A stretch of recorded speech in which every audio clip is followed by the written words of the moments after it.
you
I think Envy can be pretty good.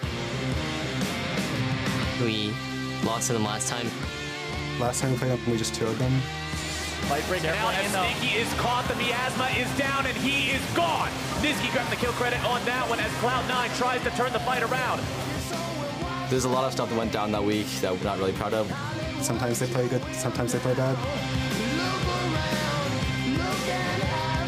Our rate of improvement has skyrocketed. And I just want us to be able to play really clean games on stage. And I just want revenge.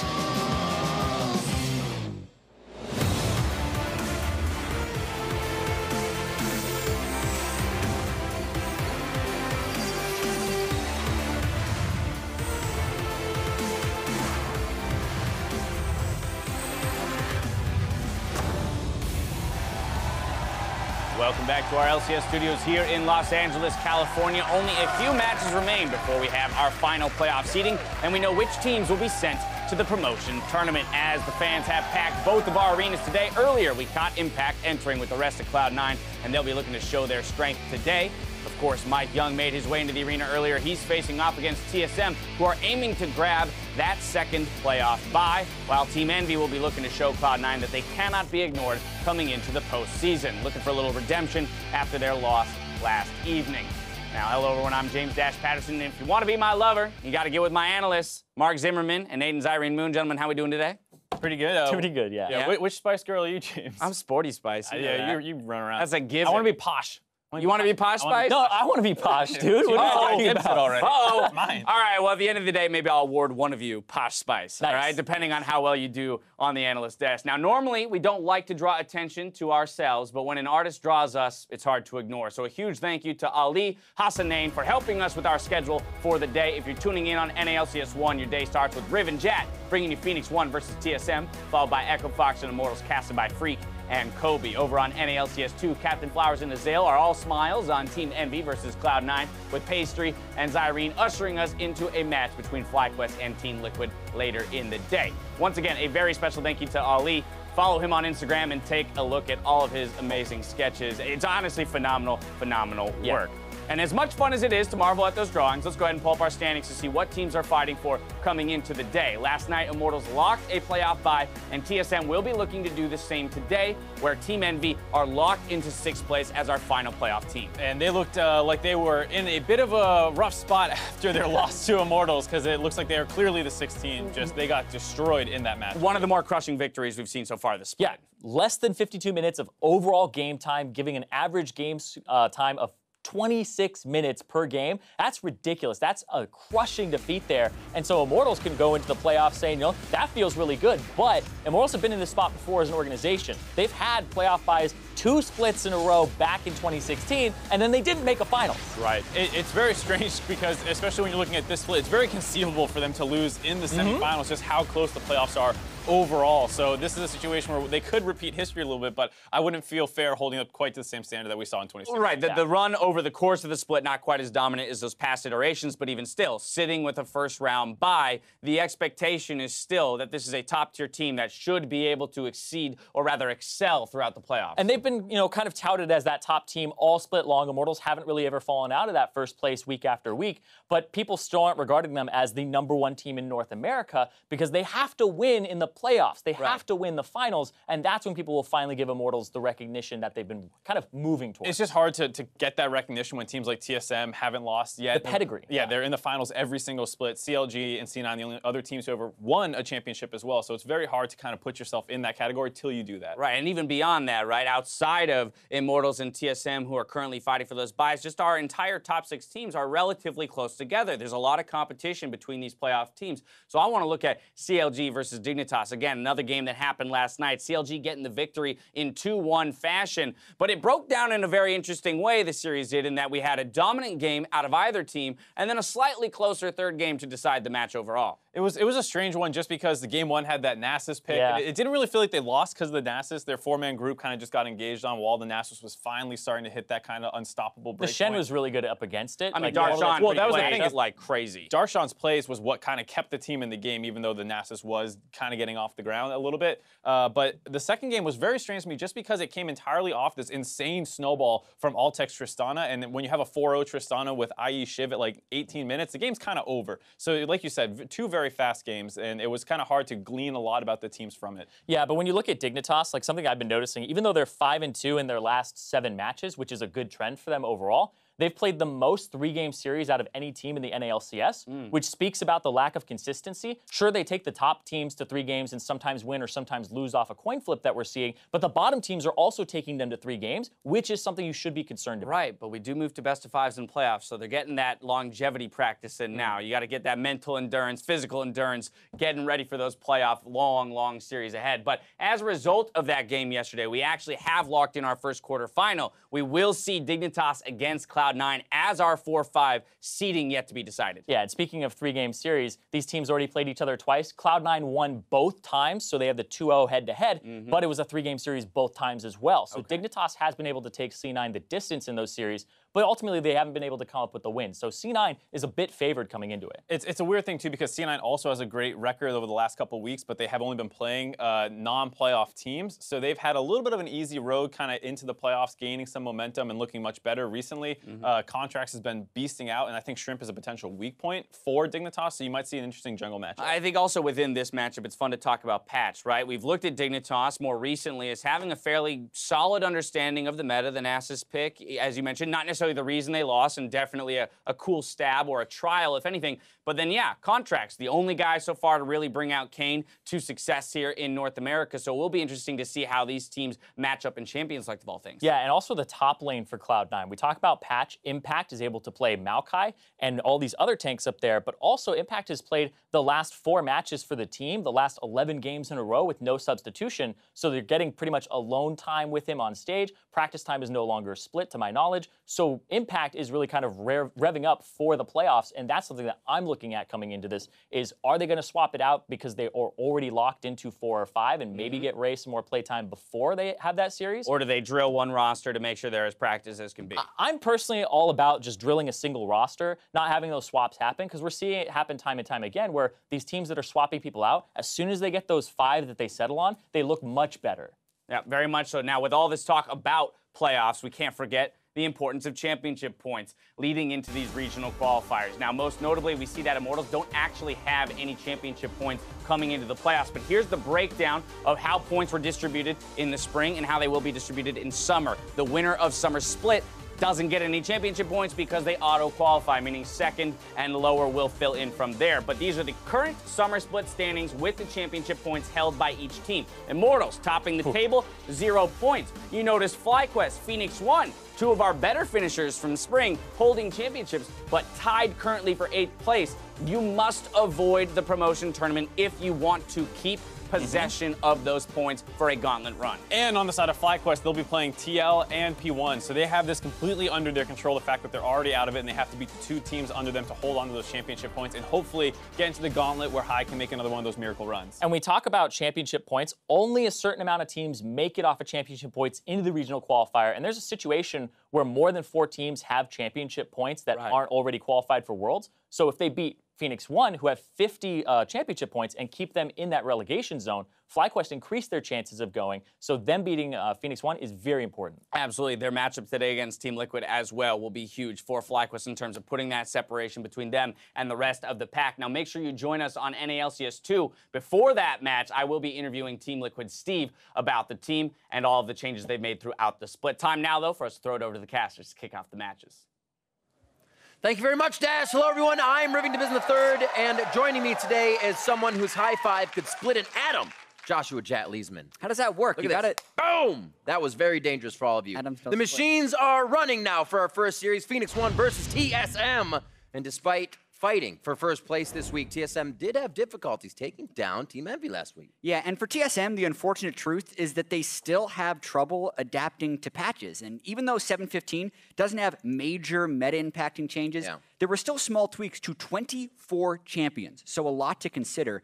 And in a week here where they need to win out to grab the #1 seed, tripping up on a meta shift could cost them in the postseason as far as buys are concerned. Got them before. And FLICKR are not coming into this match just to play spoiler. They still have the championship points on the line here in week 9. Yeah, we just saw the analyst desk talking about it. And even if this split hasn't worked for FLICKR, as long as they finish top 8, which avoids the promotion tournament, they still have a chance of making the regional qualifiers and ultimately qualifying for Worlds. And the regional qualifier is over a month away, which would give FLICKR plenty of time to work on their issues in the back half of this year.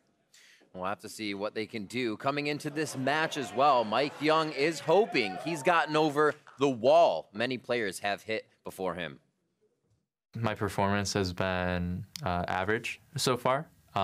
This last few weeks, not necessarily my highest, but not my lowest yet either.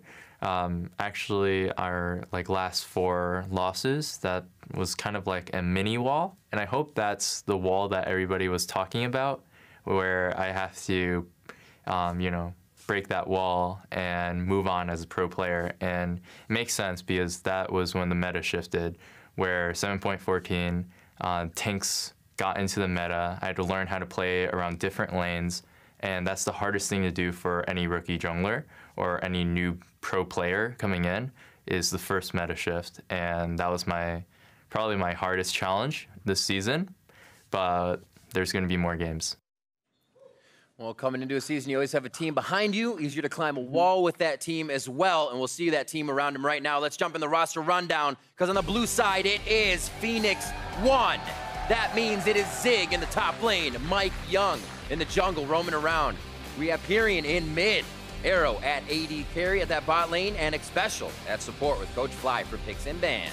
Now, FLICKR looking to get an upset win over TSM, who they are facing on the red side. We got Hunter in the top lane, Spence Garen in the jungle, Bjergsen in mid lane, Doubleth in bot with Biofrost and Coach Park.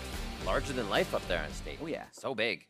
And it's ready to get into this one. As we said, TSM faltering a bit last week, but feels like they'll be able to hold a good of a spot up there in playoffs, and then they're always so strong in those best of 5s. It's just, where can they place themselves? Exactly. I mean, we say they struggle, but they still 2-0'd. It's just the fact that the expectations for TSM are always so lofty, especially having the same roster that nearly went undefeated in the summer split of 2016.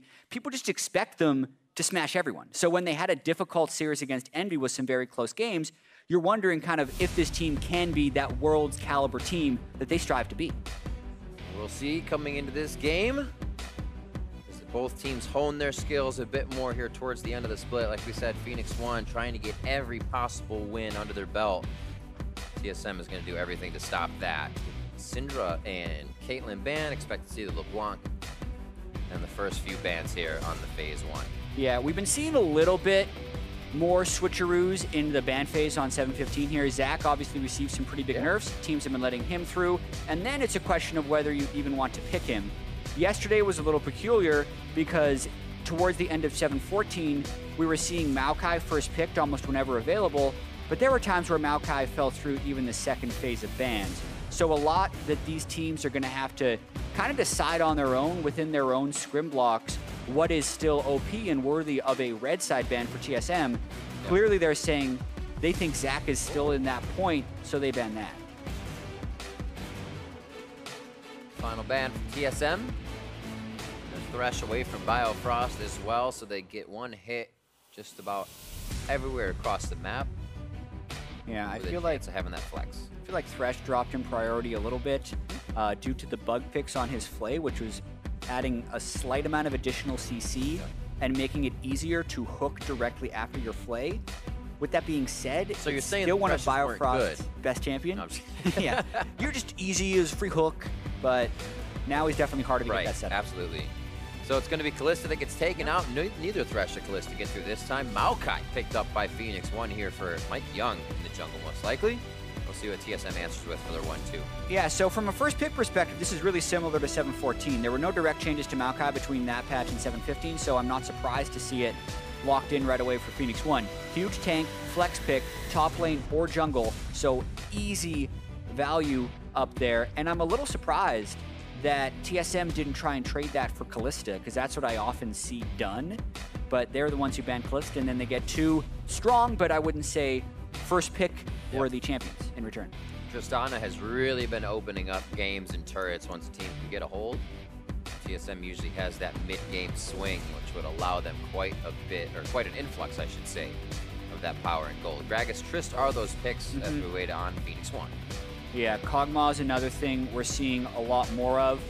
We've actually seen Wit's End being rushed as a first item occasionally, and even over in the LPL, and I wonder if this will catch on here, you're seeing barrier Kog'Maws with heal supports who rush Ardent Sensor, and then you hit this 15-minute power spike where you just instantly take the bottom lane by storm, but basically just power picks done by Phoenix 1 so far, and they're saying there's enough supports left on the table that TSM won't be able to ban them out to really cripple that lane. Yep, very good for Pyrion here to get the Talia as well. He was really cycling in the Corki, the Jaces and whatnot when those were still viable, but more viable. So having to get the Talia means he gets comfort.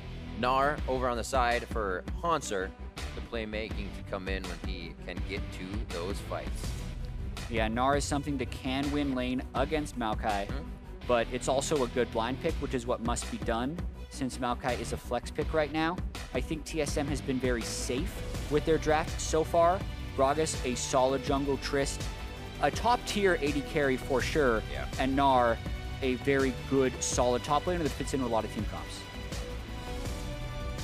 A few more hits, Bjergsen feels all right. We push down a few more times. And it looks like they hit at least the top lane. Maybe they throw something special here, or just one more at what Zig would be picking on that Kled. Yeah, they're almost banking on the fact... Well, that's interesting because the Jace could go top lane, the Rek'Sai could go jungle, so they're trying to kind of get rid of whatever picks they would be worried about if Phoenix 1 does decide to throw Maokai in two different roles. They don't opt to ban supports against the Kog'Maw because they themselves haven't picked a support, and I think Phoenix 1 will continue to ban out mid laners as that's the mismatched role. Absolutely. So another one taken down. Bjergsen still has quite a few on his list that he could play. But those top ones taken out for himself in Syndra, Cass, and Orianna. Pick up here, looking for at least a mid or a support. Yeah, Bjergsen knows he's going up against a Talia. So the mid laner is the correct choice here and saving the support for last pick. Still viable. Yeah, he's only played Corki twice this split, but boy, is it a viable mid laner as far as a damage perspective goes. Pretty solid pick once again for TSM. Keep it nice and safe in the mid lane, farm behind the minions, and even if you get pushed into your wave, farm up easily. So the Kled stays in. Looks like Zig will be happy to take that. They have 1 second before the lock-in and the support. What will be in the hands of Xpecial? Exactly. Now the question will be, do they try and go with the bruisier front line with something like an Alistar or a Braum, or do they do the current Ardent Sensor hype train and lock in a Lulu down here to try and get through the laning phase and scale into late? A pretty interesting turret composition with all the dives. If you get a good Cosmic Radiance, true. Braum, a tried and true for Xpecial, the tankier choice. He locks it in. He'll be able to block a few of these incoming rockets.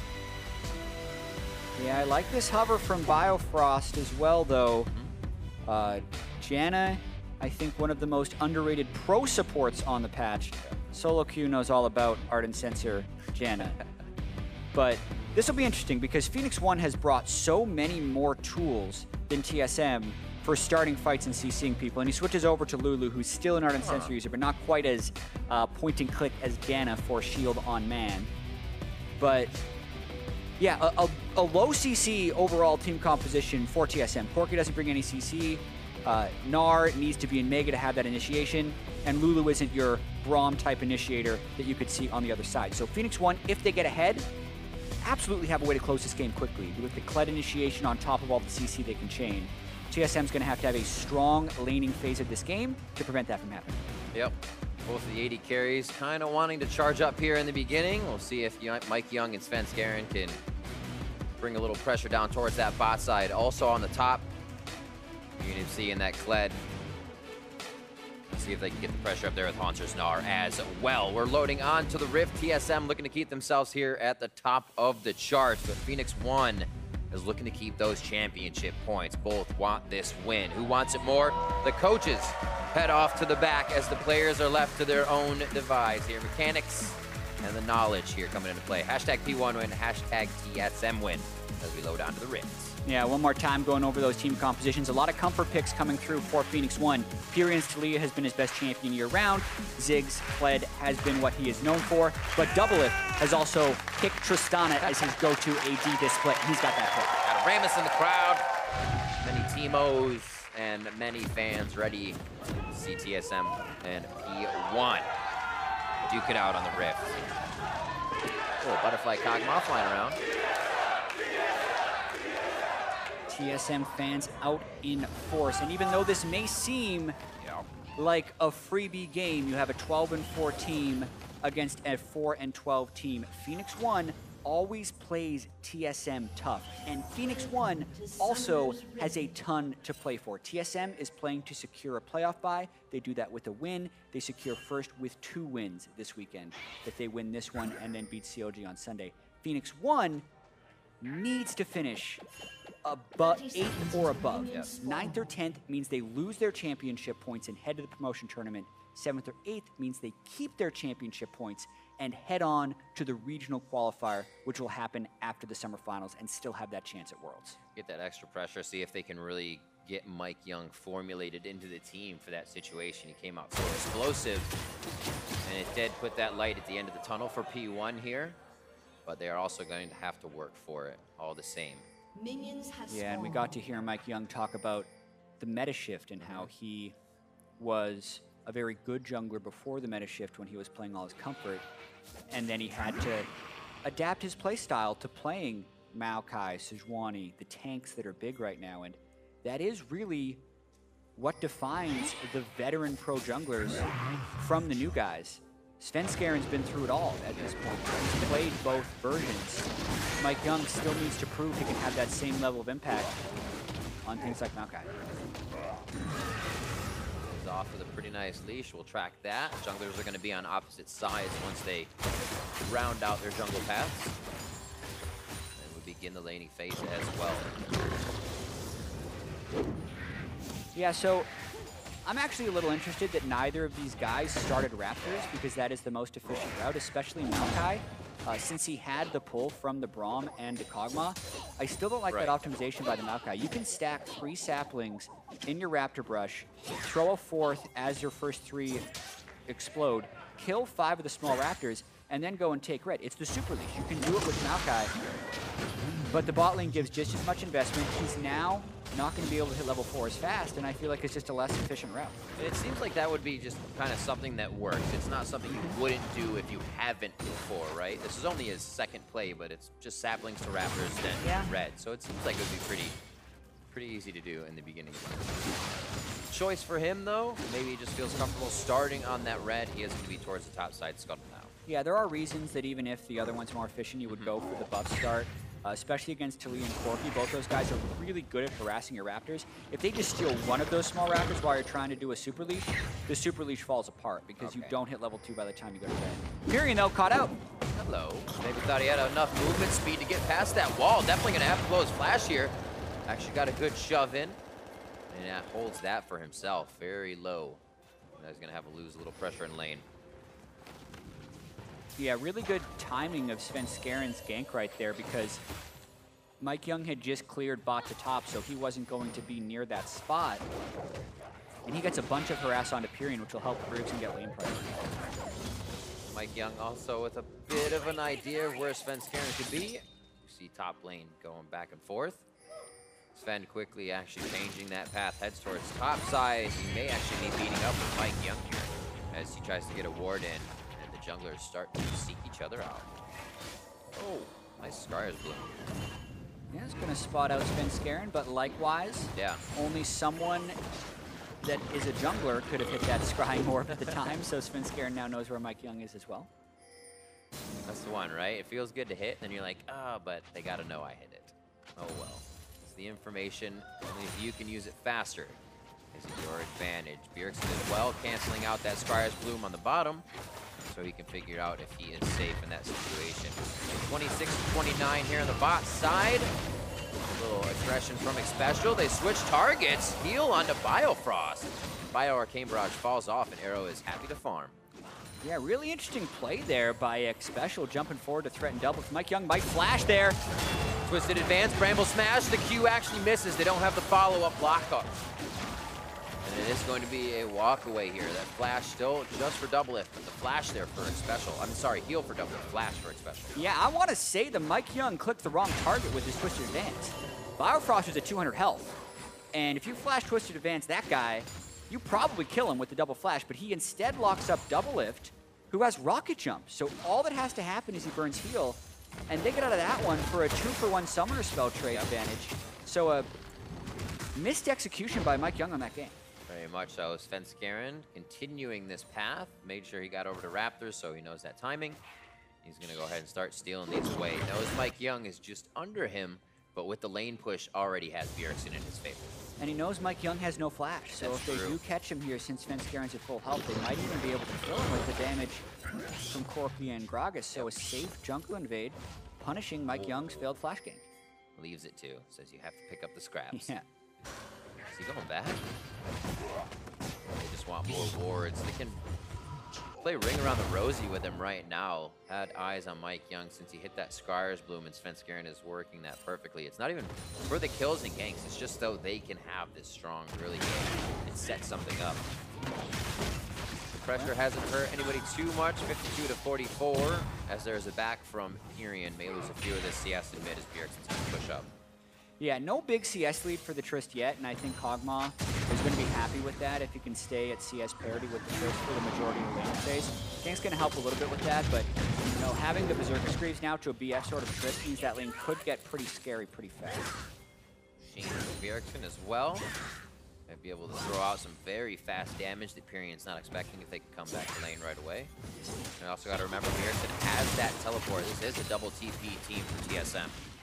They have very quick ways of getting around the map if something happens. That's going to be package, teleport, and monsters teleport. So yeah, almost 3 ways. And I think we might be seeing a lot of action around the bottom lane this game. I mean, that's generally how Kled Taliyah team compositions work, which is what Phoenix 1 has, is just a lot of collapsing. The Taliyah wall and the Kled ultimate are 2 of the best map traversing abilities in the game. And Kog'Maw is one of the best carries to play around. So the composition speaks for itself as far as what they want to do. It's just a matter of if TSM can stop it from happening so they can scale in their own right. Bit of vision here for P1 to stay safe. Biofrost just working on more HP and health for the lane so they can stay and harass. Yeah. You're going to slight roam down from Pyrion just to get some vision. P1's actually trying to say Sven has too big of an idea of what's going on our side of the jungle. We need to gain control back here. Yeah, and 3 minutes after that gank bottom lane, you're still seeing the effects of it on the map because those wards that spotted Mike were placed by Svenskeren's Tracker's Knife as he was doing the counter jungle. That's, if you're going to go back for an early Tracker's Knife, if you can use those first 2 wards in those exact 2 spots that Svenskeren did, one by the red buff, one in the brush right next to the Raptors, it's the best place for them. So Svenskeren got a great use of his first 2 wards. They spotted Mike Young even 3 minutes later. They still know where he's going to be, and now they finally expire. Really, we got to code brush to see how much it's entered and see which of the brushes entered the most in the early game. Obviously, that one in front of red, or you would say behind if you're on the opposing team, is the place you put the pink ward or first early ward. Svenskeren coming down. All the wards let him know he'll be there before Mike Young, but the TPs are here too. Pyrion with a nice cutoff. Double lift over the wall. Bjergsen now with Svenskeren in a bad spot as Hanser comes in. Nature's Grasp is coming in slow, but not quick enough for Pyrion. He goes down. They lose Svenskeren in the 1-for-1. And who is next? As everybody was very timid about entering that fight. Yeah, 5v5 in the bot lane, 8 minutes in. That's just what we talked about, how that is what Phoenix 1's composition wants to do. And I think that Phoenix 1 should actually be pretty happy about the outcomes because they got both teleports out from TSM. TSM knew it was coming. They pinged the Maokai on the bottom side of the jungle, and then it's still just a 1-for-1, and the kill goes over to Kog'Maw. So I think that's a win for FLICKR. Yeah, fantastic wall. Didn't really allow TSM to do too much off of it. We'll see it again in a second here. Something special. Hatching that ward. Almost going to have another ward in a second. Here it is.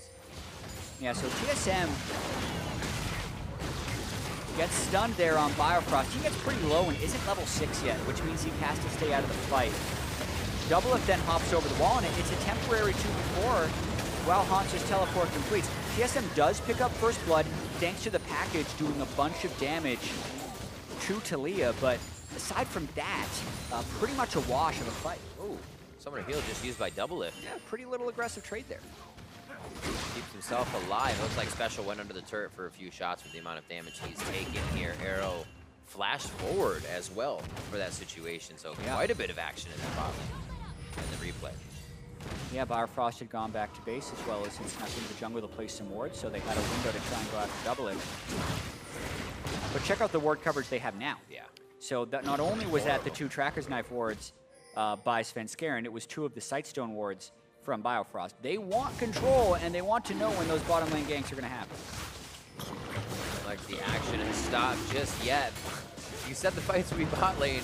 The fuse was lit, and it is still going for both P1 and TSM. It was the fight with the teleport that is extended now into this Mountain Drake. And the rest of P1 is here. The cooldown enough for Nature's Grasp to come back up, reused, as the cats dive forward. Yeah, Mountain Drake doesn't do very much damage, so FLICKR's still pretty healthy. Pyrian's in a bad spot. Very bad spot. I think he realizes that himself. Comes up, goes back down as the second kill in the game for TSM. And now they're trying to decide, can Mike Young get in there for a smite? Not worth it, as the wards for TSM were placed too far ahead of time to get this dragon.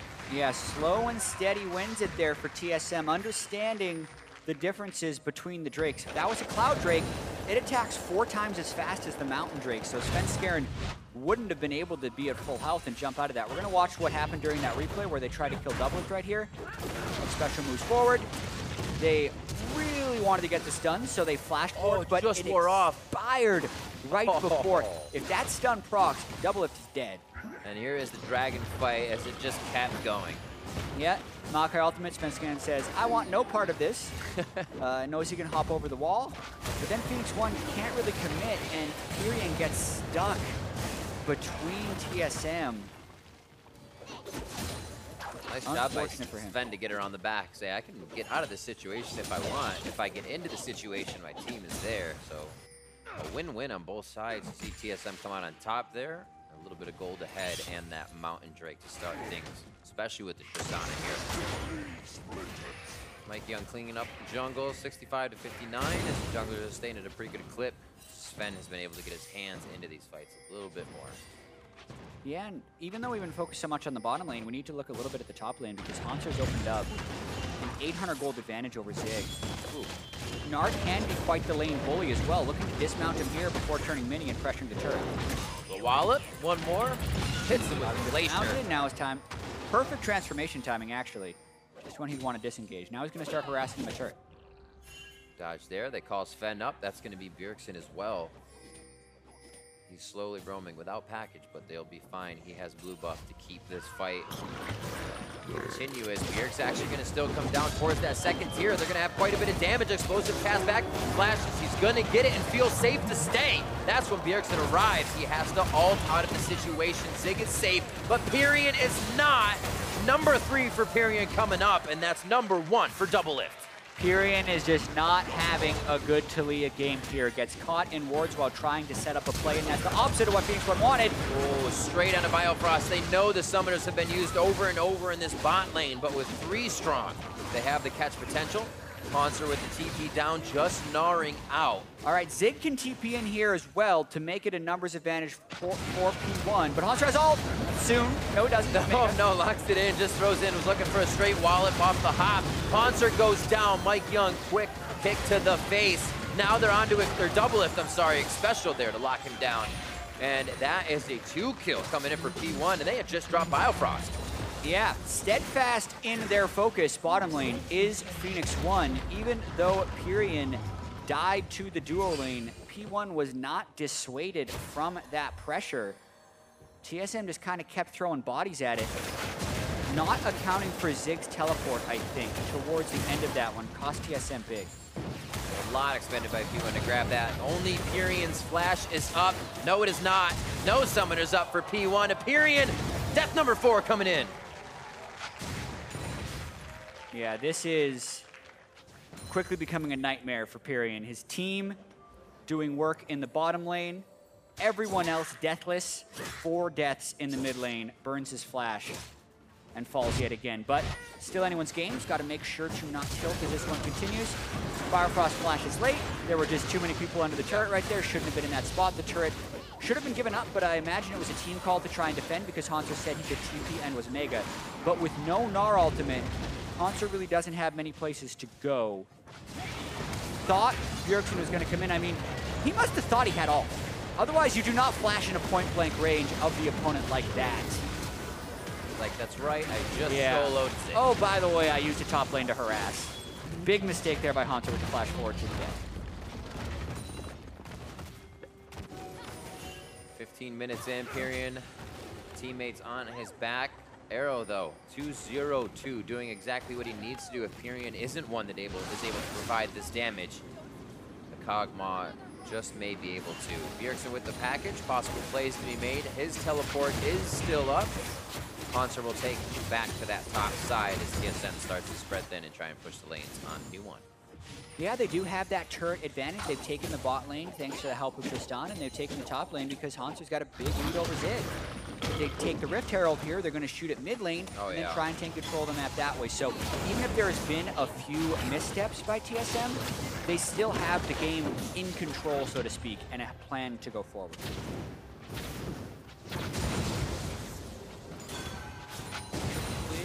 They did just see Arrow on the bot side. They're going to be able to take this without the Herald used. Now they get to use it on a second-tier turret whenever they want. True. That is absolutely huge. Yeah, I actually think it's going to be hard to get good use out of the Rift Herald now. That does. That you do make a good point. Yeah, you got to place it deeper in enemy territory. Although, my favorite use of Rift Herald is when a team uses it as a Drake is coming, because it's harder for the opponent to defend against it if you're sending everyone to Drake. So now Zig without teleport. If that turret wants to stay alive, Zig's got to be there. But TSM can now send 5 people to Drake. A gigantic banner of command at the moment. Yes. True? That's exactly what it is, Riv. So yeah, Zig will definitely have to respect that call. TSM now heading down towards Dragon, 5 strong. Remember, Zig's teleport is down from the previous engage. If they wait too long, then Zig's going to make it here. Yeah. Zig's already in alt range. Ping onto the turret. He did enough damage that it wouldn't really matter if Rift Herald got to the turret. Infernal goes over to TSM as Nature's Grasp kind of disengages a fight if it were to happen. And kind of just minions lost the top side. Very well played by TSM to run P1 thin there. Yeah, they also got the majority of the turret that Zig abandoned. So overall, a successful map play by TSM right there. Essentially turning a Rift Herald into an Infernal Drake, rather than using Rift Herald to take a turret. I think you're seeing in these engages too, is P1's kind of hesitant to say, can we go in, can we not? The Nature's Grasps aren't absolutely terrifying. It's not a terrifying spell in itself, but it seems to keep being an afterthought here from P1. This is the second Maokai play for Mike Young, so they're not instantly like snap engaging to say, hey, if they go for the dragon, let's take it then. If this turret's gonna down, let's take it then.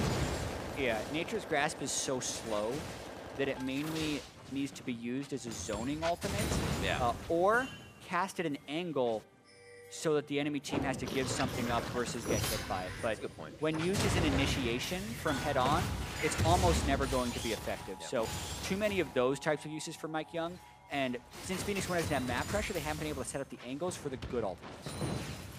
A lot of that turret goals has also gone into items for double lift here. Svenskaren's Knight's Vow already purchased. I believe that's on double lift. It could be on Bjergsen. I haven't seen the connection just yet, but you see a Glacial Shroud for Mike Young as they're still piecing these things together. Just pieces really for P1. As TSM controls the map and denies these outer turrets. Such a big influx of gold early in the game. P1 regaining control of their jungle here, doing it with power and numbers. Especially goes back instantly polymorph to shut down the Glacial Fissure. He actually never gets it off. which allows TSM to continue the fight. Beautiful job by P1, turning and focusing. A priority on Svenskeren. Bjergsen, however, and double it from the backside, firing in is Svenskeren. I'm sorry, Haunter is the meat wall going in, and they're able to take this one down. 3 for 1 overall as TSM just kind of backs out of that fight to return with more damage. Yeah, Arrow not at that super shred point on Kog'Maw yet, so it doesn't matter that TSM opens up in a tanks in front team fight. And this time, Haunter did have ultimate when he flashed for Mega Gnar, and it makes a huge difference at the end of the fight. Very quickly played. P1 still making these fights look pretty good. If they could get to that back line, I feel like it'd be a much different story, obviously. But this choke point, not good for them. control of Fog of War right there, blowing in the support right to stop, and getting rid of that unbreakable shield is a really big difference at the start of these fights. So Haunter threatens from the backside at the start of this fight, slows Arrow's approach, hits Mega Gnar, flashes, gets 2, and that ends up setting up the kill on the third while still burning the Kog'Maw's summoner spell. So patience there by Haunter pays off.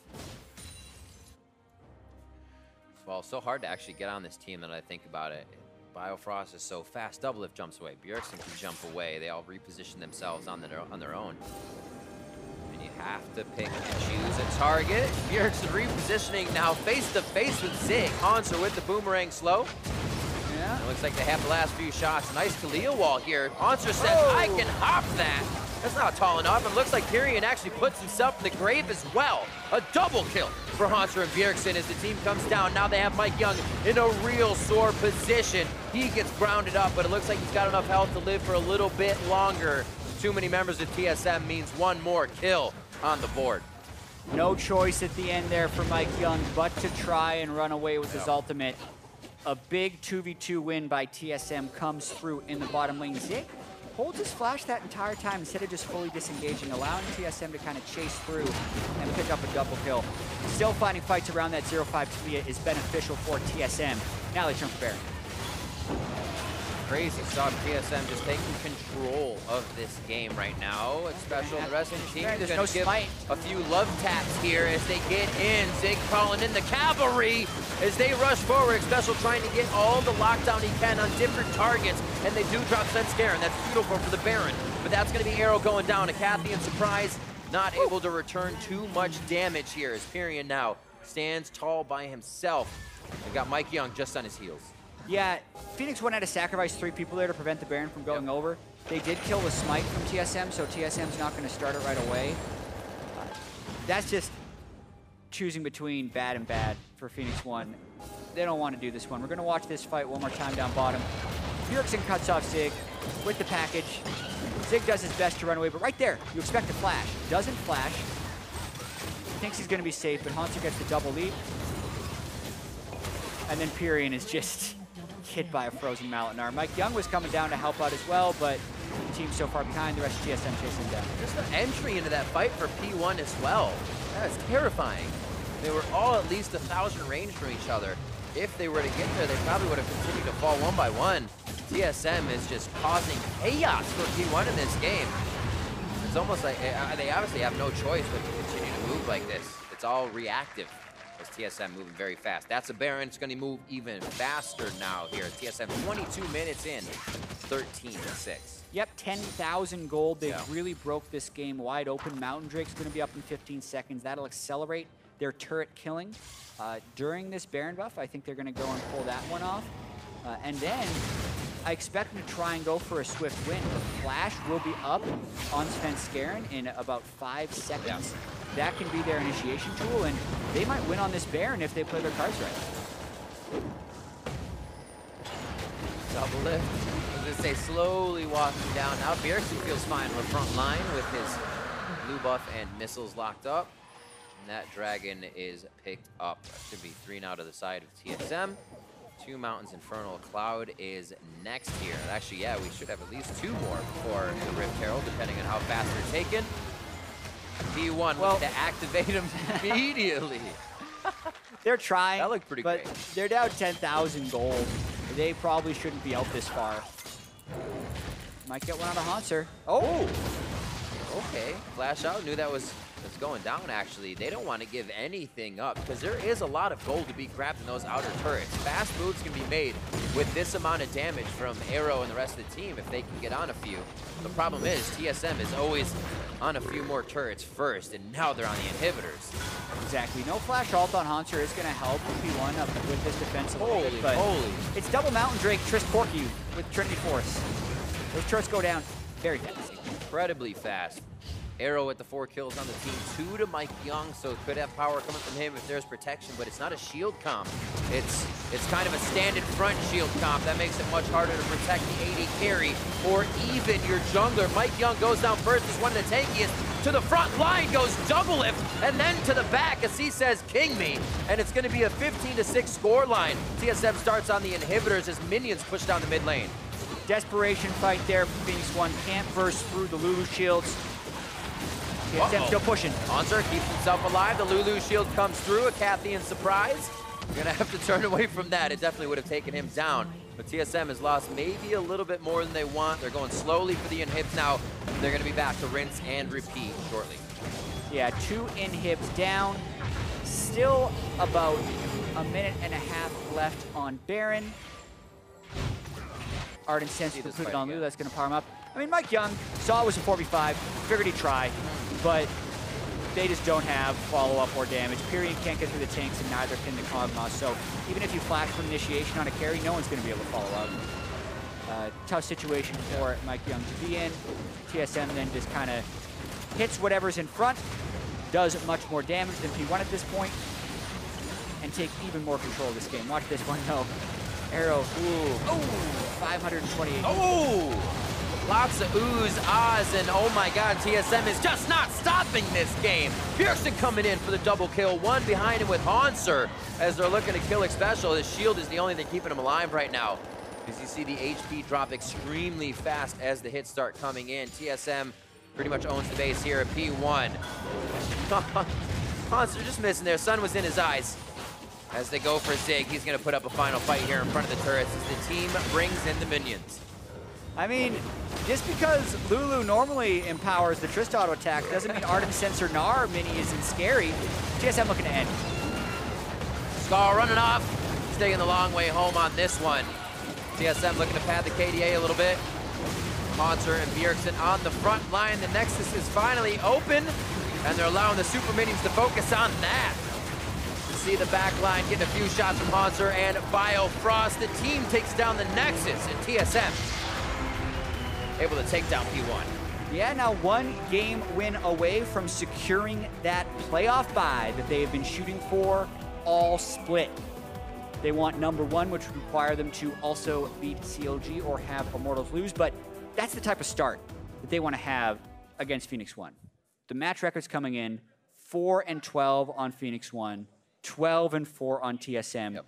If you're TSM, you want the lopsided game that they just had. 27 minutes, clean win. Right, this isn't one of those, we're going all the way to 3 just cause, lose first, go to 2. TSM needs to start early, and they pretty much did. Remember, in the early part of this game, we had some extended plays on the bot side, 13-30 in, P1 with that extended stay, a 3-for-1 bot exchange that they had. We'll have that replay up on your screen in just a second.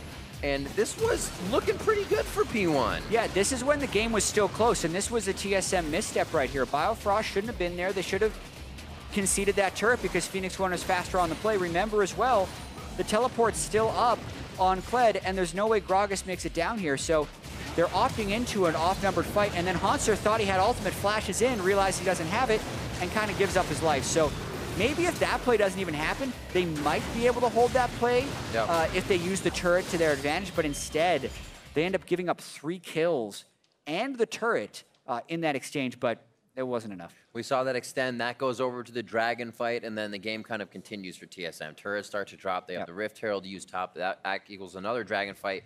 And then 19 minutes in, as this was actually still a pretty quick game. TSM team fight near the blue in the 3-for-1. It still looked good for P1. Yeah, this one was huge because Phoenix One didn't have any vision control. So Special dies immediately, basically from Fog of War. And then just watch how Pyrion and Arrow can't get any damage out once the Kog'Maw W is off cooldown. This time Haunter does have ultimate when he flashes. Look at how effective it can be. Gets 2 people stunned into the wall. and then they can just Trist reset the end of the fight, hop away before the Kog'Maw blows up on him, and then TSM really took control of the game. And what a composition. I mean, Pyrion took the Talia very early as you combine the two, and then TSM said he can take his comfortable champion. We'll take everything that can jump over that wall. You'll never corner us. The only thing that can't make it over is Lulu, and then she probably makes it out in Whimsy anyways when the wall starts coming. So that just kind of threw the P1 engage off completely. Yeah, and the 9,000 damage from Talia is unacceptable. Right. So we've seen Ryu being subbed in for Pyrion, even though he said he wanted to take a break because he's burned out. I wouldn't be too surprised if he's here, that he comes into the game for game 2, because Pyrion had a pretty rough one. Yeah, we'll have to see. We are going to be taking a quick break, but when we return, it is going to be game 2 between TSM and FLICKR. Don't go anywhere. You're watching North American LCS. Maybe the crowd is just too lit today. Oh my god. Don't ever say that again.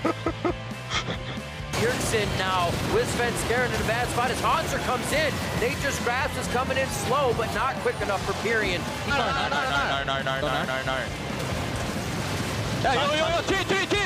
let's go. Green fresh! Yeah. Oh, okay. Nice. Let's get tower here. Yeah. We're last slower. Last slower, yeah. Ram is still mid. Coming down. Look at my Pocket power here. As they rush forward, Special trying to get all the lockdown he can on different targets, and they do drop FLICKR, and that's beautiful for the Baron. But that's going to be Arrow going down.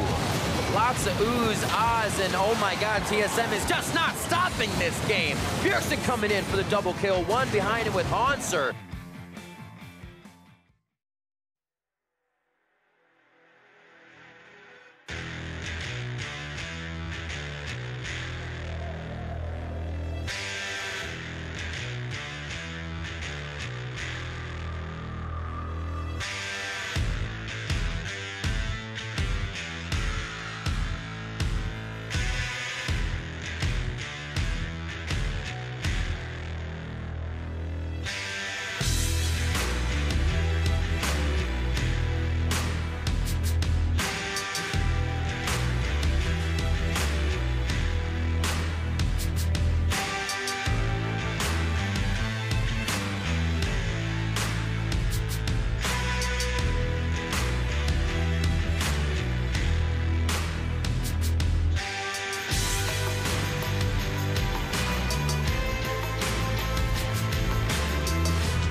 Welcome back, everyone. While we wait for the teams to get ready for the next game, I've pulled aside Freak to help break down our Summer Split rookies as we begin to evaluate the Rookie of the Split awards alongside Coach and MVP. For you, Freak, though, first I want to establish what qualities it is you're looking for in a Rookie of the Split. So in my opinion, there's nothing really special about being a rookie other than you're new. I think you need to be graded as a professional League of Legends player. I don't think we get to pull any punches. You need to have a champion pool. You need to be able to play the game. You need to be play well alongside your team. So, the limitation is just that you are a rookie. Right. But I'm evaluating you as a full-fledged player. Yeah, I don't think you get any like special courtesies as a result. But let's take a look at the 4 players who qualify. It's a pretty short list: Demonte, Omar, Mike Young, and Niski.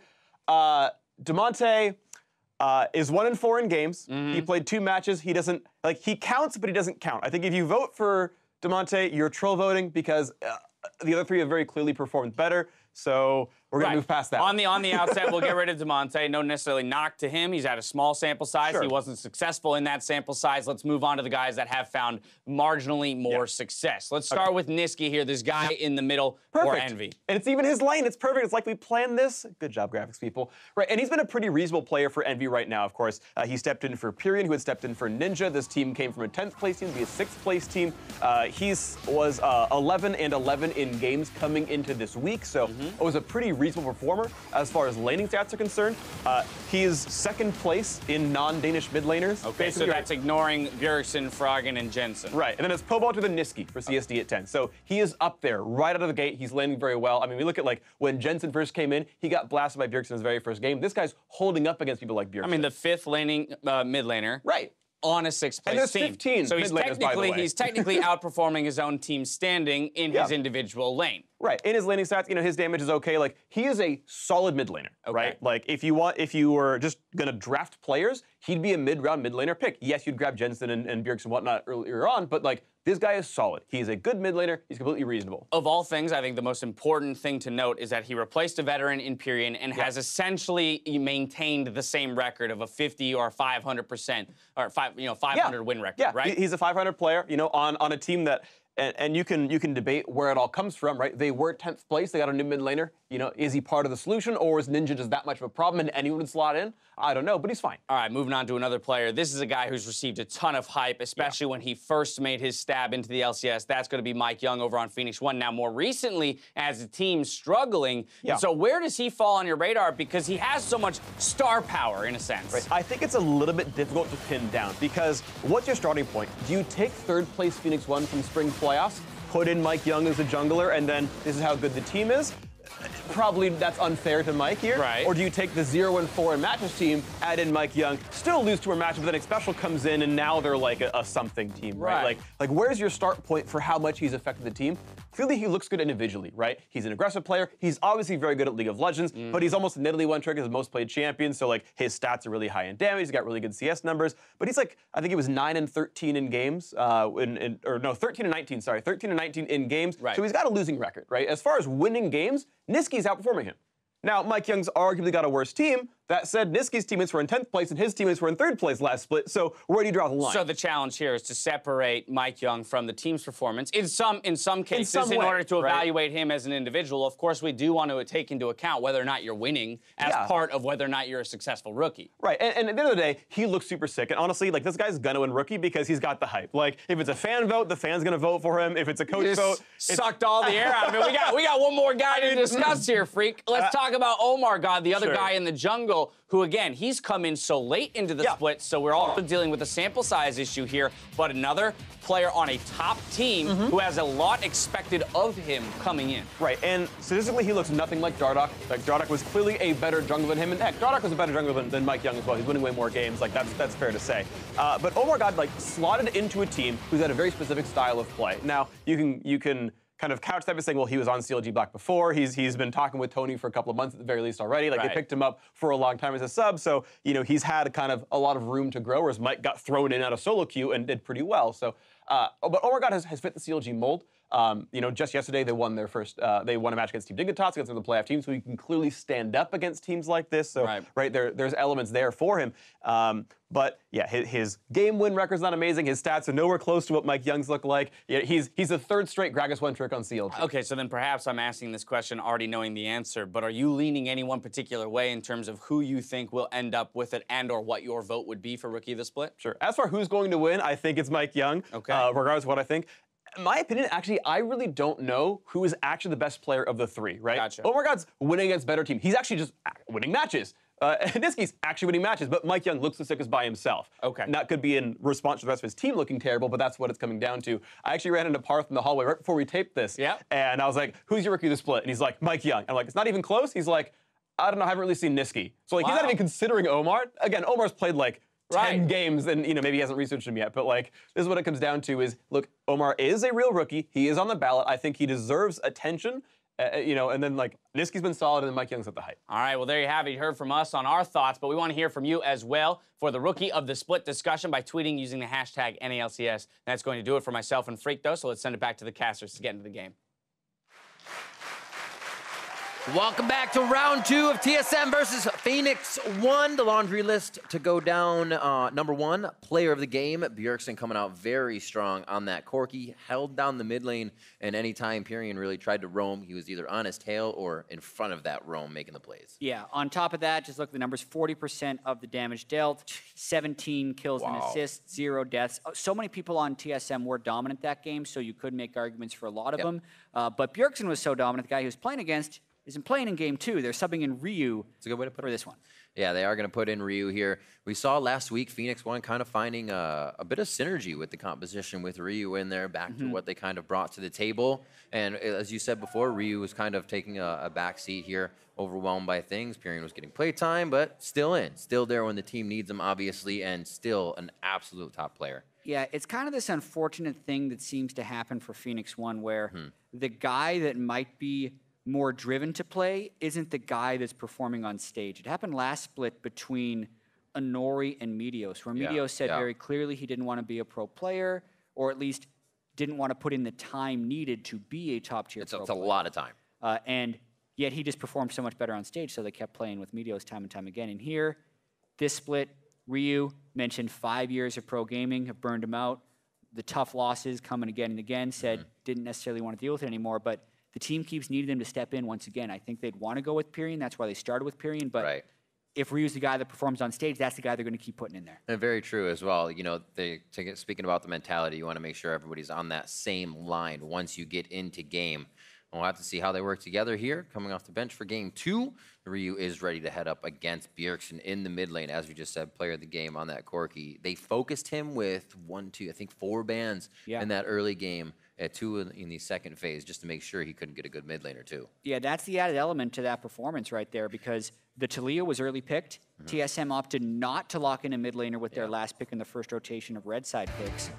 And it allowed FLICKR to just take their pick at Bjergsen's champion pool, ban out 2 more mid laners. It didn't matter. Still dominated on Corki. We'll see what TSM now has on blue side pick and ban with FLICKR red side. Game 2 now starting off here. LeBlanc and Caitlyn, as we would expect to go down.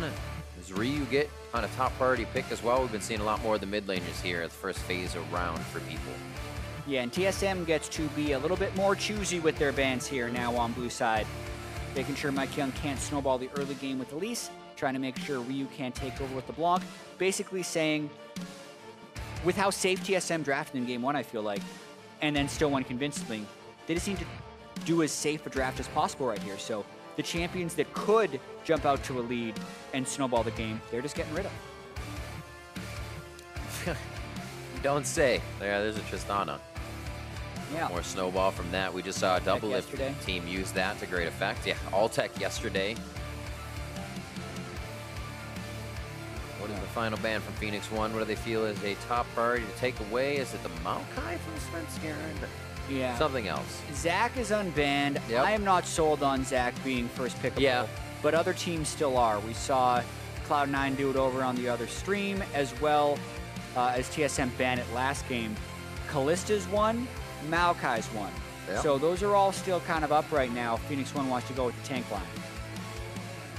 This also gives TSM Kalista Thresh if it's not taken here by Xpecial. Oh yeah, it's a good combo. Yeah, it's a very good combo, especially Biofrost loving that Thresh lately. We'll have to see. Maokai gets locked in, expected that from P1. Mike Young's going to take that back into the jungle. Yeah, hope to have a better performance in game 2. They're also probably taking this Thresh away, although it is a hover and they have a lot of options. This would mainly be to deny Kalista Thresh. Yep. I feel like more than to have Thresh. Another one of the crazy ones we saw yesterday was that Kalista Alistar and the Orianna from CLG hitting multiple Shockwave knock-up combinations. Still a possibility for TSM. As the Kane is hovered quite a bit in other regions, but only contracts here in NA, and it does go back to Zach for Svenskar. And this was kind of our guess for what type of priority TSM would put on Zach. The fact that they did ban it when they were on the red side means that they still want it and they still fear it. So Zig could have taken the Maokai top, and Phoenix1 could have still picked the Zach jungle. Ooh. TSM now throwing in the Tarek to go with that Kalista down bot. Huh. Yeah, huh. Cool. Interesting. I actually thought this would be Bjergsen's Orianna or something. Yeah, I mean, I'm a big fan of Tarek right now, actually. I think the buffs that he got in patch 7.14, the fact that he can stack up his Q charges with his auto attacks, makes him a tremendous objective taker, especially if you go Ardent Sensor. He also synergizes really well with Fate's Call, since you can stun right after you get the Fate's Call knockup. And he's just a solid team fighter if TSM's looking to go late game.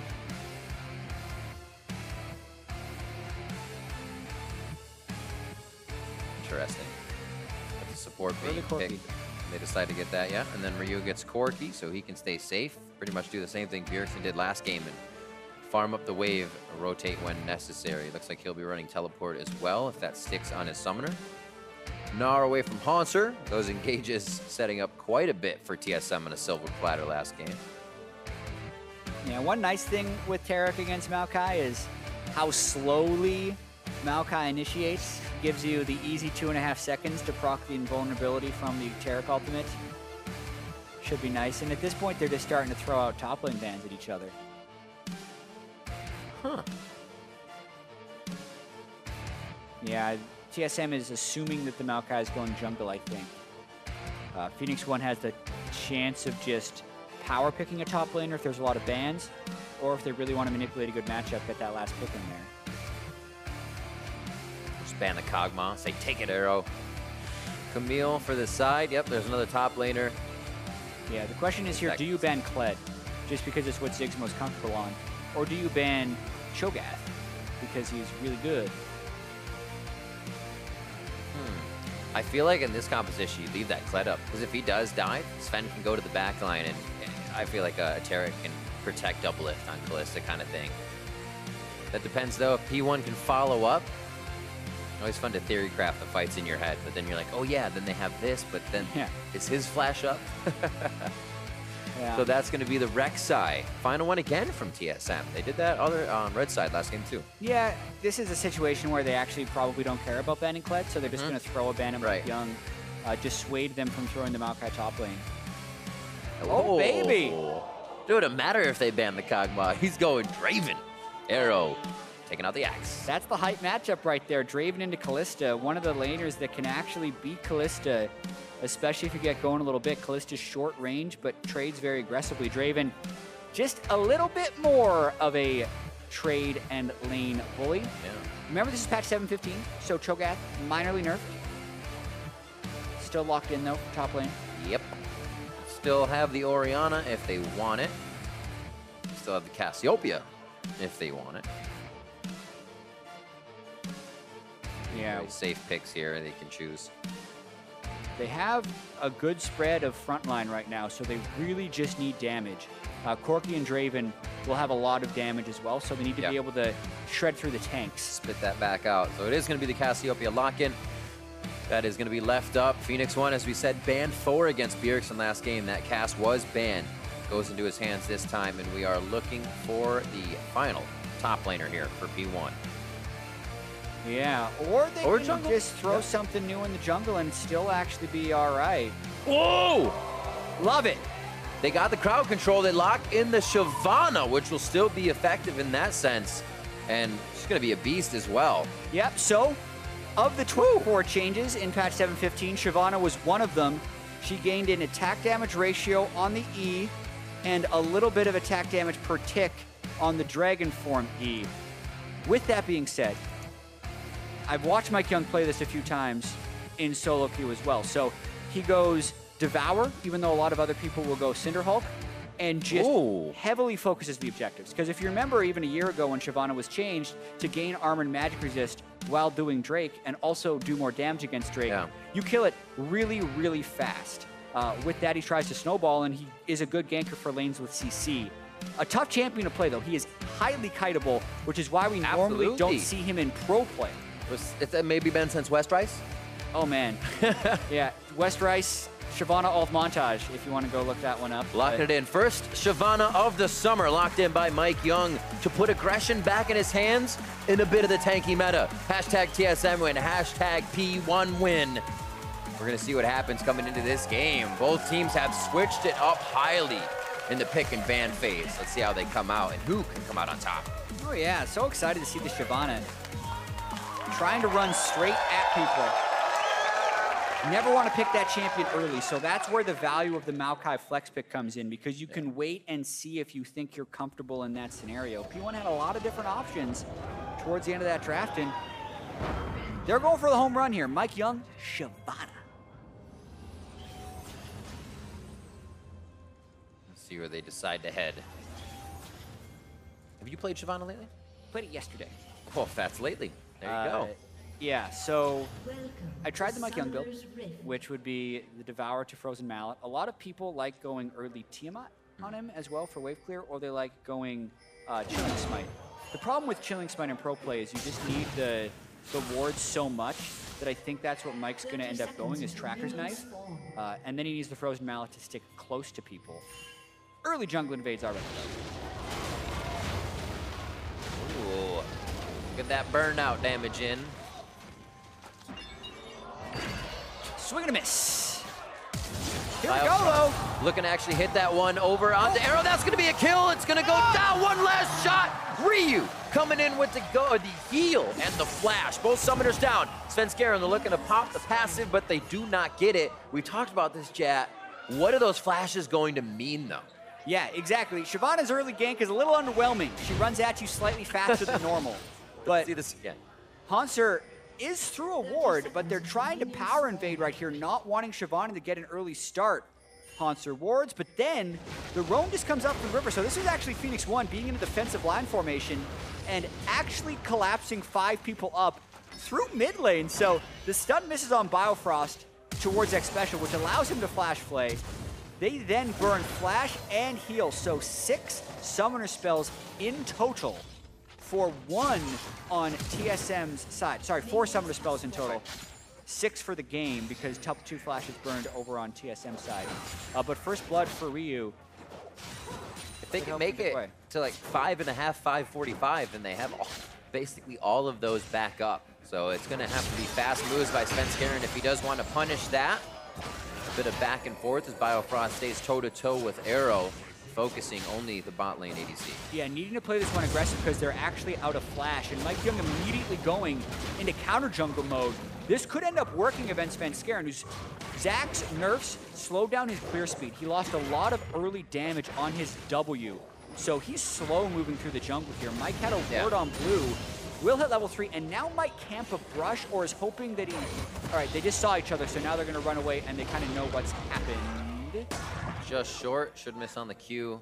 Bjergsen not in a real position to come up, but Mikey Young, much more comfortable in this situation. This is what we saw him doing as he came into the LCS and the tank meta. Kind of slowed him down in his role to counter and be aggressive. Yeah, this is his kind of champion, if that makes sense. Yeah. Hard farming carry style who needs his lanes to set up for him rather than him setting up for lanes. Interesting here how he's opted to actually skip his red, almost thinking they were going to get invaded. And Zig doesn't have lane priority, so he would have been pushed off that red buff. Goes blue to blue.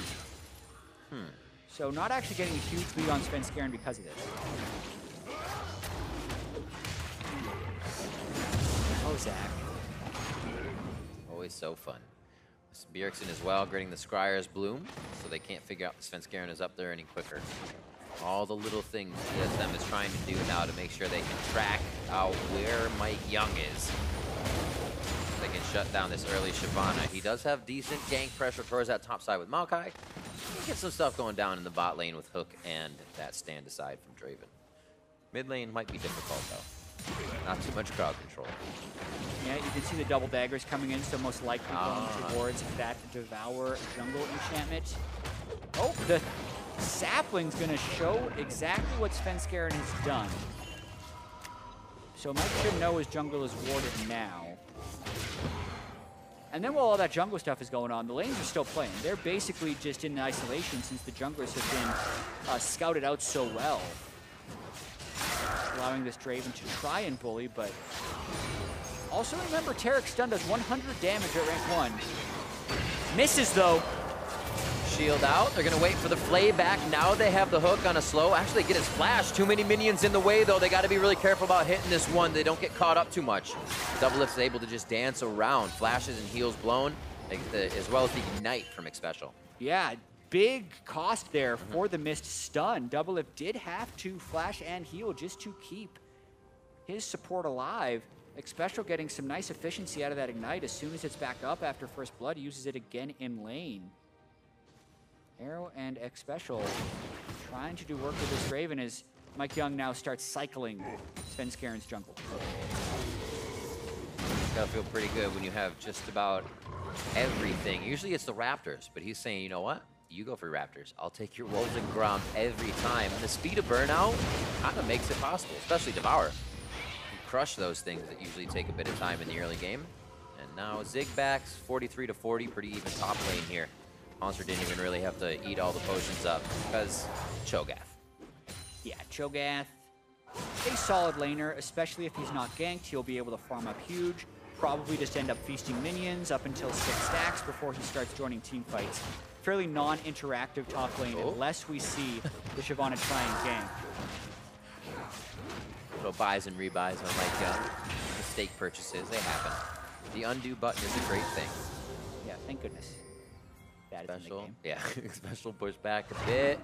Mismatch on the backs here, but it doesn't look like they'll actually lose too much. Just a bit of HP, and Mike Young will still be on the bot side for it to be counter jungling to happen. Knows they're out of summoners, but Special is so nice. Woo! That was super close. Blowing the flash. Gets back for his coin cash, and he's going to get to safety. So it looks like they're actually sharing the jungles, but they're sharing the same side. Usually it's opposite sides of this jungle. It's very interesting. Yeah, they're cycling each other's jungle. I'm wondering who's going to break the pattern first.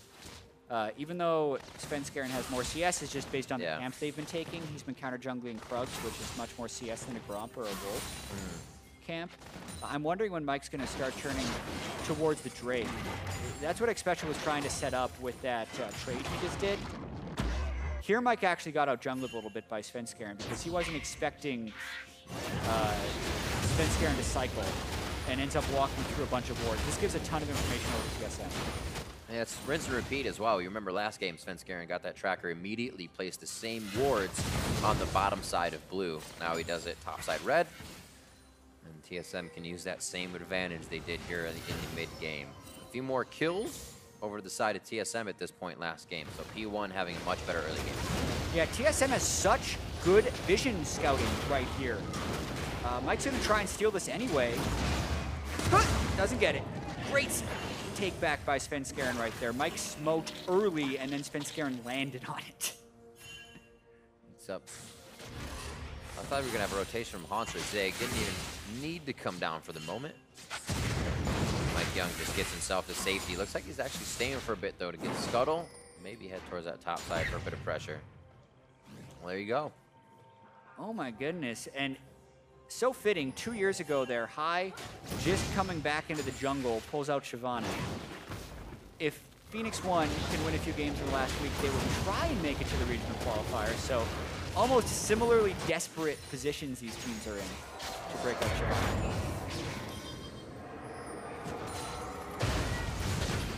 I see what they were doing.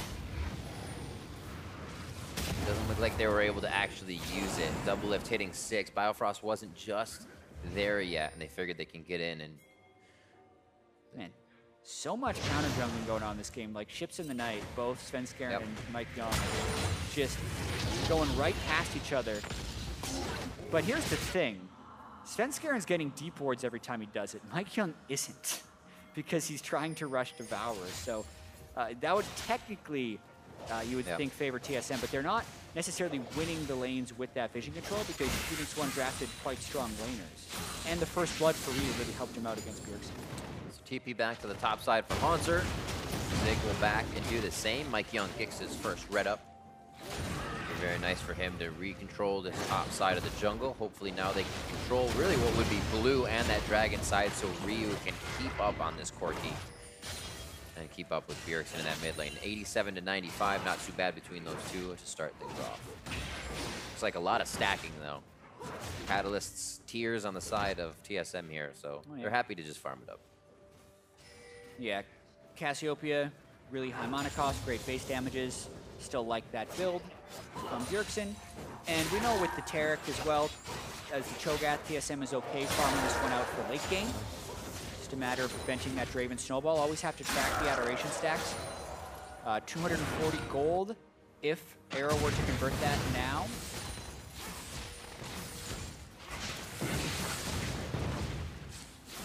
Maybe that's not why they're not going down there. One thing, bring a fight bot lane, cash in the Draven. Big mistake. Devourer, as you said, finished up. We'll see where Yep. That's going to be the dragon, maybe? No? Yeah, he's got a control ward. Yeah. So he wants to take Drake. You would think, unless the Cloud Drake is irrelevant for them, they might dive bot. Make sure this doesn't work against them. Biofrost and Double Lift looking to at least save a bit of their summoners here. If they're a resulting fight, you can see Bastion replaced there on Double Lift. Very poor use of the control ward by Mike Young, placing it over the wall, and then having both trinkets as well used and immediately swept out by the rank 1 trinket from Biofrost. The vision game is really in the favor of TSM, but that doesn't actually mean that they are winning yet. Hard to dive on Maokai, here we go. Bramble smash back, could be second kill coming into the game. Zig gets himself under turret, it's gonna make it a lot harder as well as he's feeling with that passive. Hanser and Svenskeren just spit out spells around him.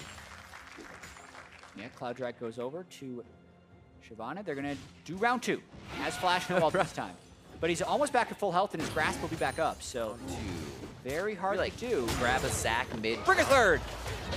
Turn your back to the Cassiopeia. Don't look into her eyes. Oh, he did it. But he's still going to go down. Nicely played by Zig in that situation. Three's a crowd, though. Cannot stop himself from going down. And they'll keep that turret pushed up. Bot lane still getting hit here by Arrow and Xpecial, and they force Double Lift Biofrost off. Yeah, and that was a lot of time where Svenskeren wasn't farming to try and keep up with that Shyvana. So now 500 gold down on Mike Young, just the pace that Shyvana can keep up in the jungle. Also, Hanser unable to get the execute with his feast there onto Zig. Zig healed up with his passive by getting an auto attack off right as Hanser was nomming down. So the kill goes over to Bjerg. Still want to kill on Cassiopeia, but Cho'Gath wants it too. Wants to get big. The Bloodthirster, P1 Arrow. Draven, he had 2,700 gold to spend. He did buy something, he's like, nah, sell that. Bloodthirster. Oh my, that's... He's ready to go. That's not an item you see much of anymore. You so often just see a Death Stance on Draven because you get the damage reduction and then you're generally life-stealing for so much off the Death Stance. Bloodthirster is a lot of gold for not that many stats. Still makes you a little bit tankier. Maybe Draven is the champion for it.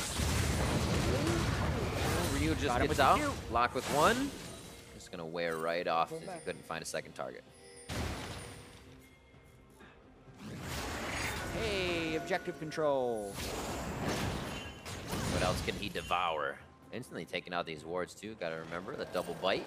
Pretty effective against that. Making your way around the map. They have actually been doing a good job of pushing their wards forward. It's kind of mirrored on both sides now around the red for vision.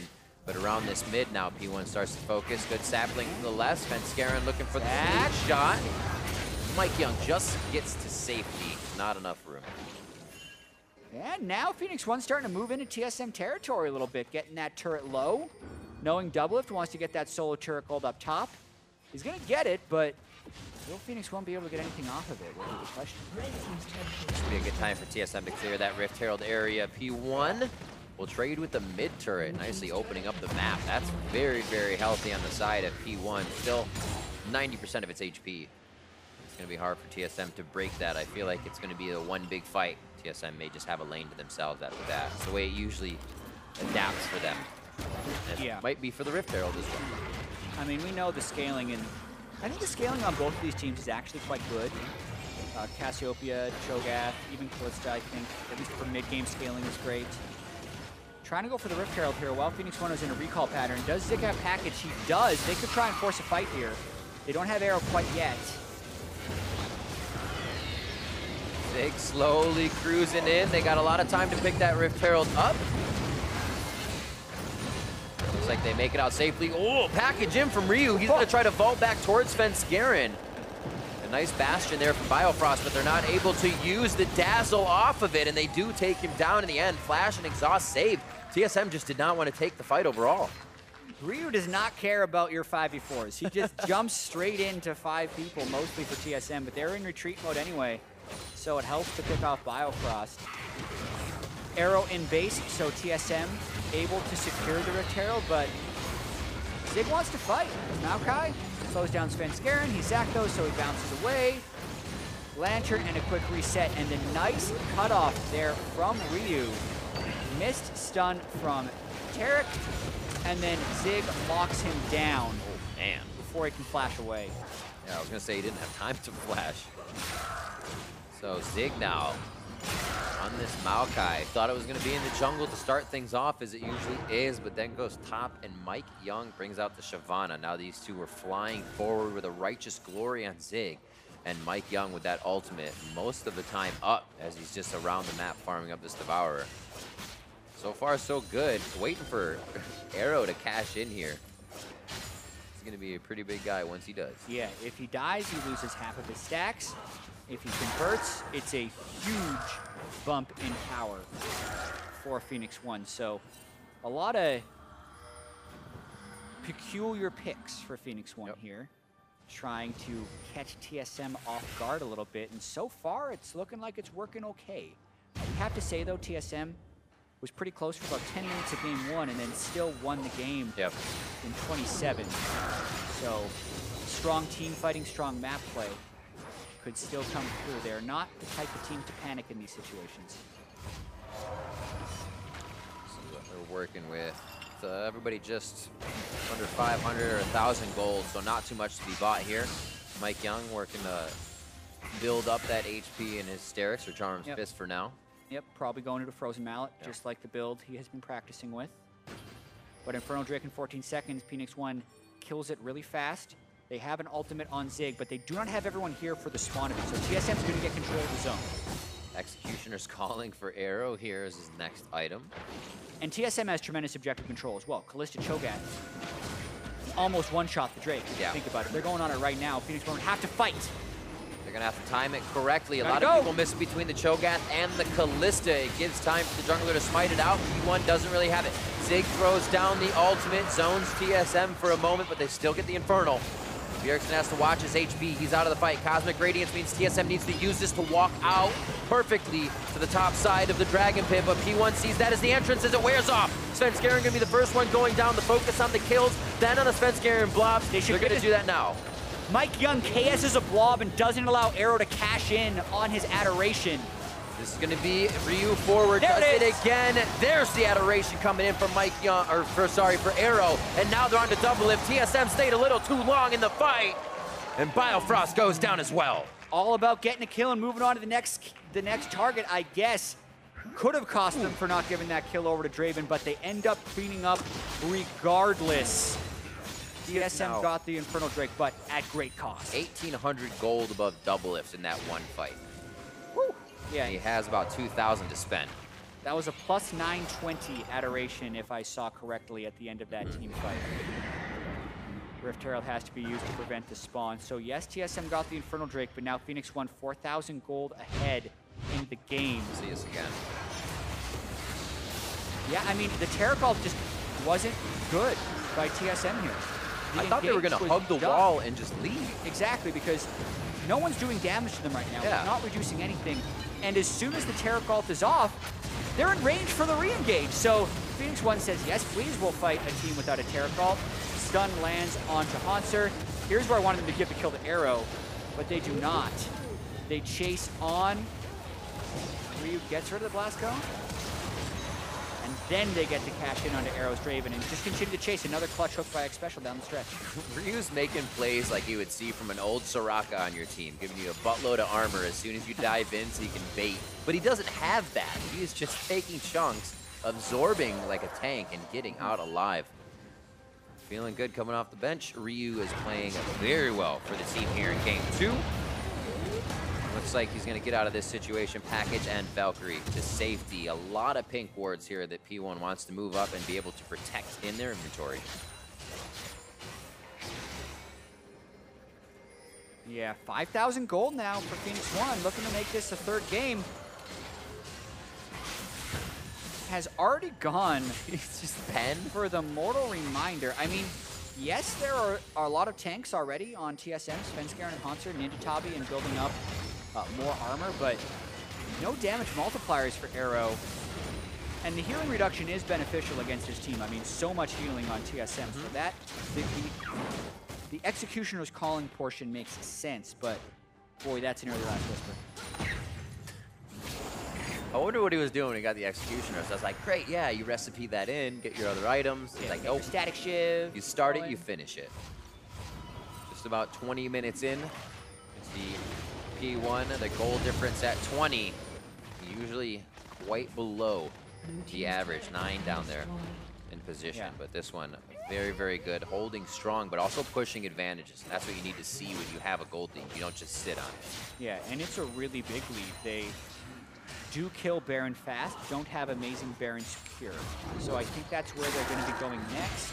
And they're going to look to force a fight around it or just get it if TSM doesn't check. Time to go. No hesitation.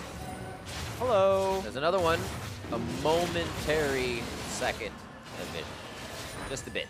Tiny, tiny bit. And it's enough. They say, we don't want this just yet. Cosmic Radiance can be too much. Teleport is up for both Hanser and Zig as they're meeting each other down on that bot side. So now TSM kind of has an idea that we can work around if P1 wants Baron. Maybe they'll allow that to feel like a lull or sense of security, and TSM can work against it. So many things come into play now that it's on the Rift. Yeah, Mike Young ended up taking half of his health and back spikes from the Baron, so they had to recall, Don't stand there. give up control. Yeah, they're trying to sneak it from there, so. Still going to be a struggle to find the right fight. Cassiopeia scales up very well towards the late game. And we know Phoenix One has struggled mightily ending games. They've actually had a lot of early game leads during this struggling back half of the season for them. They are hungry. They really don't have the vision forward past this point. Maybe on the left side, but they're ready to take what would have been a blind engage there. The hook obviously giving momentary vision. They're ready to pull the trigger on something. They feel stronger. They're right to. 6-1 on the board. They don't have to think too differently about it. And you got some spikes in the Triforce, Frozen Mallet as well. 3-0-3 Mike Young back on. A champion where he can be aggressive. But TSM says we have a moment and we are going to take a slight advantage. Gold from the mid turret. That's the Righteous Glory going down. A lockdown of the Cho'Gath. How much do they want that to start? Zig almost down off the initiation as Ryu says, I have a flank, but that beautifully kind of disengages the fight that P1 did not want. Yeah, that was well played by TSM. They had a 5,000 gold deficit, yet they just got mid priority, took a turret, and made the Maokai go back. Now they fight again. Maokai can't TP. Good jump over. The TP's coming in just above them. Home guards just after 20 minutes on. Zig could find himself a target. It's going to be a sapling again. Cho'Gath so big, grabbing hooks left and right. Whoa, over the wall goes Svenskar. Tries to bring the Cosmic Radiance in. If he can be the second one to be in that circle for the Taric ultimate. Beautifully done, but it doesn't work. P1 says, get out of here. That's not going to happen. Yeah, there's still no casualties, but has TSM been pushed back enough? They don't have control over Baron. P1 turns. Now they're spotted. Does TSM go back in with no Taric ult? Still have Cassio ult and Cho'Gath eats. Double bite and smite is still great from the Shyvana. They're gonna go for it. It's gonna be stolen by Svenskeren. Right off the bat, a kill onto Expressor from Bjergsen. Hanser finalizes Ryu. And P1 are left wondering as they thought they had a complete upper hand on the Baron take. FLICKR has good Baron damage, but not good Baron secure. Svenskeren, Mike Young, smite fight. Svenskeren wins it, and FLICKR had just had a close 5v5 where both teams were low. They thought they'd be able to steal it away, but TSM had other ideas. Bjergsen still had ultimate, and that 6,000 lead FLICKR had 3 minutes ago, it's gone. Completely gone. And they didn't even lose too many members within the fight. It's just TSM organizing, adapting, and taking only what they need on the way in and on the way out. Here it is again. Yeah, the Baron's at 5,000 health, but they make the call to completely finish it. Cho'Gath teleports in, has Flash Eat, and Svenskeren has Smite, so everyone just bursted. It looked like, I saw it lasted 1,200 and then it was gone. Yeah, so Mike never even crazy. gets his Smite off. That's the environment that 50-50s happen when you got Kallistas, Cho'Gaths, double Smite, all in that pit. It is a toss-up sometimes. Yeah. They're smiting at 720 there, so something had to happen, obviously. Yeah, and also, if they don't smite early, yeah, Cho'Gath feasts it for 1,202 actually is how much it does right now. So the fact that Hanser even teleported in time just makes that a very questionable call by FLICKR. Looks like they're trying to protect the bottom now, obviously working off the objectives being down. Ryu pushes top. Triforce is going to make this fantastic to actually answer if the minions can be held. Arrow still able to clear these out, but Draven has to be very close for that to happen, so TSM gets these turrets pretty easily. Yeah, Ryu doing his damage just split the map, but even when FLICKR had that big gold lead, they weren't able to get the right type of team fights against TSM. They got to be really trying to figure out how to get the right fights. There's Cleanse Cassiopeia, and then a Taric that can ultimate if they end up going in. They have to find picks of some sort. A lot of that has to come down to X Special landing a Fresh Hooker. Zig just finding someone on TSM who's not grouped up, but look at the way TSM is positioning. They'll put Zach in a bad spot, but he can ult away no matter what. And Bjergsen's not with his team, but he has Cleanse, so they're positioning fairly smart. They're all just within range, too, of I need help in a few seconds, especially when Hanser's teleport is down. Continue to play very, very safe. Hanser, though, 6 minion chomps and 1 champion devour, so he's up to 7. A few more to go. Yeah. Get those champions. Hasn't grabbed the objectives he would want to grab on Cho'Gath, so it's going to be hard for him to get absolutely massive this game, but Cho'Gath's still pretty big with 7, especially once he hits level 16. He'll be getting more health per feast stack. This is when his music should get louder that he plays. It becomes global if you hit 11 stacks. I like that. Like the old Amumu laugh. Yeah.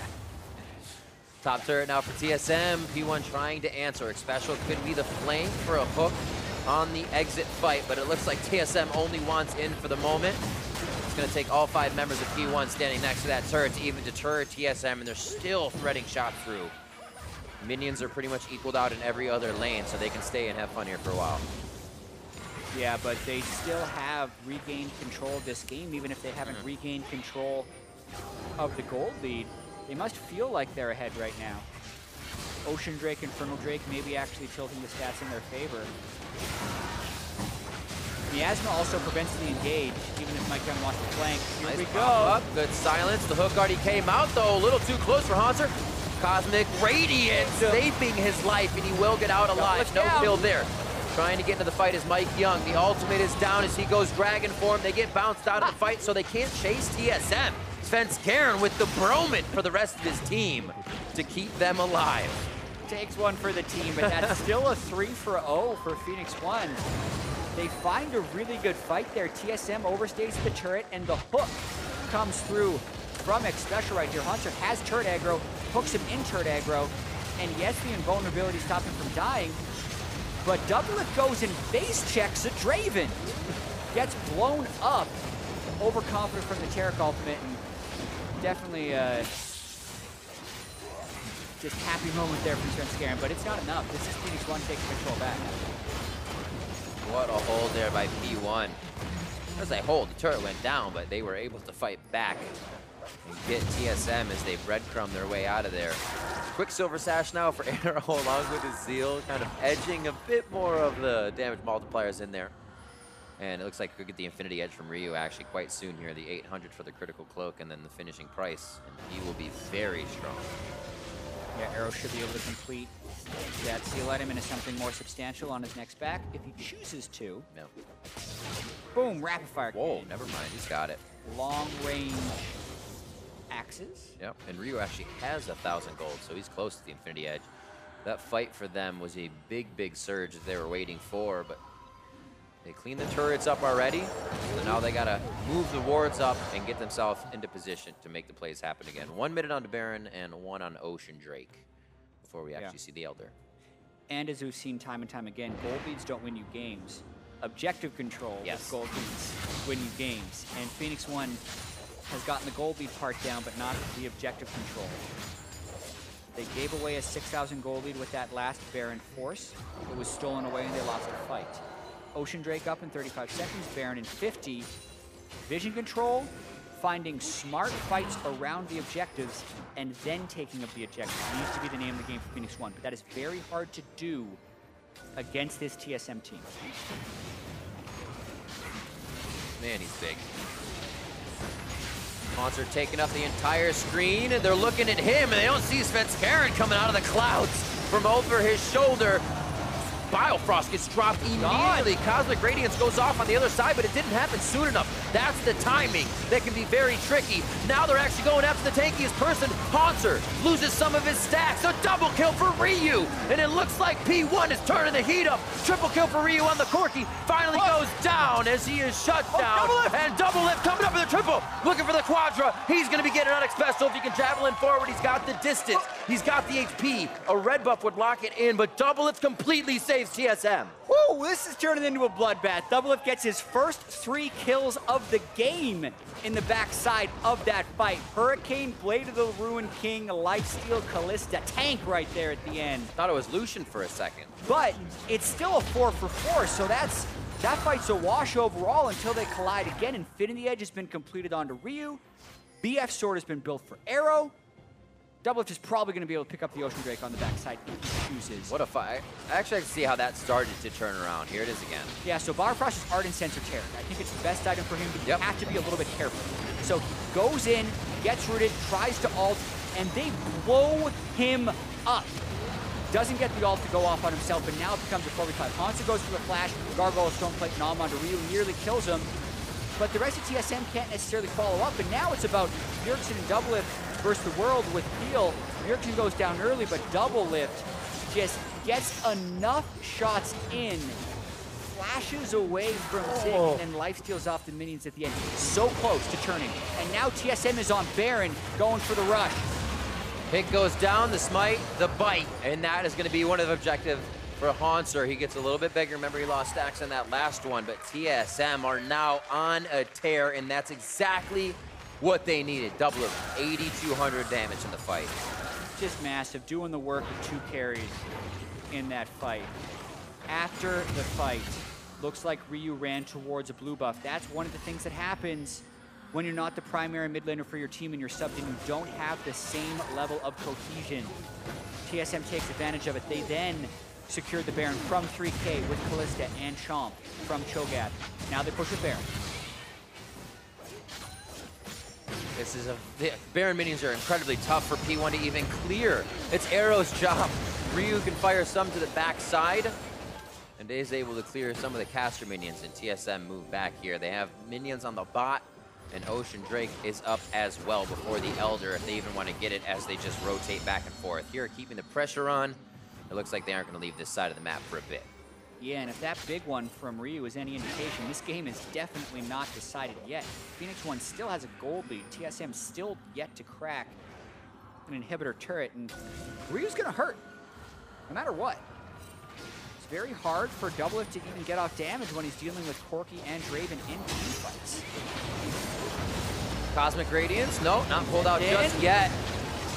Beautiful ult. Bouncing 2 out, FLICKR beautifully taking 2 members of P1 out. Special Instinct go down immediately to the hands of Haunter. Now they're on the inhibitor turret, and TSM was just waiting so patiently.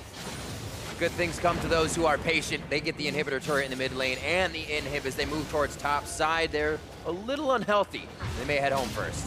That play right there is why TSM is still prioritizing Zach. Coming back in though. See the damage Ryu does. He says kiss. Ryu and Arrow, and they're going to be dropping them. Svenskeren taking so many shots. Ryu can't get him to fall. They're able to drop Mike Young as well as Biofrost goes down valiantly. For the team, they are going to be able to drop Ryu. That's the ace on P1. TSM's in the base. 2 minutes after it was anyone's game, it's TSM's game. Still only a 1,500 gold lead, but with those death timers, they might be able to push to end. The Barons, as we said before, once they saw P1 do it, they said this is our way to find it back in. We'll continue to run that, and they ran P1 at Baron twice. The Nexus turret's now in the favor of TSM. Is Zig and Special do everything they can to stop it. 18 seconds and 16 on the closest members of P1. Zig says, walk this way. You don't want the Nexus, but TSM does not care. They want the win, and they want to push up in the standings. TSM take down P1 2-0. They were down 6,000 gold just after the 20-minute mark, but after the 35-minute mark, wow, the Nexus falls, and with that win, TSM secure themselves a playoff bye. Oh.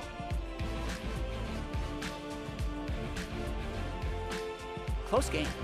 Very close game. And it isn't the most promising win for TSM, but you do like to have wins like those because you're not going to win every early game down the stretch and in the playoffs. You need to be able to play from behind and play with control. And even when TSM was down 5,000 gold, they were dictated to Phoenix 1. They got caught out by a few too many fights. Phoenix 1 has struggled mightily in closing out games this year. We saw it again here, and that's what cost them in the end. Arrow bringing out the Draven. Pretty interesting in the build. Not a pretty tanky in the fights with the shield he would get, but the damage, actually you saw that there were no crits coming out. The time he fought Bjergsen in mid only took him down to half in 3 axes. You almost expected Draven to kill you in 3 axes. Yeah, Arrow is a great Draven. Many consider him the best Draven in NA. Getting the Bloodthirster first can work, but it felt like there was so much armor on that team that he never reached the point where he could really shred through them. Draven ended up not being super effective at the end, but the fights down the stretch was Svenskeren just getting everything. He kidnapped 2 in the base, as well as then slapping 2 together in the last fight. He was super clutch down the stretch, despite not having a big game up until then. Yeah, it really, really was. Let's dive right back into this one. 30-30 in is where it turned around after Svenskeren was stealing these Barons, but Doublelift here was incredible. Yeah, this fight could have swung the game. The Taric dies before the Cosmic Radiance goes off onto him, so Svenskeren's the only one that gets it, and then Ryu jumps in with the package, and you think, man, Phoenix 1's going to turn this around right now. Arrow is full health. Ryu got chomped, but he's still fine. How are they going to lose this fight? They even kill Cassiopeia. But Doublelift is on the backside, picks up 1, goes through X Special to get the last hit on the other.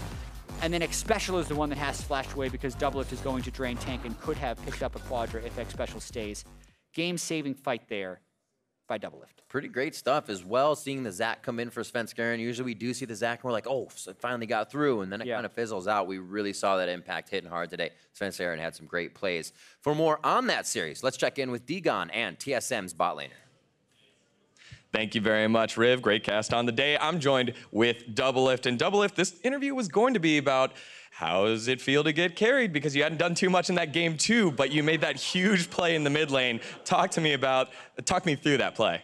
Well, Riv just called me TSM spot lane, so that's pretty interesting. I guess I think we played really bad for the first, as a bot lane, we played really bad for the first, actually we played bad the entire game. So the mid play was just, that's just what Kalista has to do, you know? I think Kalista players, usually they're afraid of dying and trade killing in team fights, but to do the most amount of damage when you have Hurricane, you have to go in. Sometimes you look really stupid, sometimes, especially with Taric, sometimes you just have to go really hard and go in. So I think I got kind of lucky there, got some crits I probably shouldn't have, and then I let X Special live because my jump like didn't go off. I don't know. I should have got a quad. Well, that was a great play. That did get you the win. And with this win, you're able to get a playoff bye and have destiny for first place over Immortals if you win later on. What does that mean to you guys moving on forward? Well, for us, it's a really big deal to get that playoff bye. This split has, well, with each NALCS split, I think it just gets harder and harder. But this one has been the biggest jump. I'd say like in previous splits, maybe 5 or 10% increase in like the team's overall skills and just the general level of NALCS. But then this one, I feel like every top team, all of the top 6 playoff teams is really good. So getting the bye was extra important this split. And yeah, I think for us, being able to go to Boston and having that like security is really important. And yeah, we're just really happy that the last week of practice paid off. Well, to secure the first place seed of the regular season, you got to go through CLG, your old team. A lot of people like to ask about you and Afromu since you guys were the bot lane. I'd like to ask your thoughts on Stixxay, the guy that replaced you and ended up taking a couple of championships. Talk to me about him and his play. There was one championship. Just one. Yeah, no, Stixxay is really good. Sometimes, like, I think the meta doesn't really suit him, but our playstyles are actually pretty similar. I think we both, like, we're not afraid of playing super aggressive, and we are always trying to like push our laning leads to snowball into like kills or objectives. And I don't feel like Stixxay is ever a non-factor in his games. And for me, I tried my best to not be a non-factor, even though that game was pretty close. And yeah, I like playing against CLG's bot lane because I think they're really good.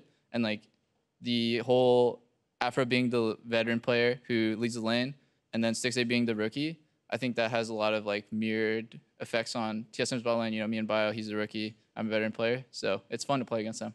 2-0 or 2-1 tomorrow? 2-0. All right, you heard it here first from Doublelift. To get more on that, let's send it back to the casters, Riv and Jet.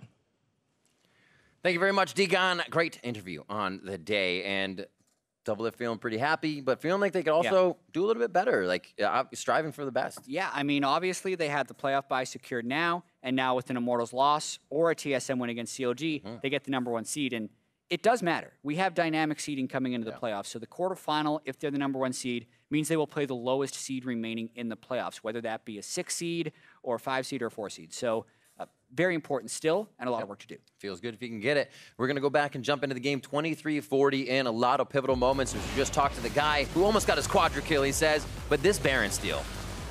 Yeah, 1,093 and then it's gone. So clutch moves. It wasn't the feast from the Cho'Gath either, so Svenskeren got it with the smite and some other damage that was hitting around the same time. Huge moment in the game there. You can see multiple swings back and forth. That was the Baron steal we just saw. Then they lost a fight at the turret. Then they got another fight to win. So those are the high-pressure games that you need to be ready for, and TSM secured it down the stretch, even though this one was very close. TSM has not a lot of games like this, but any game they are behind looks like this. They get that 30-minute, the 40-minute fight, which we aren't even really getting to anymore. You see this one 34-59 as games are a little bit quicker, but that snap hit from TSM, and they have had, even behind, set up a wave to be ready. Turret, turret, turret, and they just catapult ahead of time. It seems almost all the time when they need to. Yeah, they play with a lot of control, right? They have good strategies in place, and they play very well with the team. And it's the type of cohesion that Phoenix One strives to have. We have a 5,000 or 6,000 gold lead. You swap that game around, you feel like TSM's walking out of there in 27 minutes, right? So it just goes to show sometimes the difference the team play can make beyond the laning phase. And we have to go over, obviously, the man we just heard from, Doublelift player of the game, locking that in for game #2 for TSM. Beautifully done on the Callista, and actually didn't really have much before that. So that fight was him kind of, yeah, I'm having the team help me, but those were his first kills, and then continued from there. Yeah, I really feel like this game is between Doublelift and Svenskeren. Svenskeren's early game was not very effective, but the smite steal and the engages down the stretch, definitely clutch moments from both of them. Svenskeren had the Baron steal and the engage, and Doublelift had that clutch fight at the end. So had to make a lot of big plays there, and Doublelift, top damage on the team, gets the player of the game. Top damage, a top win, and TSM take down Phoenix One. We've got more league action coming your way. Echo Fox hit the Rift as they go up against Immortals. And as we go to commercial, we have to take a look now at Pentakill's latest music video for the track Mortal Reminder. Enjoy. Here we go, though. Looking to actually hit that one over on the arrow. That's going to be a kill. It's going to go down. One last shot. Ryu coming in with the heal. I can go. PSE, maybe. I'm coming around. I'm going. Here's a flash or not. Double lip.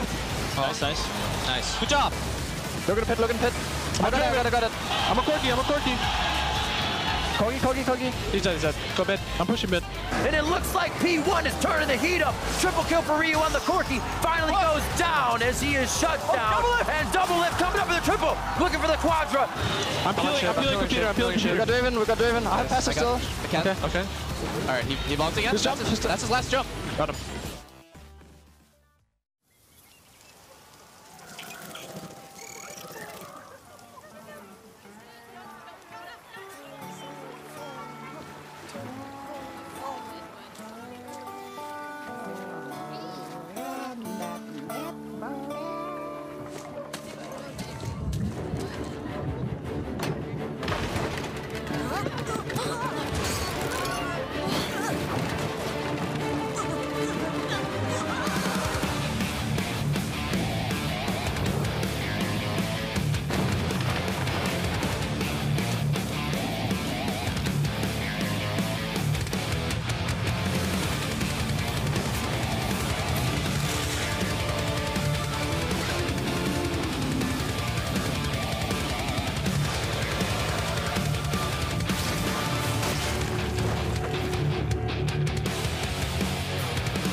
Welcome back, everyone, to North American LCS. My name is David Freak Turley, and joining me here is someone who calls Colorcast or feed Sam Kobe Hartman Kensler.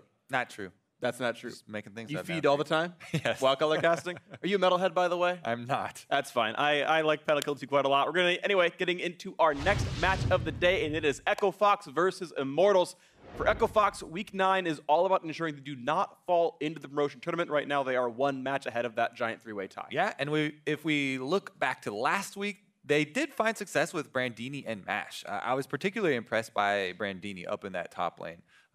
So some of the substitutions have really started to work out with these guys. Now, they did also sub in Keith, who looked good in his game. So maybe the team, have started to work out some of those issues, and the internal practice does seem to be, helping in some ways. Yeah. It's just that they're definitely going to need to find some consistency because, as you said, they have pressing matters to attend to, basically. Yeah, and unfortunate for them, unlike FLICKR Phoenix 1, there are no points. There's no way they go to the playoffs or regional qualifiers, so it's really just sit in 7th or 8th, feel comfortable, hope you can come back in the next split. Now, of course, they're up against Immortals, who looked absolutely unstoppable last night. I wanted to be that #1 team in NA. And they won in under 52 minutes of total game time for the whole series. Now, that is definitely impressive. They're still fighting to keep up with TSM. TSM just won their game, so Immortals want that top spot. Both of those two teams are the ones that do have the playoff buys, but obviously first, is the... Yeah. If you're not first, you're last, basically. Yeah, absolutely the case here. It might be the case that if they do not win here, they actually can't take first since TSM won earlier in the day. Anyway, let's check out the starting lineups for both of these squads. And on the blue side, starting out is going to be Echo Fox with Brandini getting the start in the top lane, Akaden in the jungle, Froggen in mid, Keith and Gate in that bot lane, along with Coach Inero, who pledges to fist bump me every single week. And on the red side, it is Immortals. Up top is Flame. He has actually been on fire recently. Gonna keep your eyes up there. Smithy in the jungle. Mid Pobelter, bottom Cody Sun. Support Olay and Coach Song as well on stage, who does need recognition. I mean, people talk about all the improvements of Immortals and bringing Smithy on, and Olay and Cody Sun came into their own this split, and they've been amazing. And Flame has really started to show up. Yeah. But all of those players that everyone keeps talking about having these great performances credit Song so much with a lot of the improvements for the communication, just the way that the team plays now. Yep, and it seems like Immortals, all kind of 6 of them if you want to consider. And even Stunt comes in every single day and he hangs out and talks to the players and is part of that. So maybe it's even 7. He's there for moral support or something else. The whole squad's been working. We're going to see if Echo Fox across their 10 and 20, whoever many players are going to be, can find something for themselves. Champ select has begun. Thresh off the table. What else did they move from Olay? No Camille from Brandini. Yeah, Olay definitely one of the supports that draws quite a few bans. LeBlanc going to find her way still here. Froggen actually has been playing a ton of Corki, and that's not really a surprise because multiple years he's actually put in on that champion even before the changes to make him more magic damage focused than he already was. But it would not be a surprise if they try and work their way around that one to get him a good matchup. We're seeing a couple of adaptive bans as well. Like a Fox removed the Kog'Maw that Cody Sun has put in a lot of time into recently as well. And we'll see if Immortals continues their trend of not respecting Zac. They did not ban it yesterday, and the same comes true here. Still respecting the Caitlyn quite a bit, but they have hopped off the Zac train, and apparently so has Echo Fox. Yeah, one of my biggest, pet peeves as if you do get Zac as well, one of the things, it's really difficult to play into a very good disengaged support. And I feel like a large part of the reason, Immortals are more willing to let that one through nowadays. They have a lot of trust in Olay as far as moving towards the mid-game section for the disengages. Absolutely true. Quick yawn for Pobelter. Apparently he's not excited about this match, but it certainly should be important for him. Jarvan grabbed up. Flame likely to play it, though Smithy of course could. And we'll see if they want to grab anything else high priority just yet. I saw the Silver Hover, and I do like it for the matchup. And I actually even like grabbing it a bit earlier so you can wait to adapt on your next pick here. So I think it's a solid bot lane, and if they're not up against Braum, she will do so much damage in team fight. That's why the AD carry pick ban is actually still interesting to me, even though everyone's like, oh, I'm so bored with Kalista, Tristana, this sort of meta with Sivir and Caitlyn and stuff like that.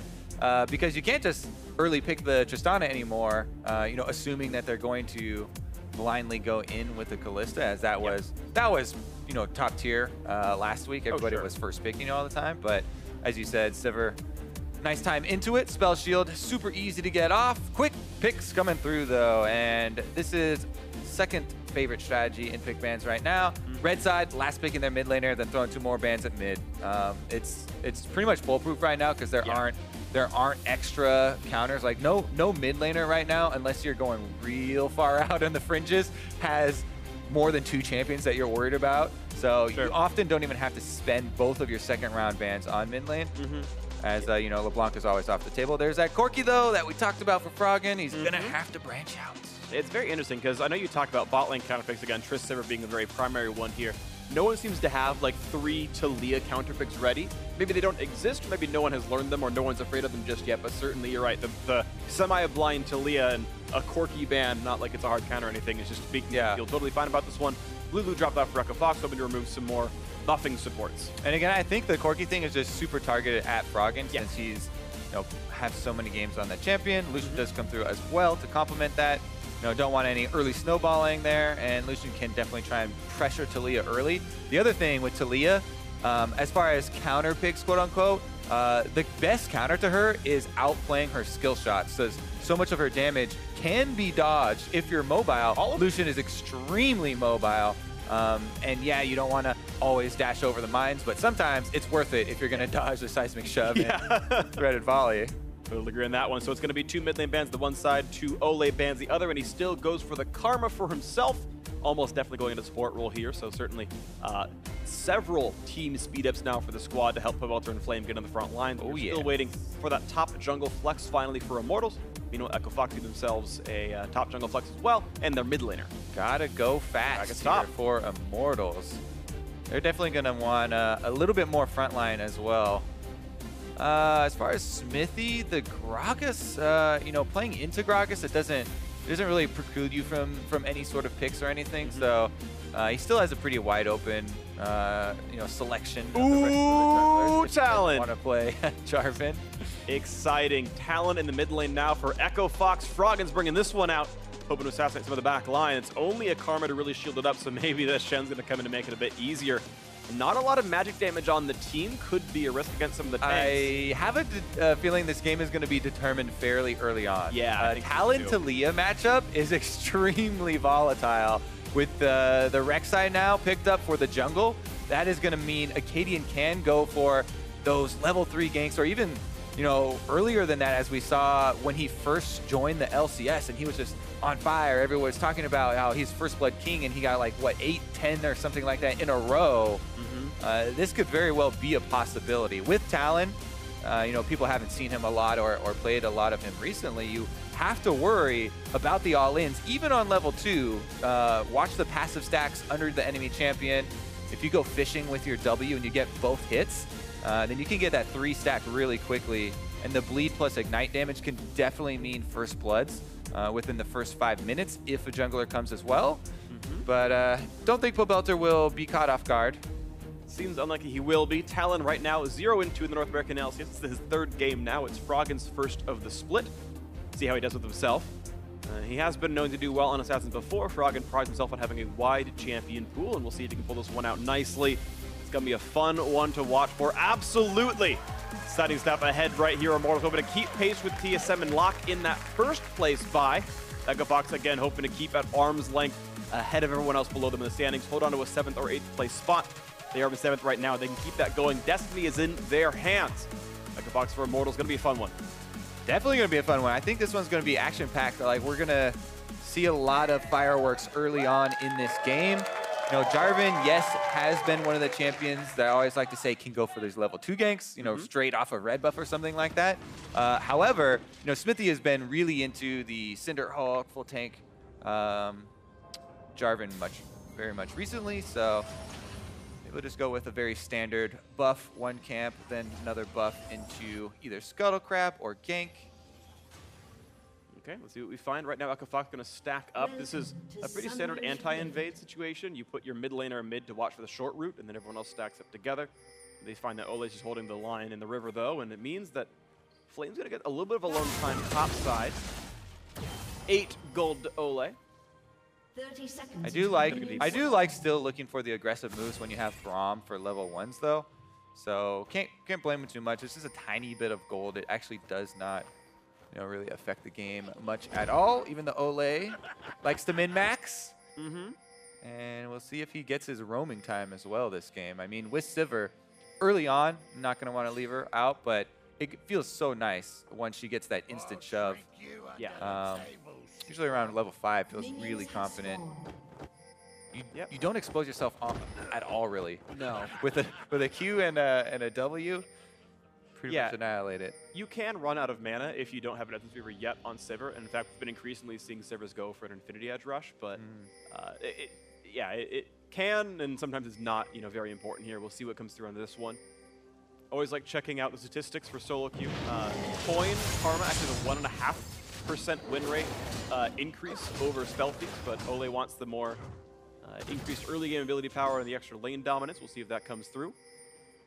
Quick leash there onto a Smithy and a super leash, of course, for Acadia. And the difference there, solo queue is more skewed a bit towards just basically saving up gold for big items. Ardent Censer is the big item. Obviously, Karma, that one item power spike that all the shielding supports want to rush to is the Ardent Censer. But Ole here going for the more aggressive, as you said, you get extra damage as well. So we may see the effects of that decision in the lane as he's really trying to whittle down the Braum and take away some of that threat.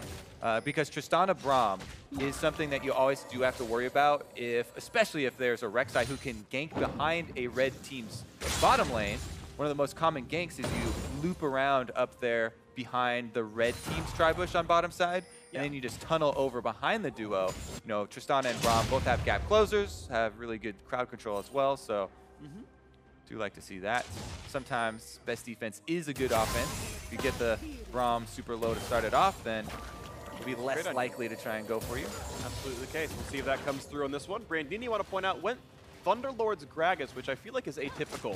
He went for the 5% CDR mastery it below it, so maybe it's because he really wants 45 CDR Gragas support in the game, but either way, it's an atypical keystone for top Gragas, but either way, that's the way he's gone for.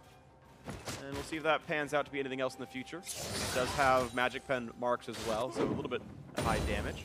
Yeah, I kind of like it because not only the cooldown reduction that you mentioned, but even though you don't scale your Thunderlords because you're not really building any flat attack damage or AP beyond the ring, nice little trade.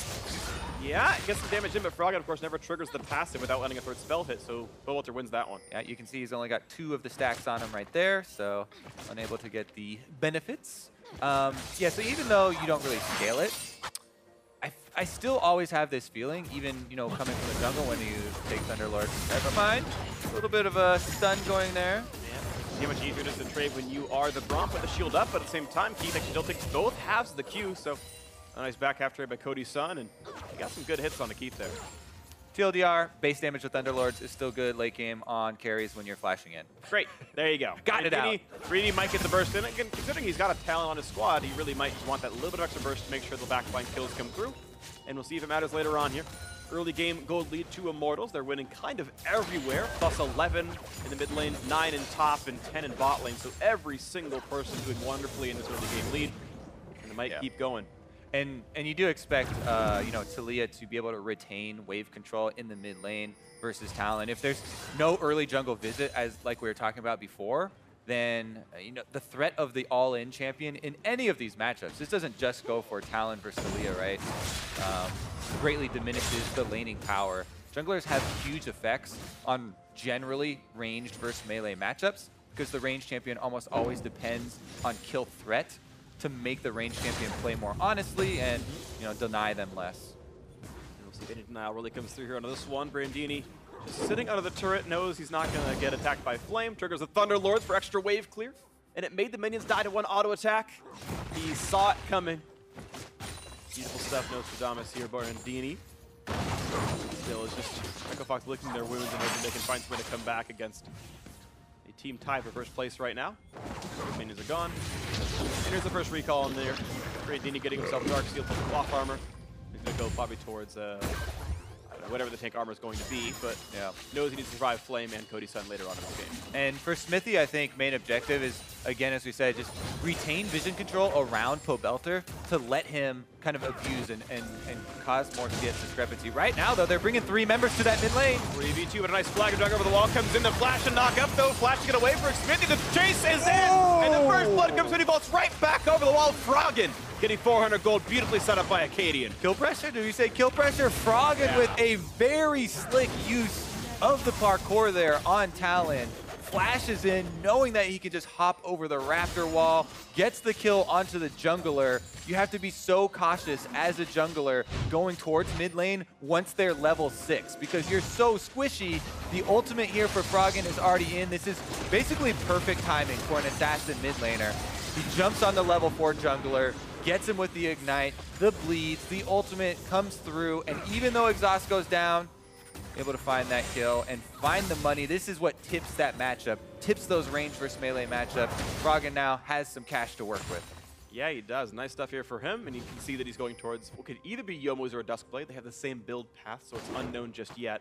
For me, I really prefer rushing the Duskblade.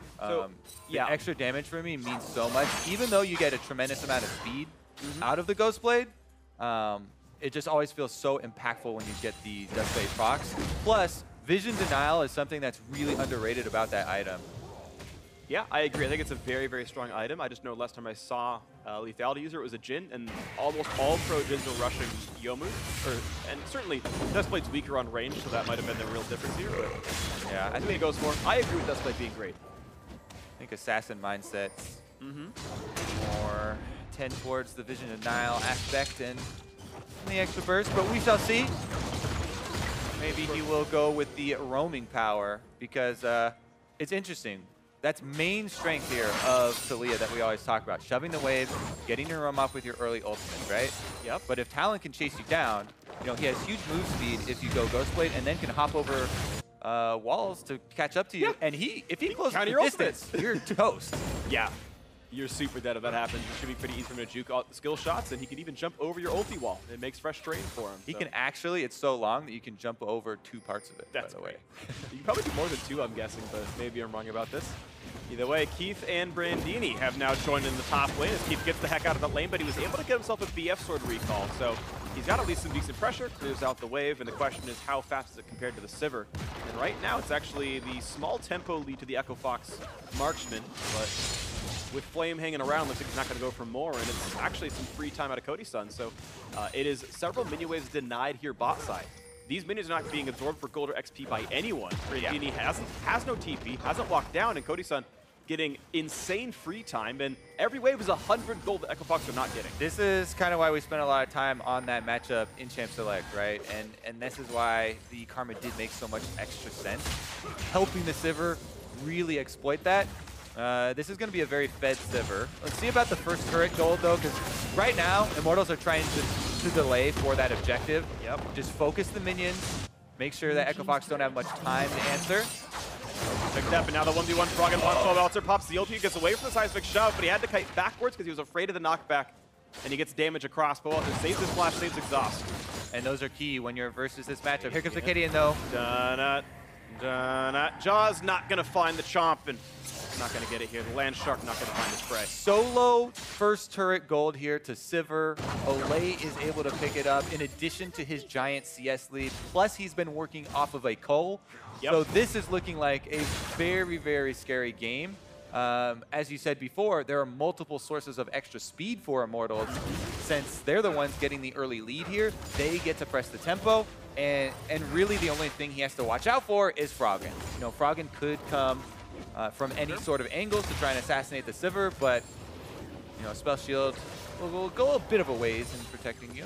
Yeah, it'll block one of the spells, and Talon's really only got 3 important ones, so it could mean a lot. And one spell actually means a lot versus Talon because of the passive that we keep going over. You know, trying to get those 3 stacks is a large portion of the damage. You do have enough ways to get 3 stacks, even with 1 spell shield, but it still is harder. If you can flash one of them, you're almost immune now, and that's where a lot of the damage comes from. So things to watch for, absolutely. Ole will be grabbing the shields. Cody's Sun did not choose to go Ninja Tabby, which I'm a little surprised by because I don't think he needs the damage that badly, and I think not dying may have been the better choice, but he certainly went for the higher damage version. We'll see if it bites him in the end. It's always up to a decision. Right? Durability versus damage. You are a backline threat. If you respect your team to peel, you don't need it. We'll see what comes through as Boelter keeps the push going in the mid lane. Still holding on to this nice, 10-15 minion lead here. Brandini gonna find a stun, a little bit of damage. Thunderlord's triggered. Are you gonna do that every time you see it? Whoa, Keystones! I'm so excited.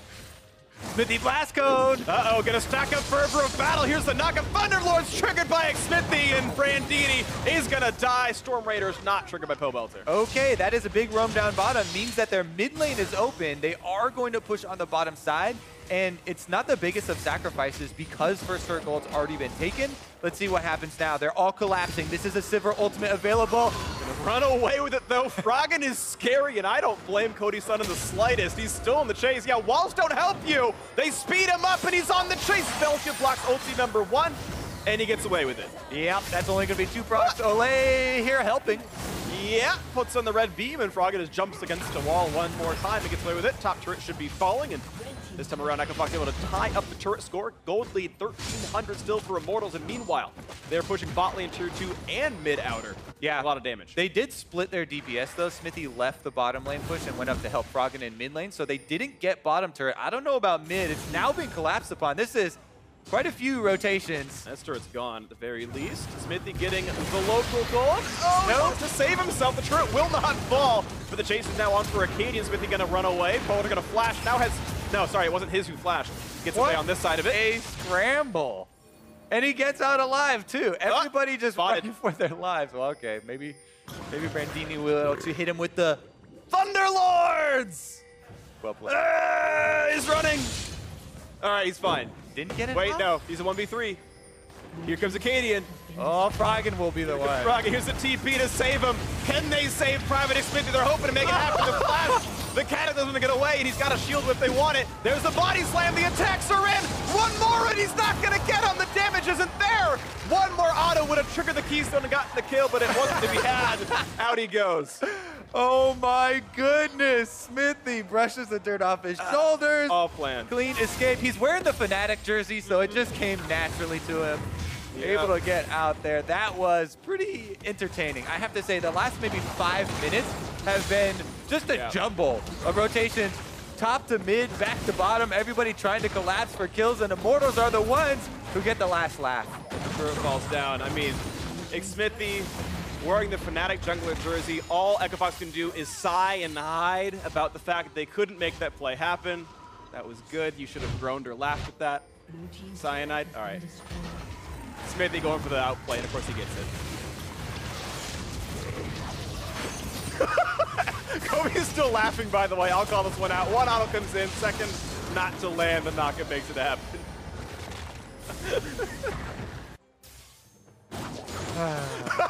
That's what I wanted, thank you. All right, let's take a look at this Ocean Drake. It's probably going to go uncontested after the last bit of gold here gone over to Immortals. The gold lead, even though it looks so chaotic and the scramble's been all over the map, Immortals have been pretty good about keeping that gold lead up here, and it does get difficult for Echofox. We talked about how quick Immortals can get around the map and pressure once they have the lead. That was close. He got some hits off there. There we go. Here comes the wall. He's gonna look for the seismic, shove the flash, get away, heal as well, but Keith might just have some. Oh, that shove was amazing, though. Both grabs him too, and it's gonna run away. Not gonna be landed by the glacial fissure, and now the knockup is in for Acadian. Two sides of the fight. Though Cody Sun runs away, but a nice root from Ole buys time, and Froggen cannot get that kill. But now the explosive cask is in. The damage output's there. Froggen dives in for one, but a trade comes through, and meanwhile another one in. Thanks to the Gragas, Brandini makes the damage come in. 3-4 now in overall kills. Looks like it's a 2-for-2, a tied fight. I feel like both teams should just be shouting, everyone group up right now, because we constantly are having engages. That was just so fun to watch Froggen's path from the back line back over the wall into the kill, execution on the other half of the skirmish. But again, the Immortals are the ones pushing the extra wave here. Flame was not involved in this at all. He pushes top lane up, and top lane he's going to get most of this turret health, if not all of it. Doesn't look like, Acadian will be able to go up there and defend.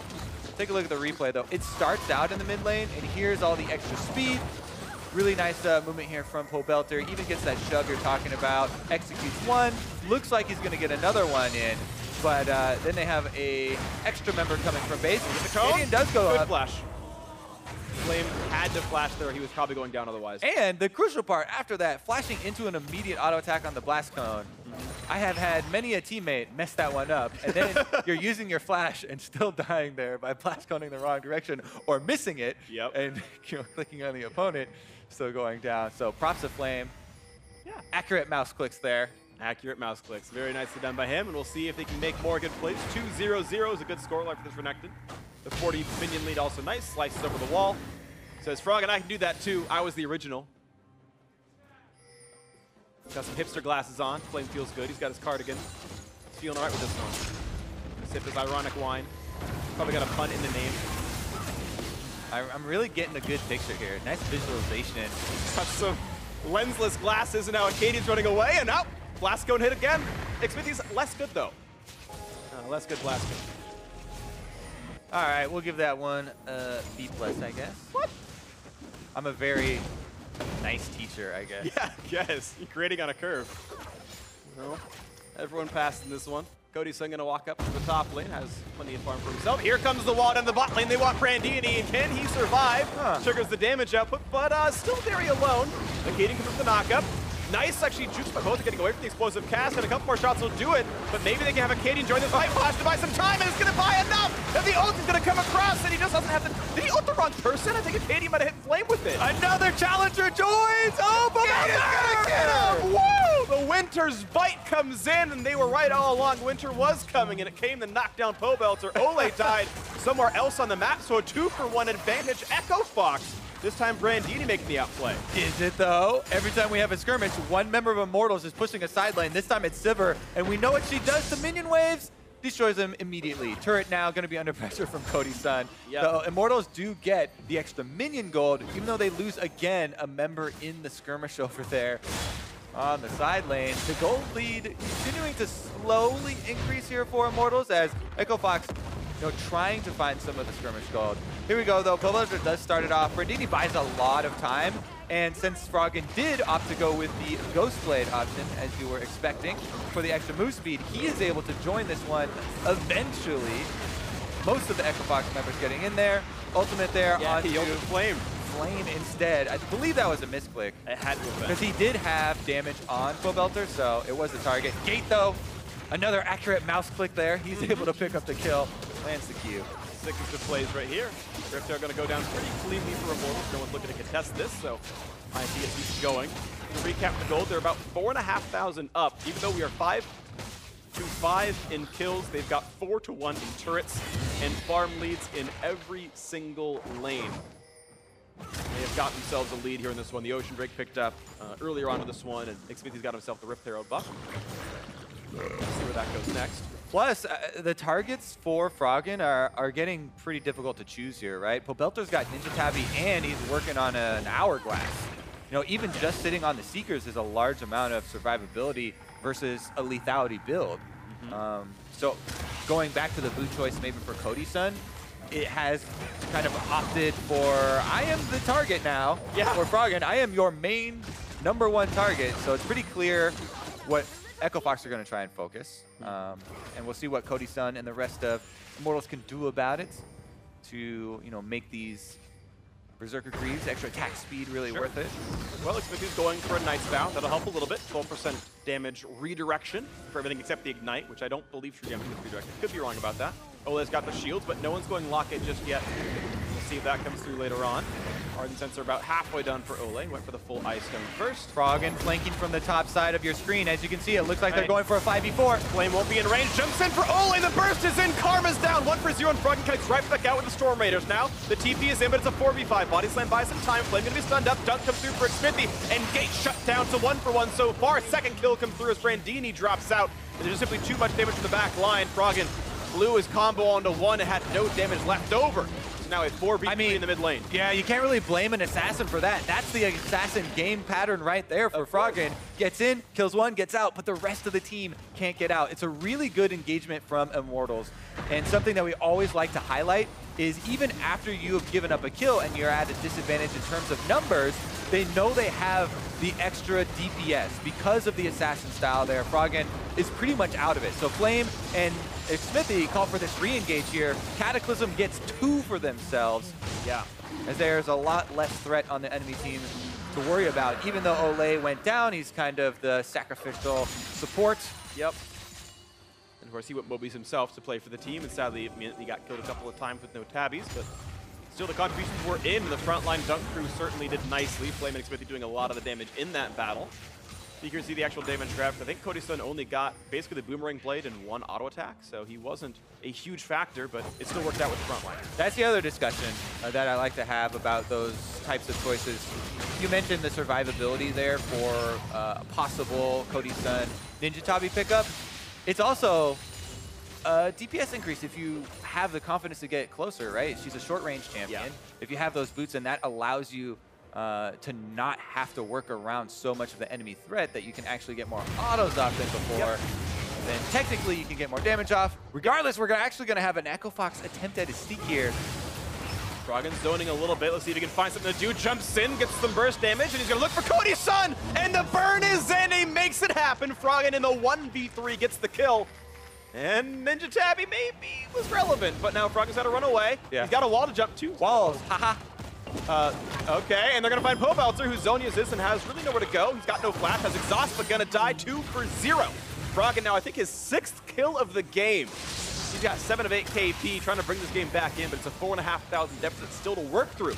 But a 5v3 on the map. It definitely looks good here on the talent. It's not going to mean a whole lot for the team, it doesn't feel like, but with 2 carries off the board, like, this is the best chance Echo Fox get. They have to pressure this. He's trying to get more. Smithy has all 3 procs for the passive. All right, that did almost no damage because he's very tanky. He's going to keep trying for a bit more. There's no explosive cast because Zone out of Smithy, though, and he's got Smite, but no flash. Going to jump back over the wall, and the re-engage comes in looking for Flame and knock him with Glacial Fissure. Means he got a 5v3, and they're going to try to pick up one. He's going to watch out. He's got to run away, and Froggen getting the kill onto the Ole kill on the very bottom side. Now that's 3 straight kills for Echo Fox if they're going to disengage. He is just so slippery on Talon, utilizing every single wall over here to not only delay the enemy team, but he weaves in and out, grabs the extra kill here for Echo Fox. They are unable to turn it into a Baron, which would, really turn that play into a true comeback. Froggen gets found out, and there's all the damage they need. Shutdown comes through. Didn't see that one coming. What a hype killer right there. Yeah. Yeah, Froggen's getting all the assassin kills. What slick moves? Stunned up and dead. Yeah. That's a pretty likely and awful Baron for Immortals result. Froggen, again, his 7 of the team's 9 kills off the map. Immortals goes right for the Baron. Or at least the word control. The other impressive thing is look at the kill participation for the other members of Echo Fox. Yeah. Froggen's almost double of everybody else. Here we go, though. Baron attempt number 2. Ole getting stunned on the outside. All right, going to find Brandini in the front line. Immediately, Seismic shove back. And Boba to get the first kill on this one. Keith goes back in for a couple of shots. And Ole, a couple more attacks will do it, but now he's going to run away. And Gates about to be stunned. Buster shot buys some time, but nicely shot by Keith. They've still got to run, though. And they will disengage, but it's a 1 for 0. The kill already went through onto Brandini. Not done yet. And Acadian's in a bad spot. They're going to get knocked up as well, and second kill comes through. Props to Xmithy. And now no jungler alive means no smite steal. They are fairly low health, so Froggen might be able to work some magic here, and that's all Echo Fox are hoping for. Well, gotta go fast. Portal's in the pit. He's gonna hope for the big AoE damage. Does have the ultimate. Here comes the play. Can they shut down Immortals? He looks for Ole first, though he's not part of the fight. They're gonna get the smite through. Nicely done by Xmithy, gets the 1. And now the fight continues as Ole is gone, but a 3v4 on the map. And will they even look for this? Froggen is looking to flank on a flame. The flash away from Gate stays alive. Keith holding time in the mid lane. Can they make it happen? He's gonna look for damage on Pope. Coming in from the back. Keith could fight him. Goes for the burst. He's gonna look for flame, but the stun is too much. And the shutdown goes through to Cody Sun. The flash to chase. 2 more shots will kill off Gate. He's gonna look for it, and the Boomerang Blade not gonna do the damage. The slow is not gonna mean enough because the dunk comes through, and Xmithy looking for 1 more. 2 for 1, and this fight explosive cast brings in Cody Sun. Thunderlord's triggered on Saver, but Brandini's in a 1v2. Here comes Acadian, the ulti pop to buy some speed. He's gonna go for the flash knock, and the ulti should be there for Acadian. The burst gonna land, Brandini gets the kill though, and the still actually has the ulti. He wants to go for it again. The Void Rush was not actually consumed. Out goes Xmithy, 1 for 1 in that fight. Whew. Baron in the end also goes over 2 Immortals, so this might be the end of the super chaotic plays. And Never. Now it's gonna be theoretically some more, structured lane pushing here for Immortals. They do have quite a lot to work with. 1 minute and 20 on the Drake. They don't have to wait for that. They can try and get some turrets early.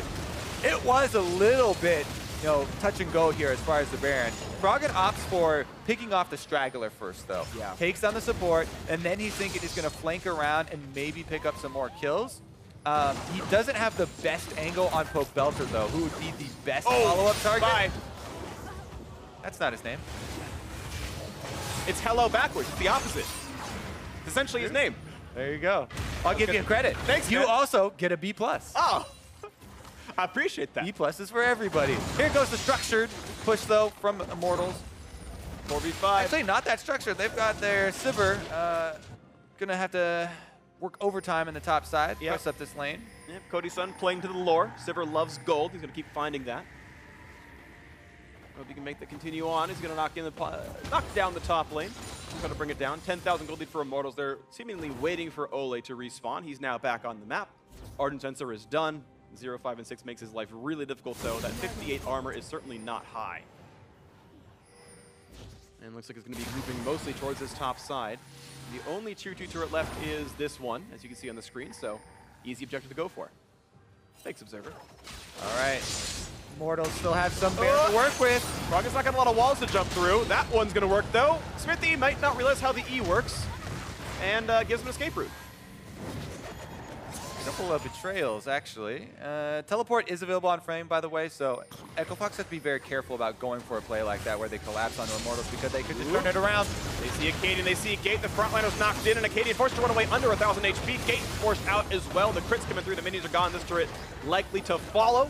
And the 6th turret kill of the game for Immortals. Echo Fox, to their credit, have only gotten 12 kills, but no really objectives. Yeah. In this straight up 5-on-5, if you group up, it makes Talon's job very difficult. That's what Immortals are trying to get done here while still having Flame keep the minions pushing for mid lane. He tries to kill the wave, then hover over to the top side so that he can join the team for that 5-on-5. As long as they group up, it's going to be very difficult for Froggen to get back there to Cody-san or Ole. And that's all they need to accomplish. Keep moving this one forward, though. Quickly going to jump right back out with the turrets at half HP. Flame 1v1 with Froggen. Tries to guess where he is. Doesn't quite get it right, though. A lot of ulti damage, and Acadian can ult. Can they get this fight coming through? Acadian's going to look for it. Ulti's going to come in for some damage. Gets him really low. A couple more shots will kill in Flame. Meanwhile, it's actually Brandini forced out. Just barely survives, and the same for Flame. Both top laners live. TP is available for the Immortals top, so we can rejoin soon. Brandini will heal up in the fountain and come back as well. Yeah, they can just wait for the next minion wave, then teleport on the first minion the turret is on, use that as some extra time to siege if they want to press it. They know that Froggen's ultimate is down. There's a Cloud Drake up. They've got, oh no, they're not going for it. They're going for the siege mid lane. Continue. Just kidding, it's Cloud Drake. Yeah! So we're gonna be able to pick that one easily.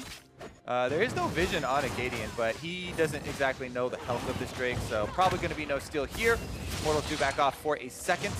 A little bit of a breather for Echo Fox, who are trying to catch up, but the gold lead is ballooning. Yep. The extra Drakes are coming through. You know what you fill balloons with?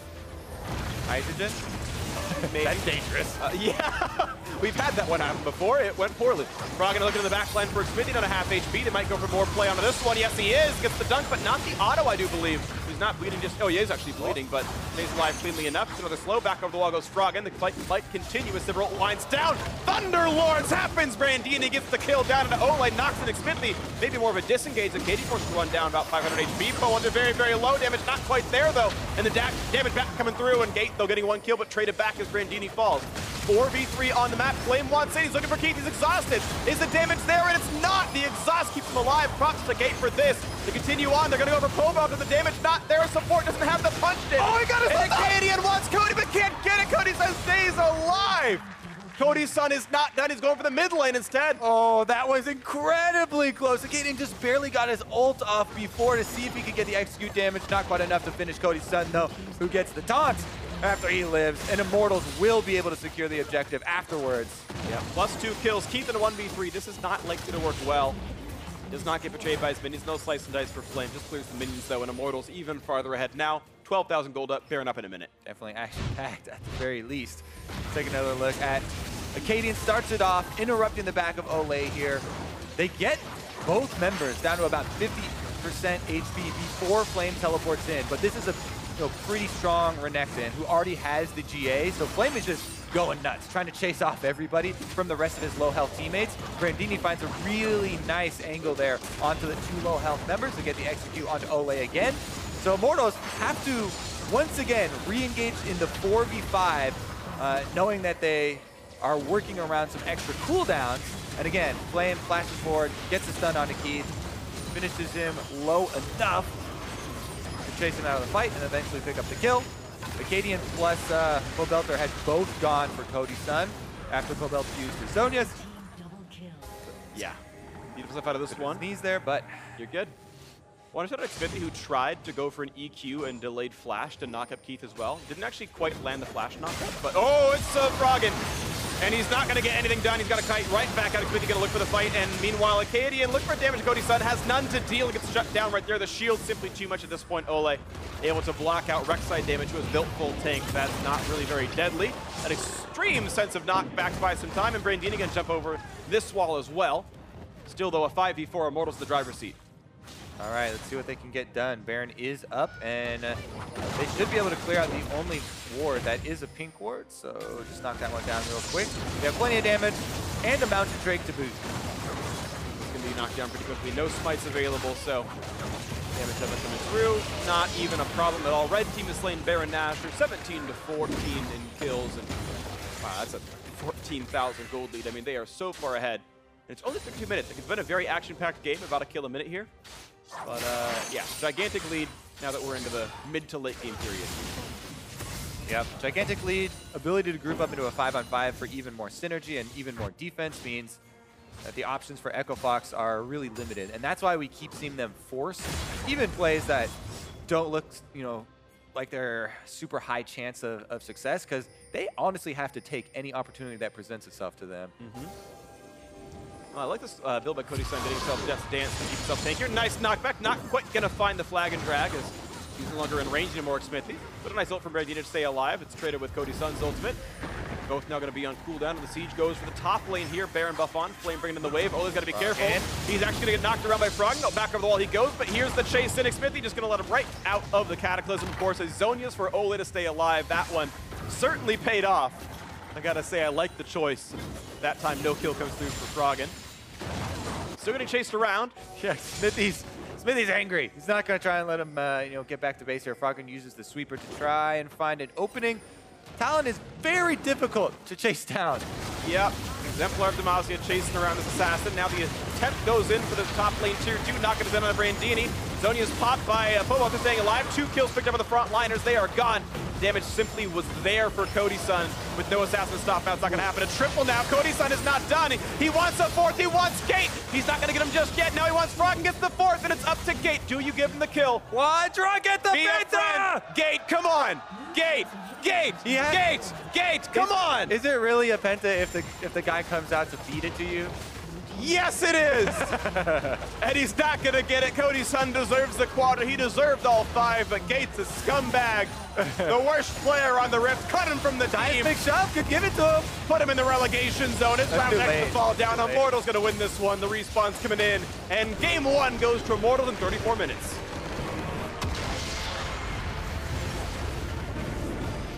All said and done. He only was assassinated 2 times in the entire game, even without Ninja Tabi, so yeah, not too big of a deal for him. Can't complain.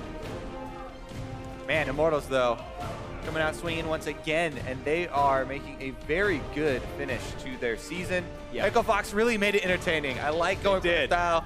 Talon gameplay here on display early on, all over the map. Definitely some fun little skirmishes and chases to watch, but yeah, there's a reason we don't see them too often in these LCS games. It is unreliable strategy, to say the least. Yeah, and one thing I think that really hurts it was the fact that Echo Fox lost every lane. So even though Froggen solos someone out and buys some time, the resulting 4v4, their tanks have just 1,000 less gold than the other tanks. So Flame just has more damage, more health than Brandini does, so he wins that fight every time. Just runs him over. The kill participation, I think, was one of the biggest things I noticed. I don't know when we said it, 10 or 15 minutes into the game. Yeah, he was at 8 and everyone's at 4. Yeah, Froggen had double of the rest of the team because he's Talon, though, and Talon gets a lot of the solo kills. Yeah, that's what kind of creates that big gap. Yeah, unfortunately, couldn't happen there for him. We've got some highlight reels though of Froggen. Honestly, he did do some fun things. He does get caught eventually as well, but... And credit where credit is due, this was because Brandini and Acadian, made that visit to the mid lane. We talked about how Assassins do rely on the early pressure from junglers, kill pressure to really get them off and start running. But once he was, Froggen just made it look so clean, jumping over all the walls, in and out, multiple times, all-ins for the kill, then jumps out afterwards. There's another one. This is the Baron one where he tries to get the extra chase, but I'm not sure if he should have gone for the 5v4 or the 3v4 in the Baron pit, though. That's debatable, I think. Yeah, especially when the objective is that big. Yes, going for the straggler on the outside is the easier kill. Yeah. But at that stage in the game, if you don't stop the Baron, no matter how many kills you get, do you really win? Yeah, and you're right. I think that was a dicey one. My thought was, they're gonna go for the 3v4 and maybe they have the burst because he can buy time with the stealth. Maybe that was his one major mistake this game. Maybe it would have looked different, but of course the lanes were all losing in the first place. We have more team fights to show you, of course, as we are going to be holding the post game down here. 29-minute team fight, the 5-for-2 that really made this game end. All right, this is the one where Echo Fox, they want to take any opportunity to try and get numbers advantage, try and get some initiative in a team fight, early damage. So they go for the recall interrupt. Unfortunately for them, Sivir ultimate makes it fairly easy for Immortals to answer. Flamestill also had teleport, so he comes right out with the Guardian Angel. Brandini finds a really good flank on the side here. He's unable to get a nice knockback onto Smithy to solidify another kill, but he made it very close. Then Smithy, with his dying breath, gets a triple knockup into a Cataclysm there that secures a couple more.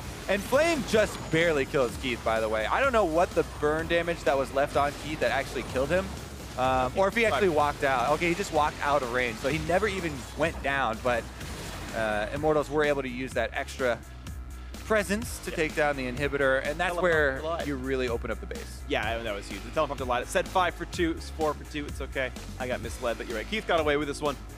Yeah, you just see this game kind of snowballed, and it's funny because the graph almost lies because the game ended with so much of a gold lead, 17,500 is ridiculously high, that the laning phase lead for the first 10 minutes, it looks so small by comparison. This is actually a pretty meaningful gold lead. It was just through the laning phase. We were seeing 500 gold before a kill came in, just from out farming, and that is really substantial for just laning phase. So props to everyone on Immortals who did so well, and now we'll see if Echo Fox can even up the series. We're going to come back with Game 2 for Echo Fox versus Immortals. Meet us back here after the break. See you soon.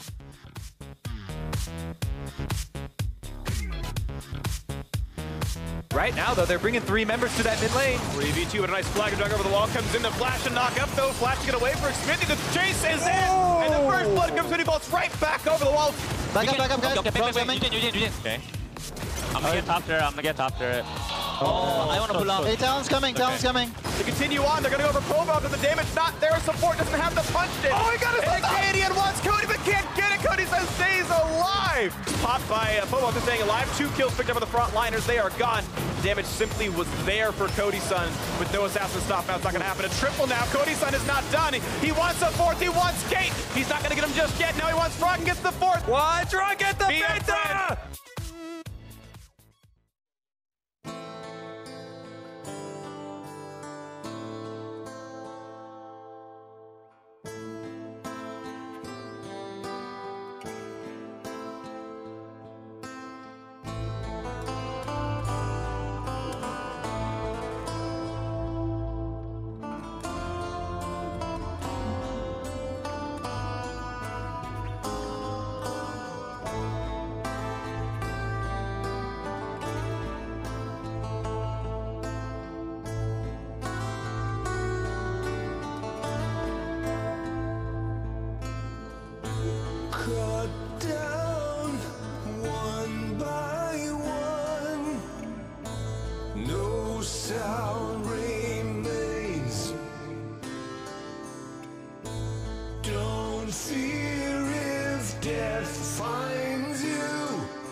Hello, everybody, and welcome back to This or That with Kobe and Jat.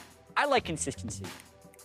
We're here every week. Back at it. It's always this or that. We've only ever swapped sides once, so everything as it should be. We have 6 slides today.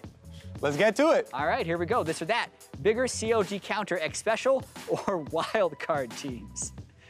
This is actually, because if you want to attack this from a numbers perspective, this is actually pretty close. I think X Special's percentage win was just posted on Reddit, and it was insane. It was like 70+% all-time win record versus CLG, no matter what team he's on. Pretty amazing, because X Special has been on good teams. I mean, he was on the early TSM teams, and they were pretty dominant. But then he was on the Liquid teams that just decided to slam CLG in playoffs year after year. However, to me, this is an interesting one because all of X Special's victories over CLG are like normal or, playoffs of North American LCS. These are when it matters at, worldwide competitions, and it happens so many times that one, I feel like this one stings more. I have to go with that. But I think he has a better win record. So I'll actually go with he's technically a bigger counter because he has won more games for CLG. But this one definitely hurts more because it's at international competition. They lost both games to Albus Nox Luna, and they lost 1 game to Supermassive. So that's 75% as far as I can tell. And also Pain, which makes it a little bit lower. Those hurt, man. They beat a Korean team and then lose to these guys. So from you better be a big counter if you're able to beat a Korean team and you can't beat the sheer number of games that X Special has won versus CLG, though, I think it's the higher volume. Fine, but it stings when they lose to wildcard teams. I'm going with that. Both true. Slide number 2. This or that or the other thing. They've done this before. How far can Dig go? Quarterfinals, semifinals, finals. I do not have an accent. I was just reading quarterfinals. Quarterfinals. I'm gonna go scratch this one off. I actually think that Team Dignitas. Oh man, this is actually. So looking at the standings, if Team Dignitas beats COG, there's a good chance they get the number 3 seed. And then I think they can beat Envy and therefore make it to semifinals. But then will they be able to beat the TSM or the Immortals in the semifinals? That's the thing. That's why I'm kind of scratching this one off, but I feel pretty good about semifinals. Because as you're talking about, CLG is one of the prime targets. They had to bring in Omar God. They didn't plan on this big jungler switch this late in the season, and they very clearly have more to do with him and, and to bring him into the rest of the team. So I actually feel pretty confident.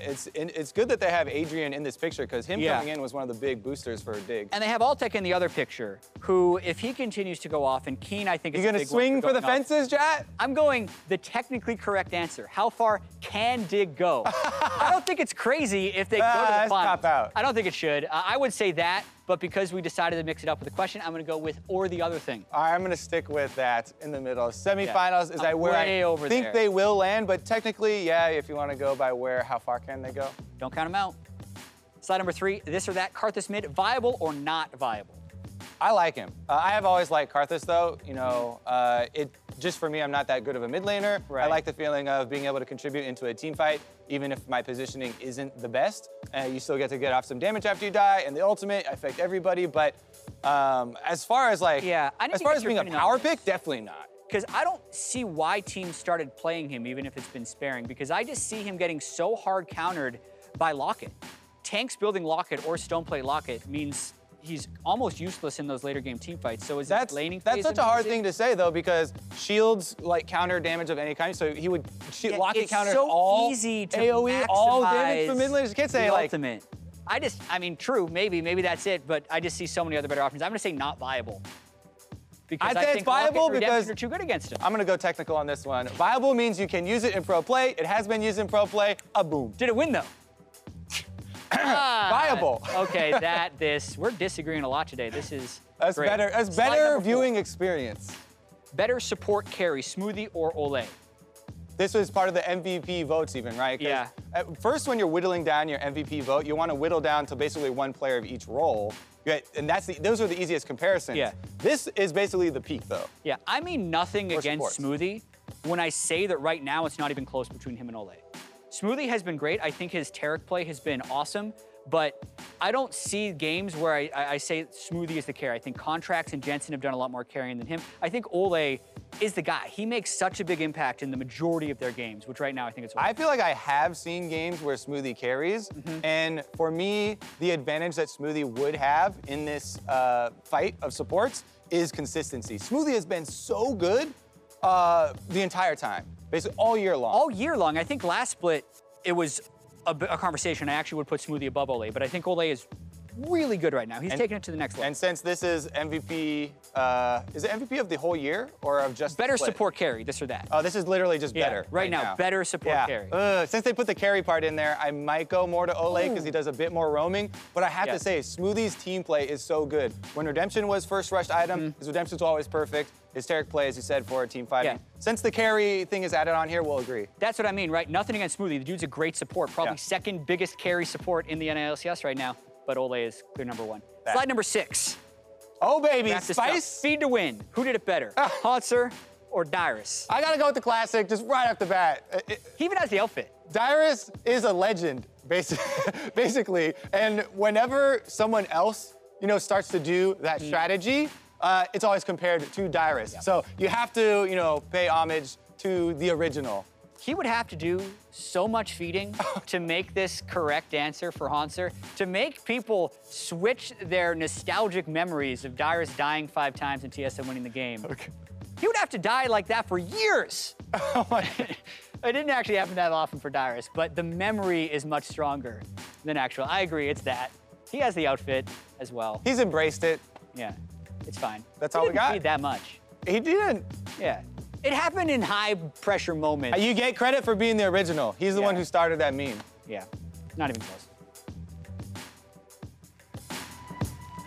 Wow, I hate watching myself. Well, I mean, you ran really fast to get up here during that transition. Good one. That's insane. I'm so funny. Welcome back to round 2 of Immortals Fox. Which Kobe do you prefer, this or that Kobe? The one on the... This Kobe, like I said, I hate watching myself on those, so yeah. I'm going to go with that because then you also, hear me. I thought about it afterwards, and some people were talking about Darien was actually the original. So yeah, I saw that too. Even the original. I mean, the other thing was the vote. Player of the game is Flame. Speaking of top laners feeding, it wasn't him.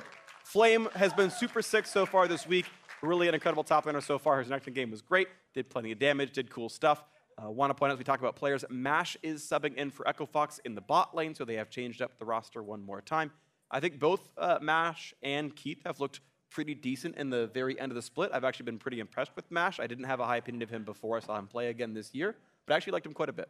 Yeah, and I do kind of feel a little bit bad for Keith because he kind of got the raw end of the stick with the matchup last time around. I feel like playing Tristana into Sivir plus Karma was pretty difficult, and if they switch it around here and MASH may get some more advantageous matchup, then people might be, more lean towards him and kind of hating on Keith. But I don't think that is, too necessary.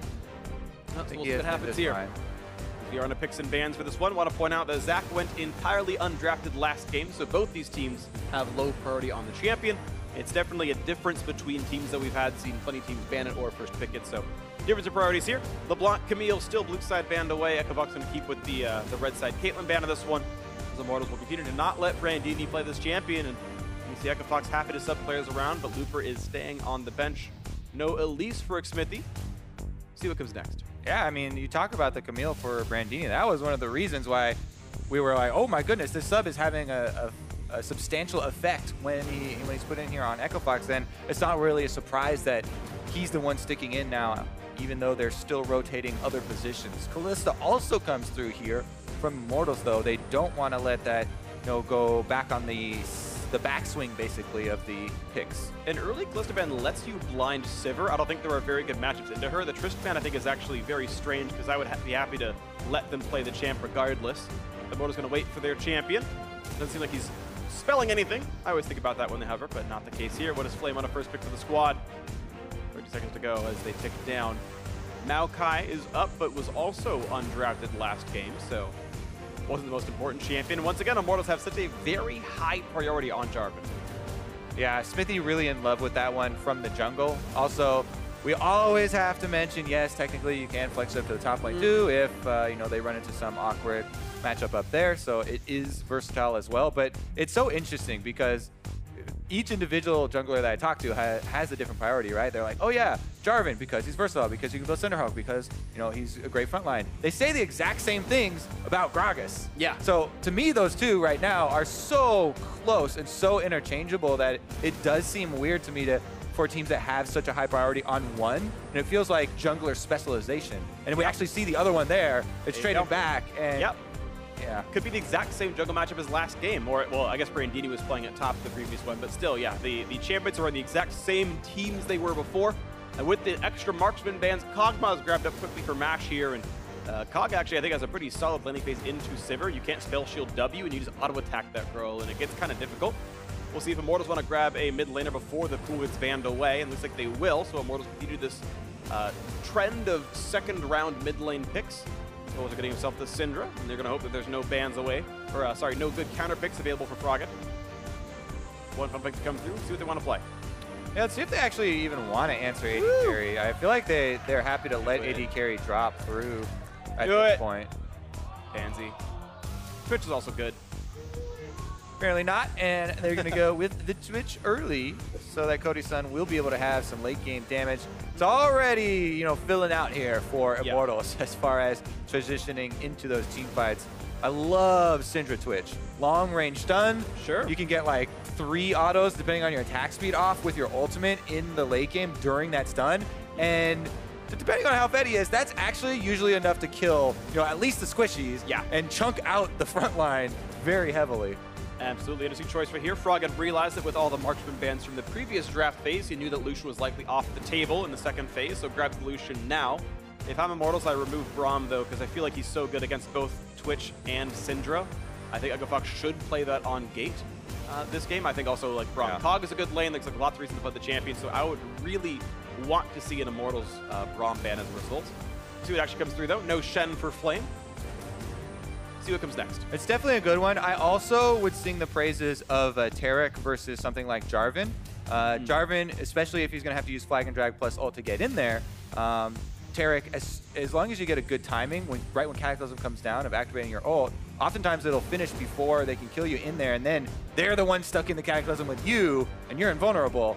Right. And he has semi-decent options against the Syndra and Twitch. Anytime you do see a lot of line damage, though, as you said, Braum feels very good about blocking those types of spells. Yep.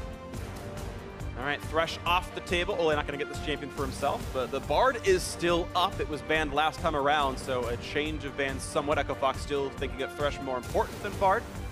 We'll see if Ole gets to play it, or if he goes something else. Janna, actually, they're actually removing the backline supporters off. Karma is still up if they want it. Yeah, it's not a huge surprise that they want to take out the 2 main Ardent Sensor rushers when they're facing the Kog'Maw, plus it's a double 80 carry. They also have a Lucian that would be receiving those shields, so really need to be careful when the enemy drafts double marksman super early about letting any Ardent Sensor rushers through. Absolutely, and I think the right choice here for EchoFox. Braum, I think, fits the comp really, really well. Well done. Woo! Thank you very much. Oh, that was the worst high five. Can we try again? All right, that was decent. We easily started it here. I'm going to try one more time. That was me clapping, but you can't know that. That was a high five. All right. I heard good job from the audience. Appreciate that. Alistair coming through for Ole. So it looks like the Bard not going to come through regardless, to the chagrin of all the cosplayers in the audience. As Alistair will be picked up alongside Twitch and makes his bot lane a bit interesting. I think Alistair can do pretty well in the matchup. Renekton might be grabbed the second time in a row for Flame, and it means the same top jungle combo for Immortals as the previous. And not just the previous game. Flame has been on a roll with Renekton for almost a month now.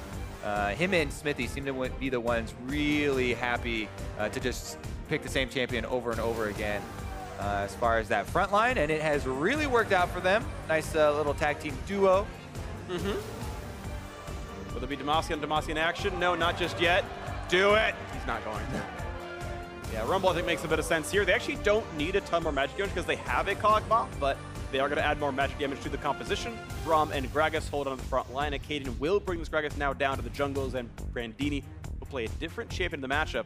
Renekton, I feel like, is typically favored in this, though, so I think the difficulty's ahead for Brandini in the lane. Yeah, I actually really enjoy Rumble into compositions that are running double no mobility backline, right? Syndra and Twitch, you can get so much value out of an equalizer literally just by making those 2 move. You know, Twitch pops his ultimate out. He wants to spend the entire time getting auto attacks off. If he has to worry about, you know, either burning his flash or if he doesn't have flash, walking off of it. Even if you don't get a ton of the damage, the extra slow, and that time does buy a lot of room for your team fight. So I do kind of like that top lane pick for Echo Fox, even though it may feel to some people like they don't have a tremendous amount of CC. I'm fine with just Braum and Gragas, you know, playing that role. I think it's pretty reasonable. You've got some backline access too. You know, Lucian and Kog'Maw can follow up off the Rumble if it so happens. We are into what could be the final regular season game for Immortals, hoping to make it a sweep of wins in their last week of regular season matches.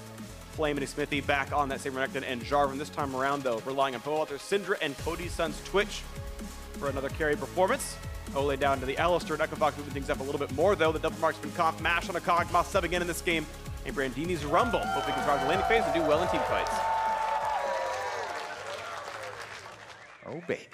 Gate has also taken the exhaust here for the bottom lane. Is that actually the best part of Alistar? It is now. Yeah. He did get, so here's the buffs. Okay. He got 5% more damage reduction on his ultimate. Boom, we see Alistar all over the place. How much of the prolific Alistar play is because of this skin and the I mean, we were never really seeing him before with this cowbell, because I remember thinking back to like MSI and stuff.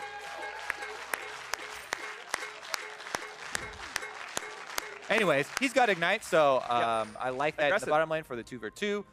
As far as Gate and his exhaust, it is difficult to get exhaust onto the super high teamfight value of Twitch or Syndra. It can be done, but it is very difficult. So here's what you would try and do as Braum in that case is use the Unbreakable like you talked about to block your big spell. And during that Unbreakable, get close enough to land your exhaust so that it goes on after your Unbreakable goes down. Oftentimes you're going to die while doing this, but that would be a sacrifice worthy of winning a team fight. Oftentimes you're not going to get that choice though, especially with Jarvan and Alistar trying to disrupt your team. It makes it pretty difficult to navigate. Whereas the Ignite just brings you a lot of power for lane, get some kills, threaten those dives. Of course, we'll see those threats are real. I want to point out a very minor thing. This is the second time in a row I've seen Gate predict a Powalter juke with his Q and Pope just walking in a straight line. I want to see next time Gate goes for Pope if he just aims forward and Pope this time does juke. Because it's always the guess you play in Pro is will they go back or forward, 50-50. And Pope has chosen to continually walk in a straight line. I want to see what it ends up being. Smithy going to go for the early red. They're going to find Cody's son, though the attacks are in. They're going to find the stun. But of course, as Jarvan's right around, doesn't want to fight though, doesn't want to give much away. Getting back and forth, a nice stun means damage onto Gate. Yeah, that's a nice trade for Echo Fox. They got a large portion of damage onto Cody's son as well as Olay, and Gate's got plenty of potions to heal up. Plus, they got back for the early CS. Nice little surprise there in the tri-bush from the Echo Fox duo. It does mean, look at the little mini-map there. I think that Smithy's going to finish up with that blue and get out of there without being punished. Acadian He's actually taking each other's jungle. He's actually going for, oh, never mind. Flash pull. Verizon's going to go for a bit of a body slam. They're ready for the flash, and he's going to get away from the flag and drag. He couldn't quite get anything else that he wanted. Now the damage across on his Smithy, very low on health. Takes someone to heal, maybe not needed, but the attacks come through. Nash stayed in the fight too long, and Cody's son got the damage across. They missed it. And I think so did he. So much Rocket's here.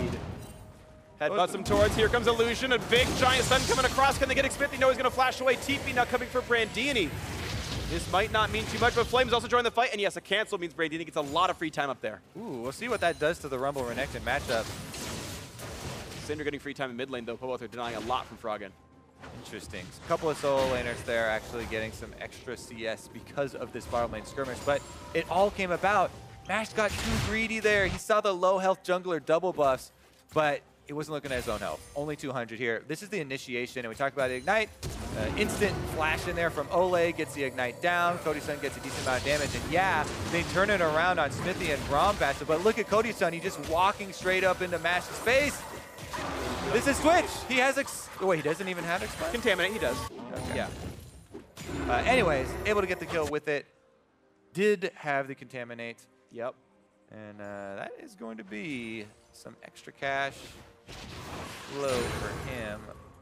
Yeah, he's going to go for the early Blade of the Ruined King. That's still the most common, right? I mean, crit builds, I do like to see them from Twitch, but that power spot on Just Blade is...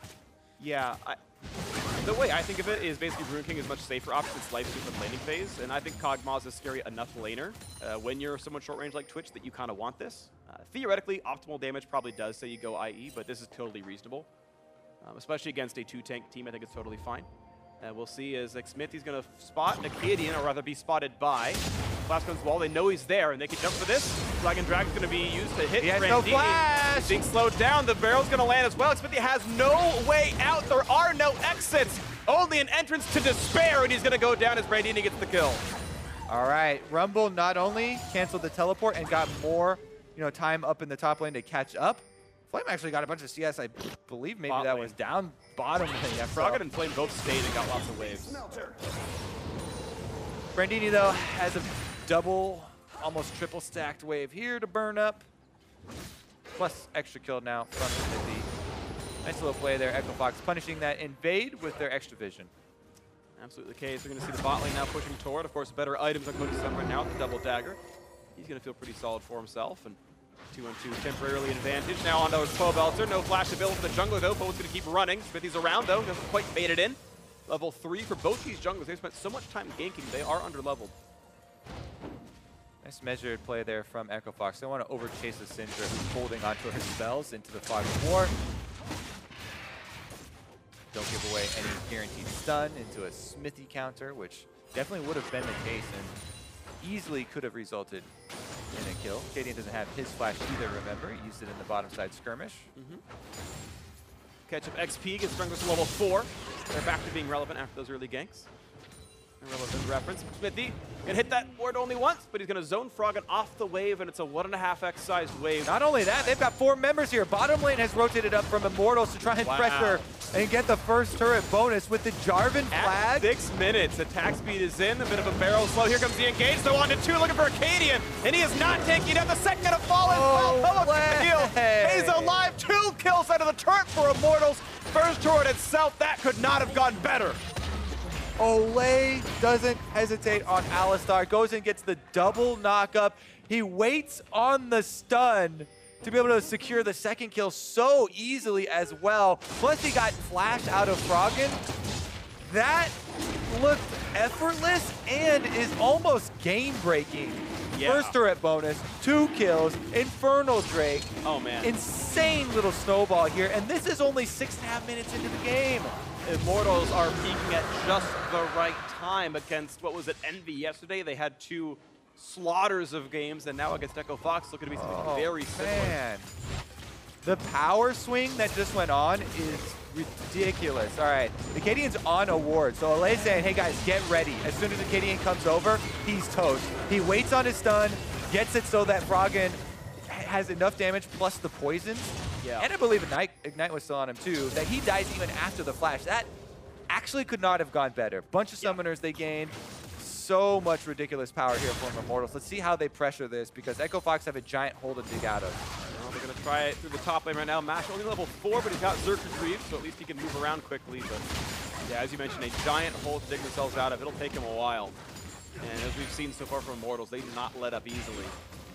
And maybe they can make it happen. And not often do we see 6.5 minutes tower dives. You know, the Alistar's still like level 4 or something in that fight before. Now he's level 5, but regardless, no ultimate, and they instantly are able to get the engage. Huge punish there, and very big rewards for the risk. Just very nice call from Immortals. Buck can look for the deep invades. Not going to find much here. Ole waiting around the wing. He's going to kill off a Trinket Ward. Quick out-of-game point, by the way. I was informed between Game 1 and 2 that Echo Fox, actually, based on how matches have gone so far this week, are actually guaranteed 7th or 8th. As you said, coming into this match, they were 1 match win ahead of that 3-way tie below them. And based on tiebreakers and game percentages and head-to-heads, they cannot finish 9th or below. So Echo Fox, actually, regardless of this result, are actually safe. And they will just... This will be the end. This will be the last match they played this year in the LCS. And we'll see how it goes in 2018 for everyone else involved. But Immortals, of course, still on that run for that top seed. We know they have a bye, but first and second seed certainly are relevant. See which one they get for themselves as they're battling TSM for that right. As more and more of the postseason is locked in. Actually, no, 3, 4, 5, and 6 exactly. Based on early results as well. Immortals going to hope again that they can get first place. CLG can help them with that one. Nice bit of damage into Frog, and ulti coming across as well, and suddenly it's Nick Smithy. He says goodbye, knock him down. Danes might be overrated. Get that kill knocked in, and 4-1 in this one. Oh, yeah, Smithy just with a little love tap there. He's like, I know you have this, Pobelter. You can secure the kill. We know for sure he has no flash. Yep. So they have that timer. They're returning to this. Okay, teleport for Brandini. They want to make a play on the top side versus the Twitch Alistar. On a ward, though, and there's completely an easy way out. Well, they can maybe push the turret down, but the new wave's coming in only right now. Yeah, I'm not going to hold my breath here on this one. Immortals with a giant lead here. Let's see if they even stick around. If you call Pobelter up, Echofox actually are going to have to pull off. There are a lot of wards, though, so something to watch out for. He's going to continue to walk by vision if he comes up here. Echofox are completely aware of this. Will they go for the dive? They're going to look for this one. Ole's going to walk forward. But when there's nearby, though, knockup is in. Onto this Rumble. Gets the ulti across, but it's not onto much damage. They don't get much into Pobelter, and that tank is pretty durable. Brandini right going to help, gets the kills. Pobelter, and now they're going to flash get away. Gate's going to jump to his teammate, and that is an ill-fated dive. Echofox getting farther and farther away. Yeah, Immortals 100% prepared for that one. That's the difficulties with 5-man rushing on the top side, you know, showing this dive really early on. Echofox have no surprise tools to bring to this party. Teleport comes in, you know, very casual stroll over from Pobelter. He's able to back off even though he gets exhausted. He doesn't force summoner spells. Immortals are also gaining ground on the bottom side. That's going to be a turret to Smithy, who was pushing the whole time.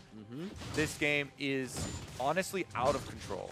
And it really is right now. This is going to be an even larger gold lead, and right now, Immortals are only 1 kill off from that perfect game. No objectives yet grabbed for Echofox. 4,000 gold lead. Take a look here. Olay is going to section off the team. Look at this. They have 2-2 split. They get the Rumble stunned up. Cody Sun gets the fire almost every shot during the duration of his ultimate through the Rumble. They finish up the kill. Flame teleports in so they can't, you know, converge on the Twitch, and it is a very clean counter there for Immortals. Teleport also taken off the table for Echofox for a possible comeback play. So now they have to hope for some sort of rush attempt where they use Fog of War and they're, you know, in like a 3-1 numbers advantage play. Yeah, the number of fights you can win dwindles dramatically, and you've got to somehow manage to outplay and outnumber your opposition. Pobelter gets a ward kill. Set up by Ole, nice assist. We'll see what comes next for Immortals. They hope to close out the regular season and await their semi-final playoff opponent. What a way to do it here, this game. Yeah. This is definitely a statement game from Immortals. Not versus a playoff team, but nope. Still, see how they can snowball here, because that is, as well, another test worth taking. Ole does have his Moby Boots as well on Alistar. When your team is this far ahead and you are a Moby Boots Alistar, it almost just feels like you can almost create a play anywhere on the map. Yep. You know, the vision starts to get cleared out. You're Turbo Alistar. You have your flash ready. So he's just looking for anybody away from a turret to create a play on. Yeah. And if you're Aftermoo, you get Righteous Glory and Talisman of Ascension, and you do it every 5 seconds, and it's even more kind of hilarious. See what he ends up doing for this one. Yeah, you can see the Rejuve beat is in. That could actually be either upgraded gold generation, or it could be the beginning of Righteous Glory. We'll see which one he goes for here. Smithy slowly but surely wearing down this Rift Herald. Ole walks in and punches a couple of times, and no flash on Brandini. Gonna miss the first few skill shots. The equalizer is in, but the re-engage is there. Hello, Smithy. Sorry, Flame actually is the one who joins in. Gets the kill credit. Ultimate Pobelter nearly loses his life, but wins the fight all the same. Yeah. He's going to be able to get it anyways. Here comes Smithy. Extra attack speed. As I said, you know, so one of the reasons, let's talk about full tank Jarvan for a little bit. Yeah. I have a slightly different take on it. I too have started, no, they can actually go for something. The attack speed that you get from the flag is really good for team fights. And if you're going full tank Jarvan, you can actually afford to put more points into the flag early, even though pro players have not done it. I really like the feeling because it does sync up your cooldowns of your Q and your E closer so that you can use them both for flag and drags. Everybody's used to just maxing the Q for damage because Jarvan always used to build warrior. And it is a better damage gain But because Q already has a lower cooldown than E, by putting more points into E early, you don't have to max it, maybe 3 You get points more or something knockups like that way. Exactly, you can time your knockups better as the cooldowns get closer together. Plus, you provide more utility to the rest of your team since you're not actually a huge damage source. Right.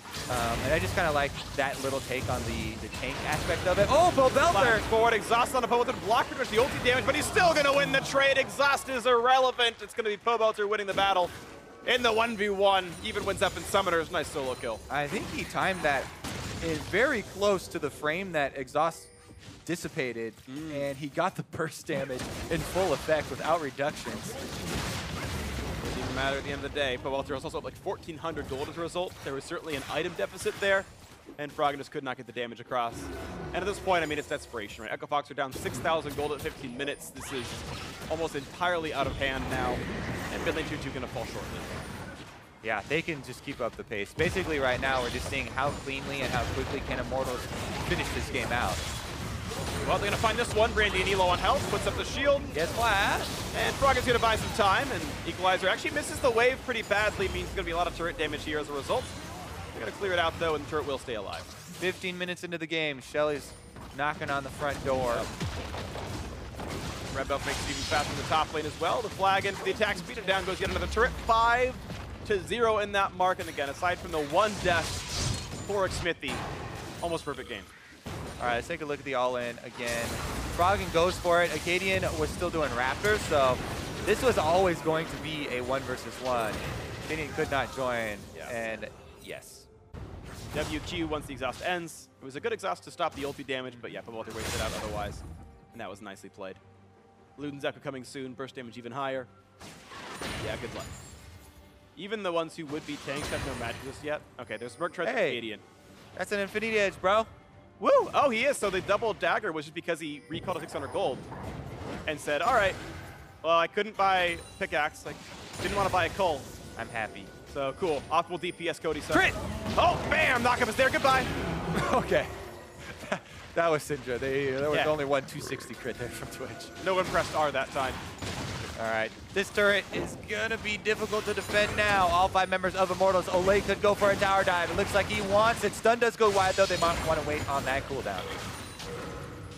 Not going to find it. They're going to go for the bot lane instead. They're going to find Brandini. Smithy does not want to go in for this one yet. No, does have the Cataclysm, but Brandini had ulti. Maybe didn't want to burn it for that. Flame now going to continue on his bot lane tier 2 as Gate takes the Thunderlord's trigger from Pobelter. Guy's back out. And the bot lane tier 2 is taking a bit more damage, but Brandini given the chance to wave clear. Back to mid lane they go with 4, and really ready for an engage if one happens. Stun's going to land on the back line. Look at the burst across. They don't quite kill off Match, but Xpin's going to make it happen finally in the end. Pobelter cutting away, and the chase is in. Cody's son gets the attacks, but trades his life with Mash, who destroys him with the Acathian surprise, even though he saw it coming.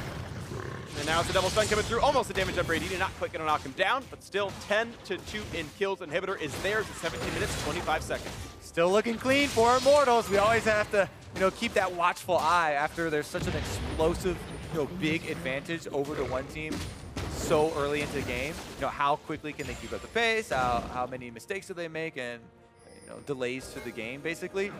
They still are going for this. Yeah, a little bit of a station there. But anyways, Mountain Drake could actually accelerate it. Let's see, 2 minutes and 10 seconds left if they wanted to end it before Surrender was available. But that probably won't be the case. Pobelter's the one who started off, got that double stun. He got the ultimate on the Mash, allowing Smithy to finish it off. Cody's son flashes in to try and get that point blank onto Froggen. He ends up getting the kill, but Froggen still gets one while he goes down. And then you get the double stun there. Yep. Quick stat for you. Fastest game of the split, 23 minutes, 8 seconds. So they have about 5 minutes to break the, I'd say world record. That's maybe not exactly fair. The NA record for this split. Not exactly true. Yeah, no, not even the closest. There's been some IEMs where it was like 15 minutes. But we are going to see what happens here. 9,000 gold. I mean, Immortals have just continued to stack up gigantic gold leads against mid-tier teams. What would also be interesting is comparing it even just against Immortals last year.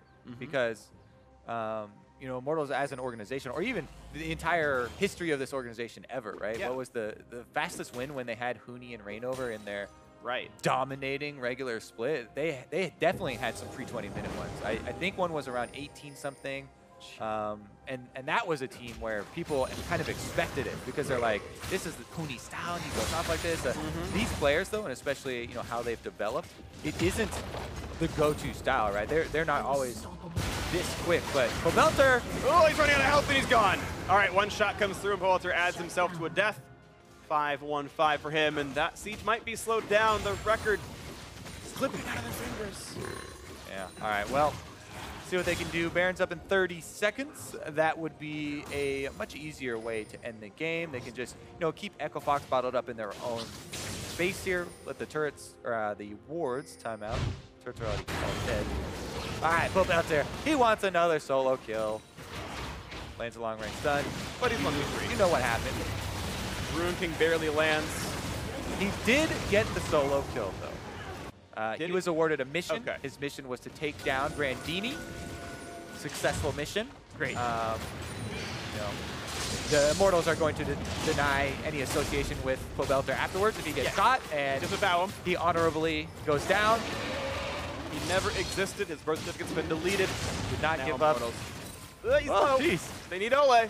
Or they got Ole. Okay, as much as we're talking about time trials and stuff like that, you don't want to give over a penta at Baron or anything, like a Rumble ultimate.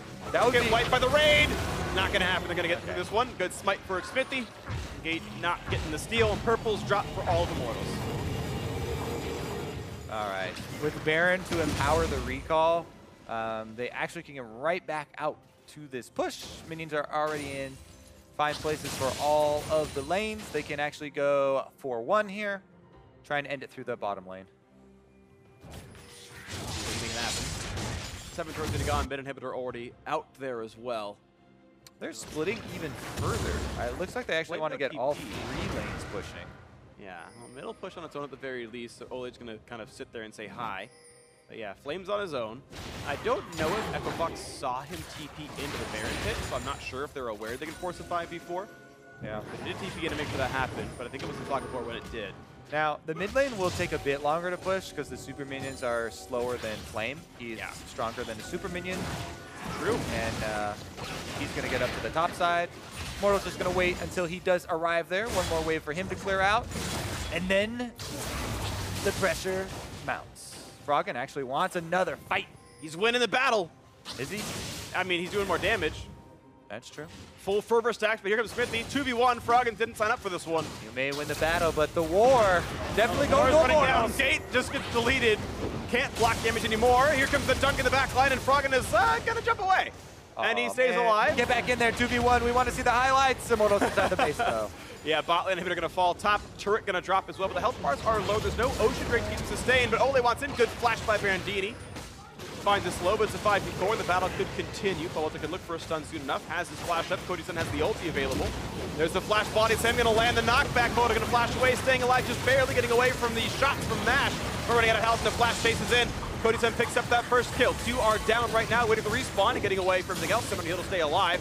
Bottom inhibitor gonna drop. Mid has respawned, but this will be the 3rd inhibitor down for realsies this time. 14,000 gold lead, 5v4 in the base. Immortals playing whack-a-mole with the inhibitors. Boop, boop, got them all now. Yeah, gonna be 5 minutes to come back after this one. They're gonna try to close this game out. They've got 20 seconds to make the record.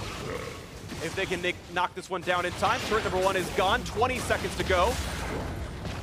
And they're kind of not on pace anymore. The splits aren't green anymore. They're not quite getting it. Get your foot on the pedal. Knock down these turrets. The minion wave back to turn off the backdoor bonus. And the record will not be there. Echo Fox hold on a little bit longer than that. But still, there's not really not much left to do, though. Respawns come through. The turrets are still following. Flame lands himself a stun. The champion's starting to die off. And a quick fake kill, though, as he knocks down the Renekton. Now onto the back lines. The heal's not quite there. Cody Sun getting the crits, getting the hurricane shots across in the Nexus. Call it Oriath, it has fallen. This game is over. Immortals 2-0 over Echo Fox. They're going to hope that CLG gives them a helping hand for that first place seed, but we know they are getting a bye into the semifinals. We'll see him in Boston, we'll see him in the semis, and they're going to hope they see him in the finals as well.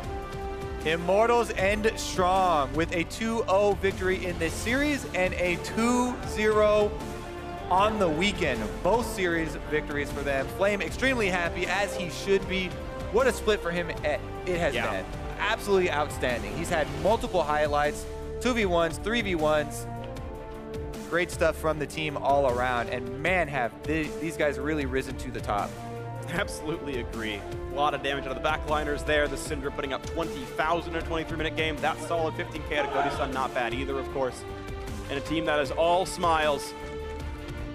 Heading to the postseason off back-to-back 2-0 victories in Week 9. They have 2 weeks off. The promotion tournament that neither of these teams will be a part of. The quarterfinals that neither of these teams will be a part of either, but for different reasons, of course. And then we'll see who Immortals' semifinal opponent will be. They're still waiting for the conclusion of TSM versus CLG. If TSM win it cleanly, it's TSM at #1, but if CLG knocks them down, Immortals will inherit that #1 seed. And they're going to be CLG's biggest fans tomorrow, you have to assume, as a result. Either way, Immortals are closing out the season, I believe, at 14-4 in overall matches. Certainly a strong run for a squad that was 7th place in the spring split. They bring in a new coach, they bring in a new jungler, and now they're #1 or 2.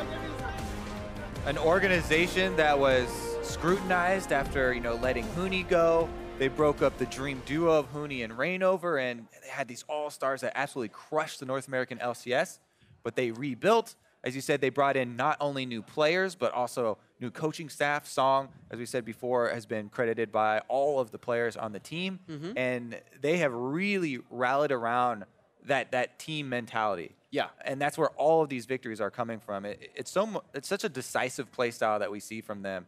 It feels like it has actually affected the entire league as the teams have been scrimming Immortals and becoming more used to that. Yeah, and I cannot sing enough praises for the support staff of Immortals, because you think about, as you mentioned, the criticism that this team got for the players they brought in. Flame, who had been sitting on a bench several times in China or over in Korea, and was like, well, he used to be good, but no one cares anymore. Pobelter, who hadn't had the greatest splits with Immortals more recently. Cody-san, a rookie who did not look at the very beginning, right? All the jokes when Cody first joined the team. Cody's done. Worst, like he was called the worst bot player in North America. He was a flaming dumpster fire at the very beginning, and he's risen so well. I hope we're interviewing him so he's on stage listening. Actually, no, it's Ole. And Ole who had run around and I don't think he ever actually quite made Worlds playing with like HKE over in the LMS and whatnot. So hadn't seen a lot out of him, nor when he was playing in Brazil, right? It's players that hadn't had anything happen for a while. He talked about the issues where he had difficulty working with the rest of his teams, and there was a lot of infighting before, and he had to grow as not only a player but as a person. And the interviews that we get from him and the insight that he's talking about his personal growth have been some of the more inspiring ones, right? Because it isn't just as a player. And yes, his play has been exceptional, and he's at the top of the solo queue ladder, and everyone's talking about him right now. But it seemed like it really did start with a personal change. Yeah, and I think personal changing and personal growth has been the story for every single one of these players. Every single one of them is playing better today than they did at the beginning of the year. And I think in all these cases, better than they did last year as well. I mean, we can go down the list. We talked about most of them. McSmithy was like the death leader. Now he's maybe the MVP, just on a different team. It's all been smiles for Immortals. Now to hear more about their last match of the regular season, let's hear from Digon and their carry support.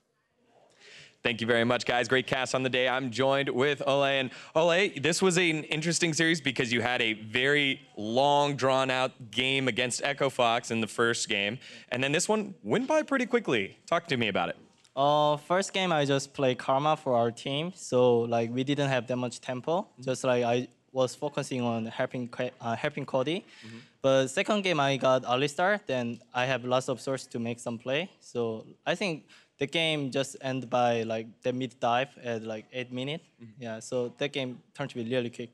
So you talked about your champion pool here, but you're well known with playmaking supports. What makes them so great on you? I just play lots of game of Thresh, and I didn't play that much Alistar game before, but I always think about what enemy can do, and I always think about what I can do. So whenever I play against them, I think about their side. Okay, I'm Alistar, so what they gonna be afraid? So I move here, they'll be afraid. So yeah, I always check my replay, and even though I lose or win, I always check my replay after I back to home. So I think that's the reason why I can play well. So part of being so great on all of those different supports is the fact that you've had a lot of experience. You played in Korea, you played in Brazil, and you played in Hong Kong with Hong Kong Esports, and now you're here in North America. Do you think that makes you one of the best supports in North America?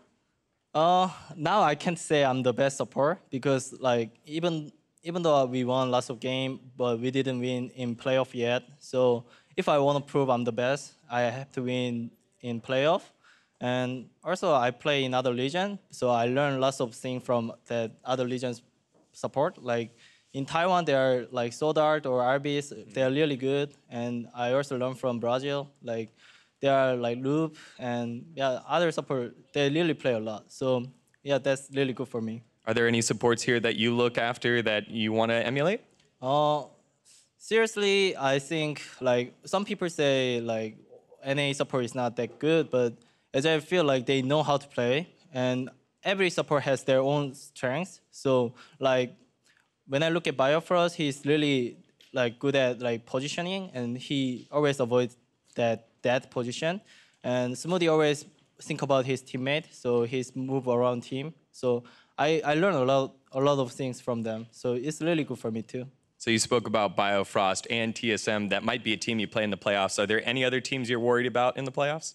I think I'm just worried about every team because like even though we were the first place, we still lost against like P1 and against like MV. So I'm not sure we can win for sure. So I think we have to practice hard to make it sure. All right, well, congratulations on your victory today and making it to playoffs. For more on this series, let's send it over to the analyst desk. Thank you very much, Digon. Great to hear out of Ole. They're, in my opinion, the best support in the league currently. And Immortals have closed out their regular season at 14-4.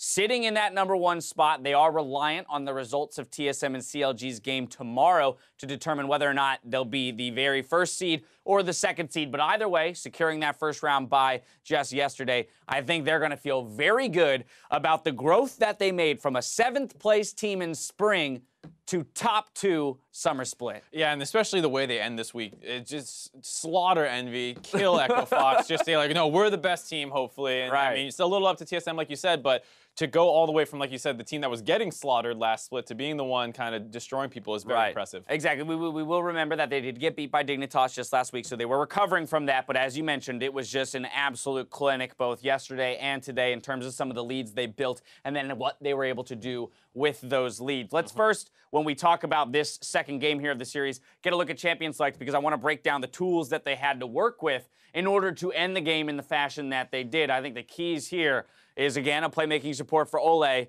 then you got a very powerful pick across the board in terms of laners from the Syndra and the Renekton. I mean, that's the thing that's really nice with this comp is that generally you'll have pressure around mid and top, and then as soon as your Twitch gets this Cutlass spike, he can start moving anywhere on the map and probably find some pickoffs, and then you just start getting into a turret take situation or something like that. And it's pretty easy to find those opportunities when you have this much pressure in your top and mid lane, as well as the fact that Jarvan's an extremely strong jungler in the early game. Easy to find the opportunities, not always as easy to execute on them, but that's exactly what Immortals does. We're going to roll this out for you. The first blood that comes here at 6 minutes into the game. Roaming mid with Ole and that Twitch, as you mentioned. Kind of break it down for me how this play could develop in the way that it did. Well, first got to take a look at how nice it is. Just Echo Fox feels so pressured by the early 4-man as Frogman was still under leveled. They try and walk forward to clear the wave, but Immortals shows that they're not going to be gun shy at all and just instantly pull that trigger. But the way that usually works is the Twitch player, when he goes back to base and gets some kind of power spike or knows that he pushes wave and has a good back timing, will say something like, can I go top or mid? Is there an opportunity here? And it's usually on the laner to kind of call the Twitch there more often than not. So sometimes you say, no, I'm going to back soon, don't bother coming mid. But this was a time where Pobelter probably identified, I'm going to hit 6 first, and I have the push. Come mid, and we'll siege this down. And Smithy came as well, Ole following, and you get that really nasty situation where Echo Fox hasn't backed in the bot lane yet. Their mid laner's under leveled. Their jungler's first to come there. But what do you really do when it's just, a Gragas and a Lucian? Exactly. I mean, you had a level 6 Syndra to the level 5 Lucian. So the ultimate available for the Syndra on top of very easy executable dives with a Jarvan and an Alistar. And then, as you mentioned, the support in damage from the ADC. So this is the Immortals that is operating in top form. This is the Immortals that we expect to perform when it comes to the postseason. And even more so, I'm going to put the spotlight on an individual because we talk so much about Xmithy. We talk so much about Ole as facilitators and playmakers, for the squad. But Pobelter in the conversation of mid laners, man, this guy has really developed into a star of his own throughout his career. I mean, we've said it a bunch of times, even when, you know, in 2016 when he was playing with Huni and Reignover, he was the third option kind of on that team in terms of who got the most attention. And here, another shining performance out of him. He's a guy who can compete for top 3 mid laners in the league when he's playing well. In this game, he's going up against Froggen, someone who's considered one of the best in the league. And just with a little bit of help from his teammates, absolutely blows this game open. He gets that kind of double kill around the mid lane, and then from there does not let up. Solo kills Froggen multiple times, roams up to the mid lane. Okay, hold up. Renekton did how much damage in this game? How did Flame only do 2 points? Okay, first of all, Flame's scoreline was 1-1-1. This is like 10% kill participation. This is the quintessential Flame game right here. 1-1-1 with a 50 CS advantage at the end of the game, but only deals 2.7k damage to champions because the rest of his team was slaughtering everyone. He didn't have to group up. He didn't have to team fight. How much minion damage did he have? Probably a heck of a lot. His damage rating might be through the roof when it comes to the turrets that he took in the side lane. But either way, when it comes to player of the game, we're actually going to hand that one off to Ole. Yes, Pobelter did a lot with the advantages that were accrued in that mid lane. But if that initial gank doesn't come through to take the turret, give the first blood, get those first 2 kills in the bag, who knows how that mid lane matchup would have necessarily played out. As we know, Froggen is, a tough opponent. They're playing a very snowball-y comp, and one of the things about snowballs is it's much easier if your whole team's working together to make sure that snowball keeps going downhill as opposed to relying on individual talent. And Ole is probably the best support right now at making sure that that snowball keeps on going. He's relentless in his aggression. He does a good job setting up with the entire team. Yeah, very much so. Now, Echo Fox, of course, they are sitting at 5-12. They've got one more game to play. Things are not looking great for this squad in terms of closing out the season on a high note, right? Because if anything, knowing you're not going to make the playoffs, you'd at least want to see forward progress. Something that tells you, again, with another off-season's worth of work, we can come back next split and compete. I'm not necessarily seeing anything that I can latch onto to give me that hope. I mean, what is it? 4 or 5 splits in the LCS, 0 playoff performances with a pretty similar roster for the most part. Some pieces have been changed out, but you're mostly looking at Gate, Froggen, and Keith as kind of the mainstays. That's the core. Acadian this year did a really good job stepping up, but it wasn't quite enough to push them from, promo relegations team all the way up to playoff team. And this week was not super impressive so far. Like, especially game 1, just to call out Froggen a little bit, you saw him diving into a Karma to get a single kill while the enemy team's doing Baron. Right. And he might, in some world, be able to stop that Baron or change it, but doesn't even elect to go for that play. Right, I think that's the big thing. It's just the mentality of the player to go for the kill. Yeah, sure, you may not have been able to stop the Baron, but if you don't, you lose the game. So you have to go for the game-saving play in that situation.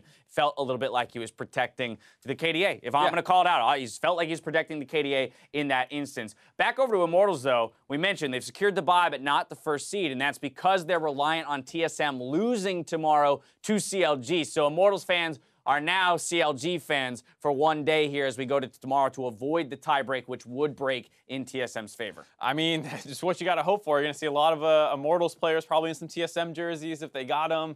We see him famously, I think it was last split, it was when C9 tweeted out the pictures of all of them in Phoenix 1 shirts. Yeah. Where can we get a bunch of Phoenix 1 jerseys on short notice? Yeah, I assume it's a similar situation here, though. To be fair to Immortals, I'm sure they're much more focused on making sure that they actually perform in the playoffs. And they're going to have a week to watch that and make sure, because they already have the bye locked up. Well, that's the big thing, right? You take that historical performance of Immortals as an organization in the playoffs. Zyrene was hitting it at the top of the day, saying for them it's about getting rid of that that image that's been painted of them as a performing regular season team that can't necessarily convert into playoff wins. And for them, they've got 2 weeks to read up, practice up on patch 7.16, which is what the playoffs will be played on, and come back with a solid understanding of the meta and continue to put up performances like that. I think they have a good system to do it in, just because they might have been like a little slow on 7.14, but to be fair, it was a crazy patch, and on the first week, everyone looked a little lost. But I think they've looked a lot better with Song coaching. Yes. I think Ole and Smithy have been great about kind of like synergizing with the rest of the team, because it was only that one roster move that made the change, but they're obviously much more in tune with what everyone needs. And you see a lot of those really early plays, like that 6-minute roam. Sometimes Smithy goes for level 2 gank down the bot lane. I believe that was in the first game we saw some of that. So they do a really good job of finding really small moments of weakness in the enemy team, and that's something that you can expect to continue even on 7.16. And that's the kind of thing that's only born out of a tight-knit group that operates very well together in a competitive setting. And I think that if anything showcases that the most, it is actually the way that these guys interview.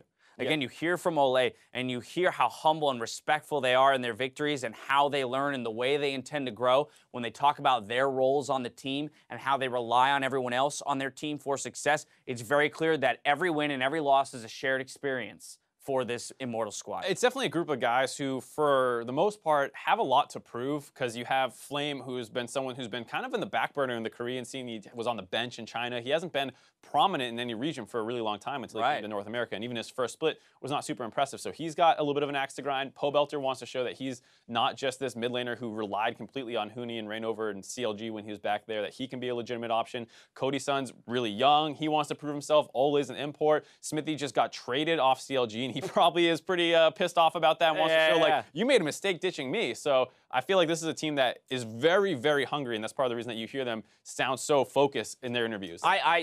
That's a fact. I love that. I didn't even necessarily consider the historical elements of each individual. Aside from Cody, right? Most of these guys have been playing professionally for an extraordinarily long time. Some of the longest standing LCS veterans are on this team. Inix Smithy, all the way back to the Vulcan days, playing through, and now he's on Immortals. You got Pobelter, who was the young gun 17. He's supposed to be the big carry.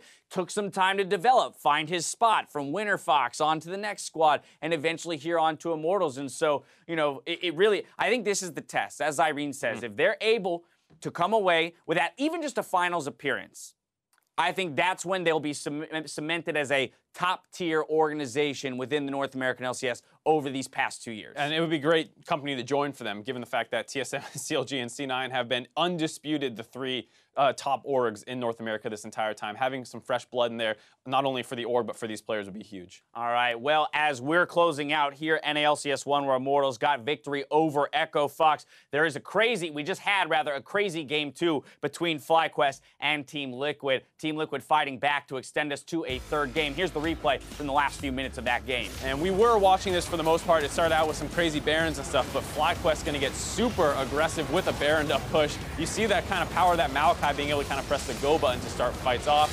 It's a scrappy fight. Looks like they dive a little bit too far. Going to get cleaned up by the backline of TL. Piglet doesn't go down, Mickey doesn't go down, so even though they get a big dive to start it off, Piglet's going to pick up a triple kill, and they'll chase down to high. Bit of over-aggression out of FlyQuest there, but this was a game where people were forcing Barons all over the place, skirmishes all over the map. Game 2 mirrored Game 1, just with the opposite result, right? Which was that it started off with a crazy skirmish in the bot lane, both times around, developed into like 27 more skirmishes, which they traded kills back and forth. Certain people got advantages, and then the next time the other team gets advantages. Ultimately comes down to one big team fight. Team Liquid executes better in that instance and is able to push for victory. Yeah, and I think this is an example of going to be a pretty scrappy Game 3, most likely, because, like you said, Game 1, TL had an inhibitor down, lost. Game 2, they had an inhibitor down, but then they're getting Baron pushed on later again before they win a fight and come back. It does suggest a very scrappy Game 3, and we have to remember how important this third game is for both of these teams, as they are tied currently in the standings and looking to avoid the promotion tournament. After this break, we'll go to bonus coverage of that Game 3 on NALCS 2. Meet us back here for that series in just a moment. Ooh.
MSG Co. acquires CLG is the next bit of news.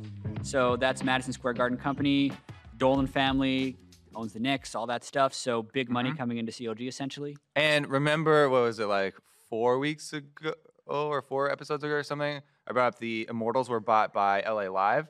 So, people started talking about the localized teams or whatever. We technically have like LA Immortals right now and possibly, New York CLG. New York CLG? I mean, Question mark? There's a lot of teams that are investing. I think it was like Boston like Garden that invested in Splice. I mean, believe, and yeah, there's, like, around the world, there's there a ton more of and more them. Sacramento teams Kings invested in Sports money someone. is coming in a big way, I think, especially with franchising around the corner. And I think this is just CLG arming up for that application process. Yeah. It's pretty much all it seems. I mean, FlyQuest, the Milwaukee Bucks basically own FlyQuest, right? We have FlyQuest. I think I saw a list where it was like there's 32 sports teams now that are invested in esports teams, like professional varying teams. degrees, Yeah, of course. It's not all like you're owning the team, but they're sometimes it's their managing group have some sort of money in it or whatever. The interesting thing about this, from COD's perspective, is that they acquired a controlling stake in COD, which is pretty clear in the announcement. So if they wanted to, they could technically do whatever they want to the team. The messaging now is clearly that, like, oh yeah, George and the rest of COD is the experts in this space, so you'd think it would stay that way, but that always leaves that door open, essentially, if they wanted to make big changes. I mean, it is a bit scary, I guess, like for CLG fans, and I know I saw a fair bit of discussion about that, like, oh God, what if this happens, what if that happens? But I mean, you have to kind of give the benefit of the doubt to the investors that they know enough to know they don't know anything. You know what I mean? It's one of those situations where if you're investing into they are self-aware. Yeah, like you're investing into this new market, essentially. Well, not that new, but a new market for them. Like a lot of these people are not going to have much expertise. Yes, they have business savvy, and they should be able to use that to kind of help push the brand along and help push the team along. But I don't think it would be a scenario where they're going to come in tomorrow and be like, Aframu, you're out, and this Jack guy, he seems to know what he's talking about. He's going to be the new starting support. Yeah, is he as high ranked as Consensual Clown? I think we're going to start him on COG next week. Yeah, so I mean, you're giving them the benefit of the doubt, like until they show that they're trying to do something kind of crazy. I wouldn't think so. What I do think that you want controlling interest for is more running the business side of things, how you think it should be run, right? I think that an organization like that should be able to run, the social media side, the promotional side, like this sort of side of the business probably better than CLG can. At least you would expect them to be able to with all the experience and the history that they have doing that. So that is something where I think they should have control, and perhaps that could actually really benefit CLG and their players. But you'd hope that like the micro stuff, the day-to-day on the individual teams will not really be touched. Yeah, I mean, you always hear like rumors floating around about, which teams are either paid better or have all this, behind the scenes stuff that you're talking about and the operations and I love George and I love that organizations because I was, there at literally the very beginning. But it's one of the names that comes up most when people are talking about all those rumors. And at the end of the day, CLG fans should be happy about this because this like really strengthens your application for franchising, right? If you do not have outside money like this, I really don't think that the teams can come up with like 10 million or whatever it is, right? Like they can't come up with these massive amounts of money without this outside investment. Like it's just not at that level yet. And that is why all these teams are getting outside investors. So it's preparation for franchising. And if you want CLG to stay around, you should be happy about this. Hopefully, it goes further than that and it's beneficial for both sides. But, step one is getting into the NALCS franchising. And that's what CLG is prepping for. So, it would be sad to see a team with that much history leave the league, and this is going to happen. I actually can't even imagine it. Yeah, I can't even imagine North American LCS without like some of these really big like names. C9 or TSM or CLG or like any the teams that have won all the championships, like if any of these kind of historic teams did not get in, that would be insane. Yeah.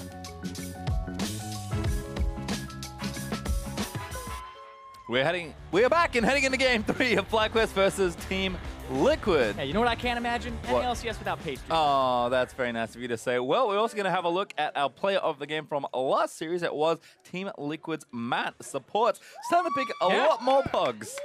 Matt kind of got his confidence back near the end of the split here, and I feel like when they're playing not so much for going into playoffs, but trying to avoid the promotion tournament, it's kind of he can go make those ham plays, and even if they don't work out, they're kind of where you were, and if he lands those hooks and he makes those plays, then he's kind of putting Liquid on his back and on his shoulders. And that's what they've been doing is he's been very confident, very aggressive. And his team fight hooks were something that you have to go back and watch those team fights to see just how impactful they were. His knockups at the right time to stop people from flashing away. Those types of plays made the difference. And that's that support synergy. Coach Kane, giving him his power. He's like, you did well. Here you go again. We'll give you Thresh. It's going to be great. You want to play of the game? I'm going to give it to you again. I like your style, Coach Kane. As for the people joining us from NALCS1, welcome. And I assume you haven't seen the first 2 games of this series, which I have to say is a bit of a shame because it's been a fun one. Very back and forth, very high action. FlyQuest playing a little more passively, trying to scale in towards the late game, and Liquid ramming their head straight into FlyQuest. Didn't work so much in game 1, worked a lot better there in game 2. Been quite the barn burner. We've had back and forths overall. It's been pretty much a lot about those bottom lanes. Wild Turtle player of the game in the first game, and then in the second game it was Matt who got off to really good start in the lane, and then it was the team fights that really made the difference. But Team Liquid, that Baron, can't let them back in the game with having a Baron go unchecked, and that has been a big thing here in this series, is that Liquid, even when behind, has been able to sneak those Barons from FlyQuest. Yep, I mean, they tried it 4 times in a row in game number 1 and didn't quite get it, but only needed 1 there in game 2, so we'll see what changes here in the draft. And we move on to game 3 here, and with a loss for Team Liquid, they would be locked into playing the promotion tournament. They would not be able to, even with a victory against Dignitas, have a head-to-head or game record over FlyQuest or Echo Fox. So, at this point, Team Liquid, this is do or die to avoid having the promotion tournament. And that's what they made these changes for. They brought Dardoch in, they brought Mickey in, they've shifted people around constantly.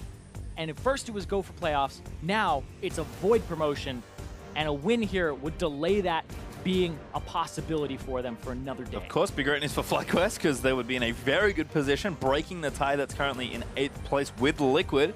As first pick Maokai will come once again for Fly, Elise, Galio, and Gnar with their 3 bans, and Caitlyn, Zac, and Kalista actually banned by Team Liquid. Well, the Kalista gave so much to not just Piglet, but also to the team to rush the Baron, and for Matt to just be the Blitzcrank who's going to play aggressive. Even if he gets caught, you can go ahead and pull him out with Fate's Call. Well, see what Liquid do here. Jarvan already selected. I have to think that's going back into Dardoch's hands. Matt is going to get another hooking support here with Thresh. Going to revisit that after the first game.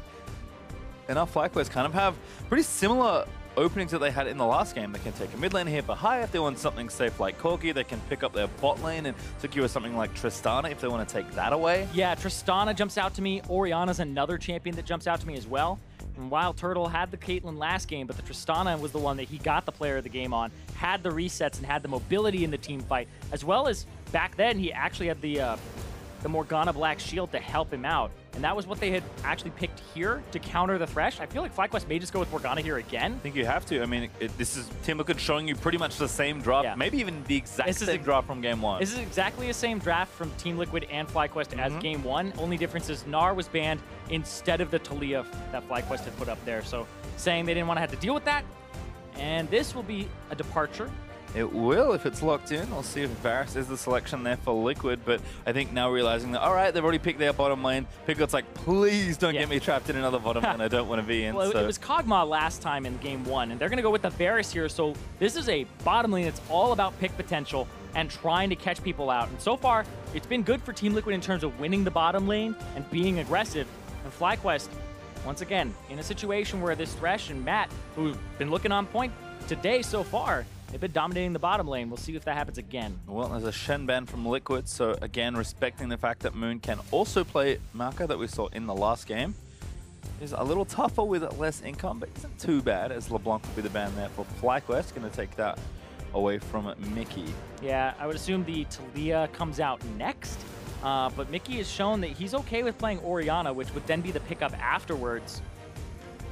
Yeah, kind of tough here for High because he can't get that pick out of this phase if he wants it. Yeah, the Lucian ban to kind of force him towards Corki again. So I think we may have kind of the same draft here.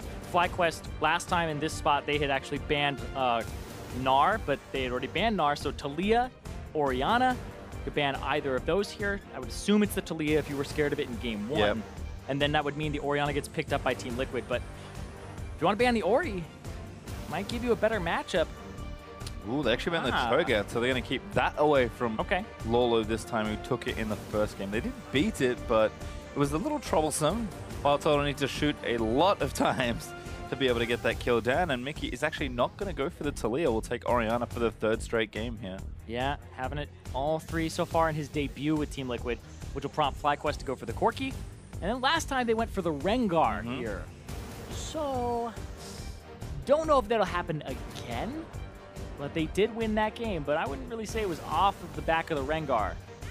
No, I don't think so either. There's Corki locked in for high, so same mid lane matchup 3 times in a row. And now FlyQuest just have to show, look, is there another tank? Is there an aggressive jungler? What's happening in this final pick? It's like, if you like Corki versus Orianna. This is the series for you. Yeah, and you really like it, well, it's absolutely the series for you. But I feel like this is also a takeaway, because if there's an Orianna plus Dardoch on Rengar, like that's a very deadly combo to have. And then you would have Jarvan plus the Rengar, which would give you so many ways to actually dive the backline. And is it going to be the Nautilus? It is. All right, okay. So back to tanks there for TL in that top side. With Nautilus getting picked into Maokai this time. Balls had his counter pick and did a lot of work individually, but wasn't enough to kind of win the team fight. So Moon is going to be back on the aggressive pick this time around. In fact, FlyQuest have literally drafted the exact same way in game number 3 here as they did in game 1. This is the game where they won, though, right? It was off of kind of a comeback later on because the Baron had gone over to Team Liquid. They were able to kind of get back in it from Wild Turtle, out-farming Piglet very heavily. Had a Flame Horizon, 100 CS up about 27-ish minutes. And a little bit later than that. But Team Liquid, it's kind of a mixture of their game 1 and their game 2 composition here, kind of taking some of the parts that worked, some of the parts that didn't, throwing them out the window. Like the Kog'Maw, placing that with the Varus, and then the Thresh instead of the Blitzcrank. They had the option for it, but the Thresh is the one that they prioritize a little higher.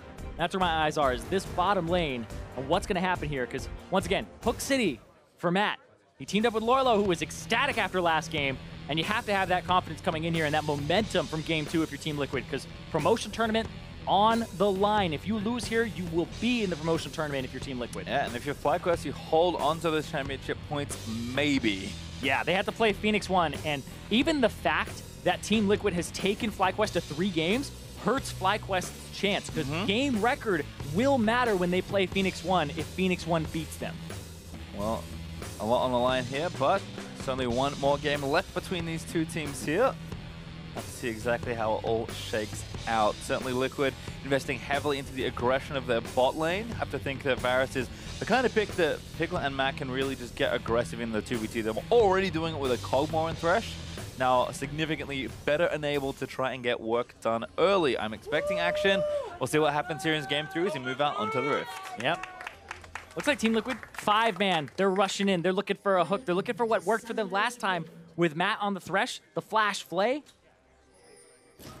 TL trying to get very aggressive. I mean, we already talked about them wanting to get stuff done early. This is just an extension of that to the extreme. High is going to spot them all, though. I think Lolo lagging just slightly behind, but a good ward from Mickey. Going to get vision onto the Raptor camp. Moon hasn't moved from his spot just yet as TL pinging towards that brush. So FlyQuest will not return some vision right now. So TL gets wards on both the Raptors in red, and they don't return any wards, which is a pretty awkward situation to look at for jungle starts here. Balls is going to have to actually just set up some saplings if he's going to help Moon out. He's got to do it now. Move over and throw down 2. And he's going to do that. Looks like pretty similar jungle starts for both of these guys. Yeah, the whole idea is they don't want to have Rengar start on the bottom side. He does Raptors very quickly, and you could super leash him on this team composition, which would put him on the top side at level 3, and then that means Lorlo on the Nautilus has to watch out for a twisted advance into the Rengar jumping out, which would be such an easy gank to do. But because TL just don't want to have that happen and they understand Rengar pathing, mostly because of Dardoch, I would assume, they just don't want that to be a matchup that Lorlo has to deal with and kind of protecting him in the early game. Still a big help there from Balls as Moon. Going to go blue to Gromp. I imagine Dardoch's going to do the same buff to Gromp part that he's done, I think, every single game if he does it this one as well. It looks like Raptor's here. So he has the Hunter's Machete, and he's not going to go for just buff to buff. But this might be, yeah, it's going to smite the big Raptor because it takes a decent amount of time. It's going to queue through the rest of them and then finish them off there. The final few hits. And head over to the blue buff.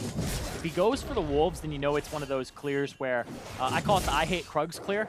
Because I hate Krugs. Because they take so long to do. And you just do everything else in the jungle, leave them off on the side. They're so far away, but don't even deal with them. Just abandon them forever. As looks like Dardoch is going to blue buff. So he's going to be a bit more aggressive It's Turtle almost getting hooked out by Matt, who's been so accurate all series long. Yeah, and just this bottom lane in general, the TL bottom lane has been doing very well here. And once again, Elimination with the Get Ardent Sensor in the build has the Stoneborn Pact, so whenever he lands a Q or R, he'll actually trigger Ardent Sensor on if people hit that target.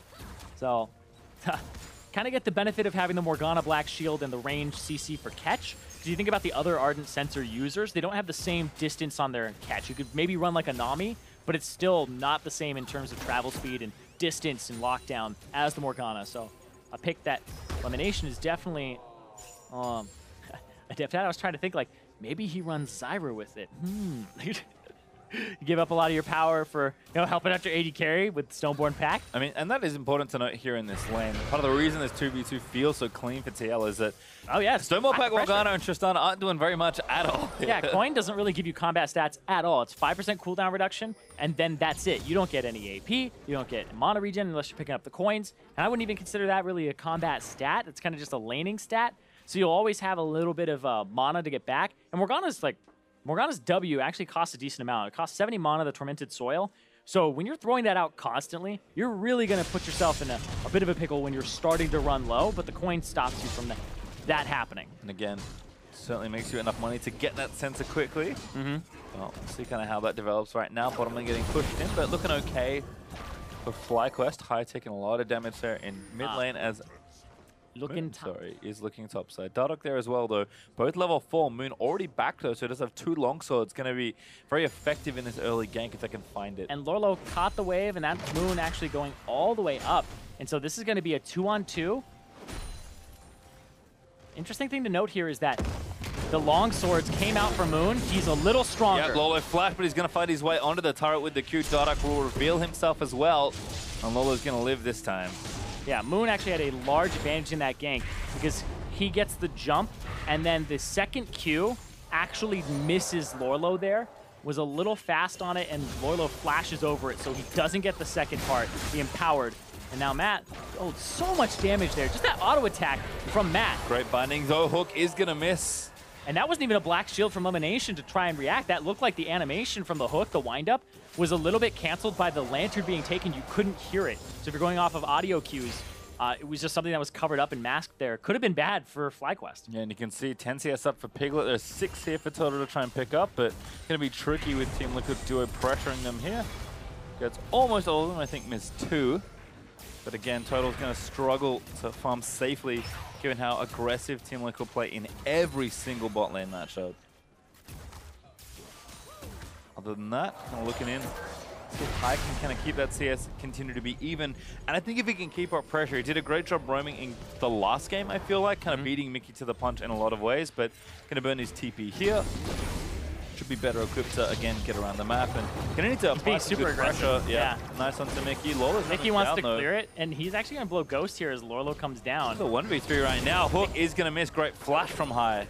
Yeah, but that's a trade of flash and TP for a different back timer that Mickey's actually going to get the cannon minion, so he's in a pretty good spot.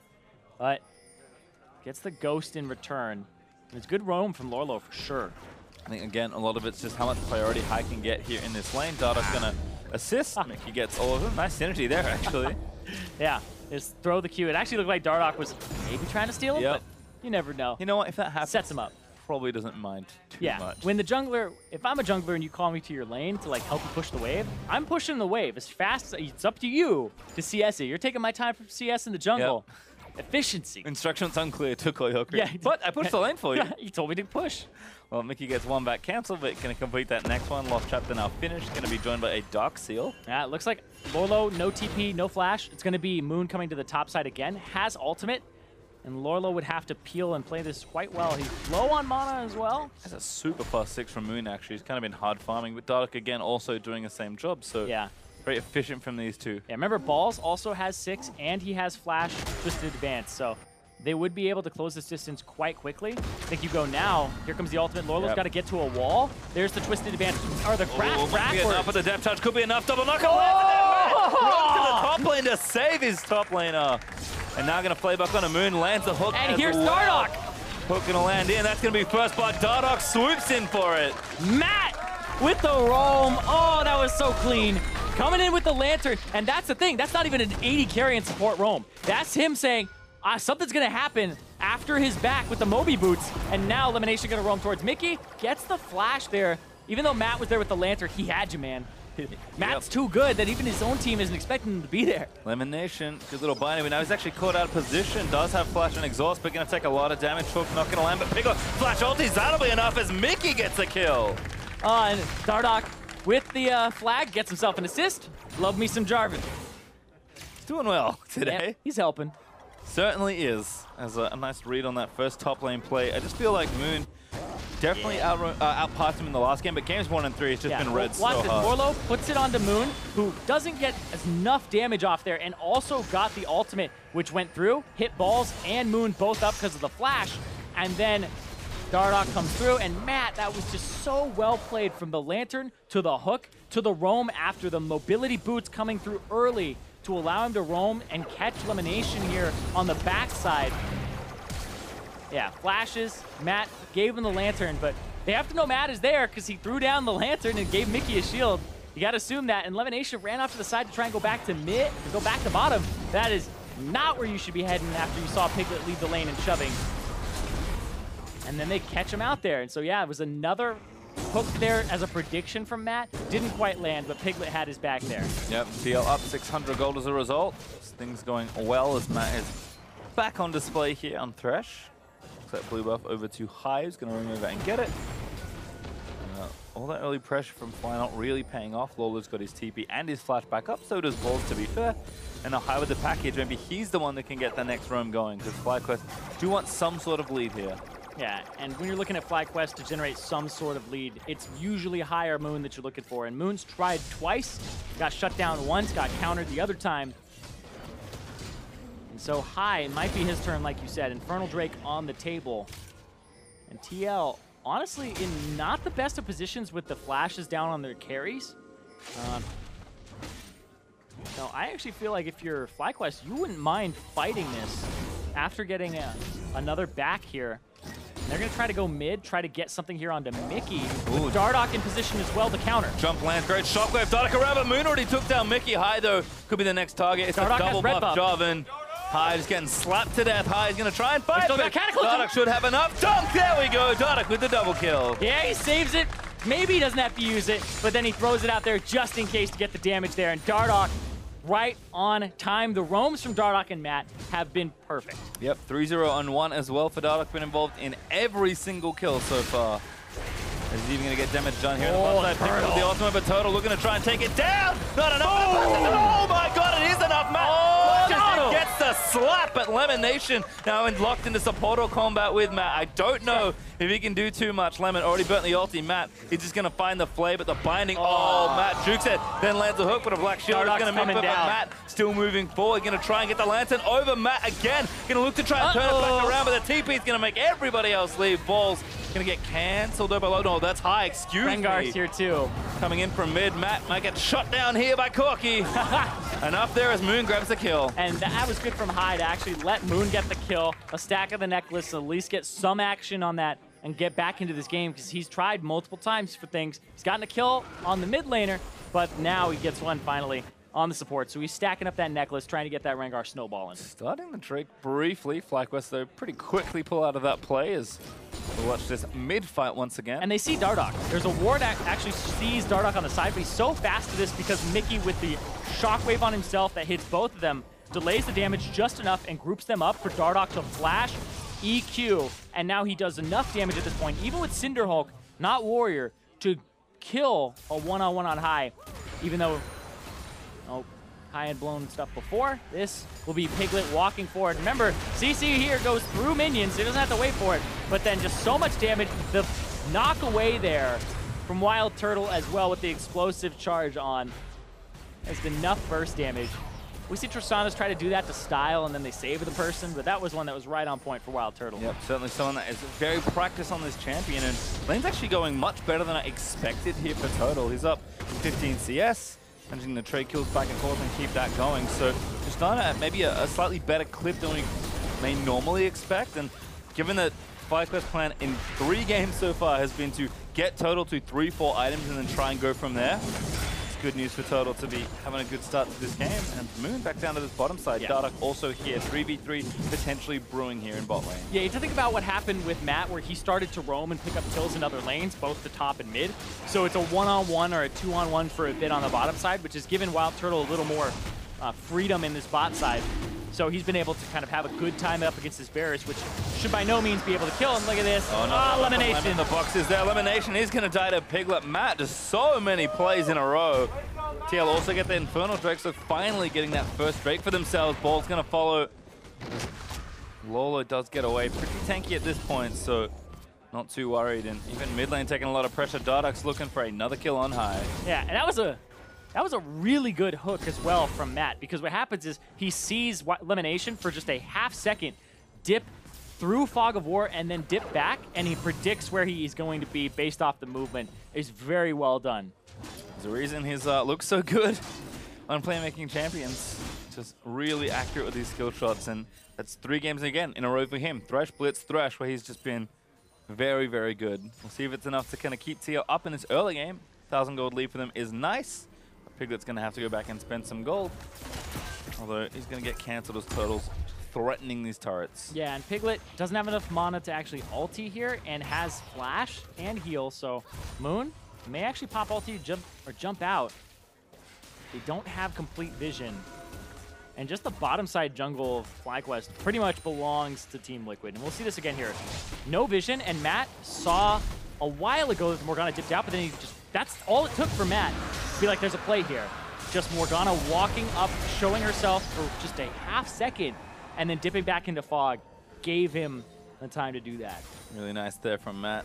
It looks like High's turret's also pretty low. Doesn't have Trinity Force now, so High is equipped to make another play with this second package, but just feels like TL have done a really good job again getting ahead, and then hopefully for their sake staying ahead. Yeah. Only 1,000 gold is not a huge lead, but they're back in the position that they've been in all 3 games. Yeah, and it's a little bit of a different kind of mid-late game for TL, because we're going to see Dardoch, who has most of the gold, get to a very quick Knight's Vow, which I assume you put on Mickey or Piglet. But Piglet going for a build that requires a lot of items and attack speed for Varus. And then for Mickey, more of the penetration build, though. The Sorcerer Shoes instead of the Swifty Boots in this game. But the rotation to topside, where Lorlo has been struggling a bit, is going to be the first turret for FlyQuest here. Moon actually even threatening Dardoch as he pops the ulti and runs down. Turtle was going top, but now going to move himself onto the turret. TL, though, should be able to get it. Mickey's solo work did so much there. And this is 2-for-1 in turrets. This is actually not a good play from FlyQuest, because they're not going to be able to push top out as far as they want. They're not getting a Drake off of it, and they're not getting Rift Herald off of this either. They get control of the top side jungle where nothing is spawning, but they'll trade it for bottom side control. And that's TL actually getting two waves of pushing farm. They'll push out top lane, which gives them a longer lane to kind of work with. And then right here, it's just if TL overextend, that's where the play can actually rubber band back on them. But they're going to have Mickey here for a 4-on-2 if they decide to go for it.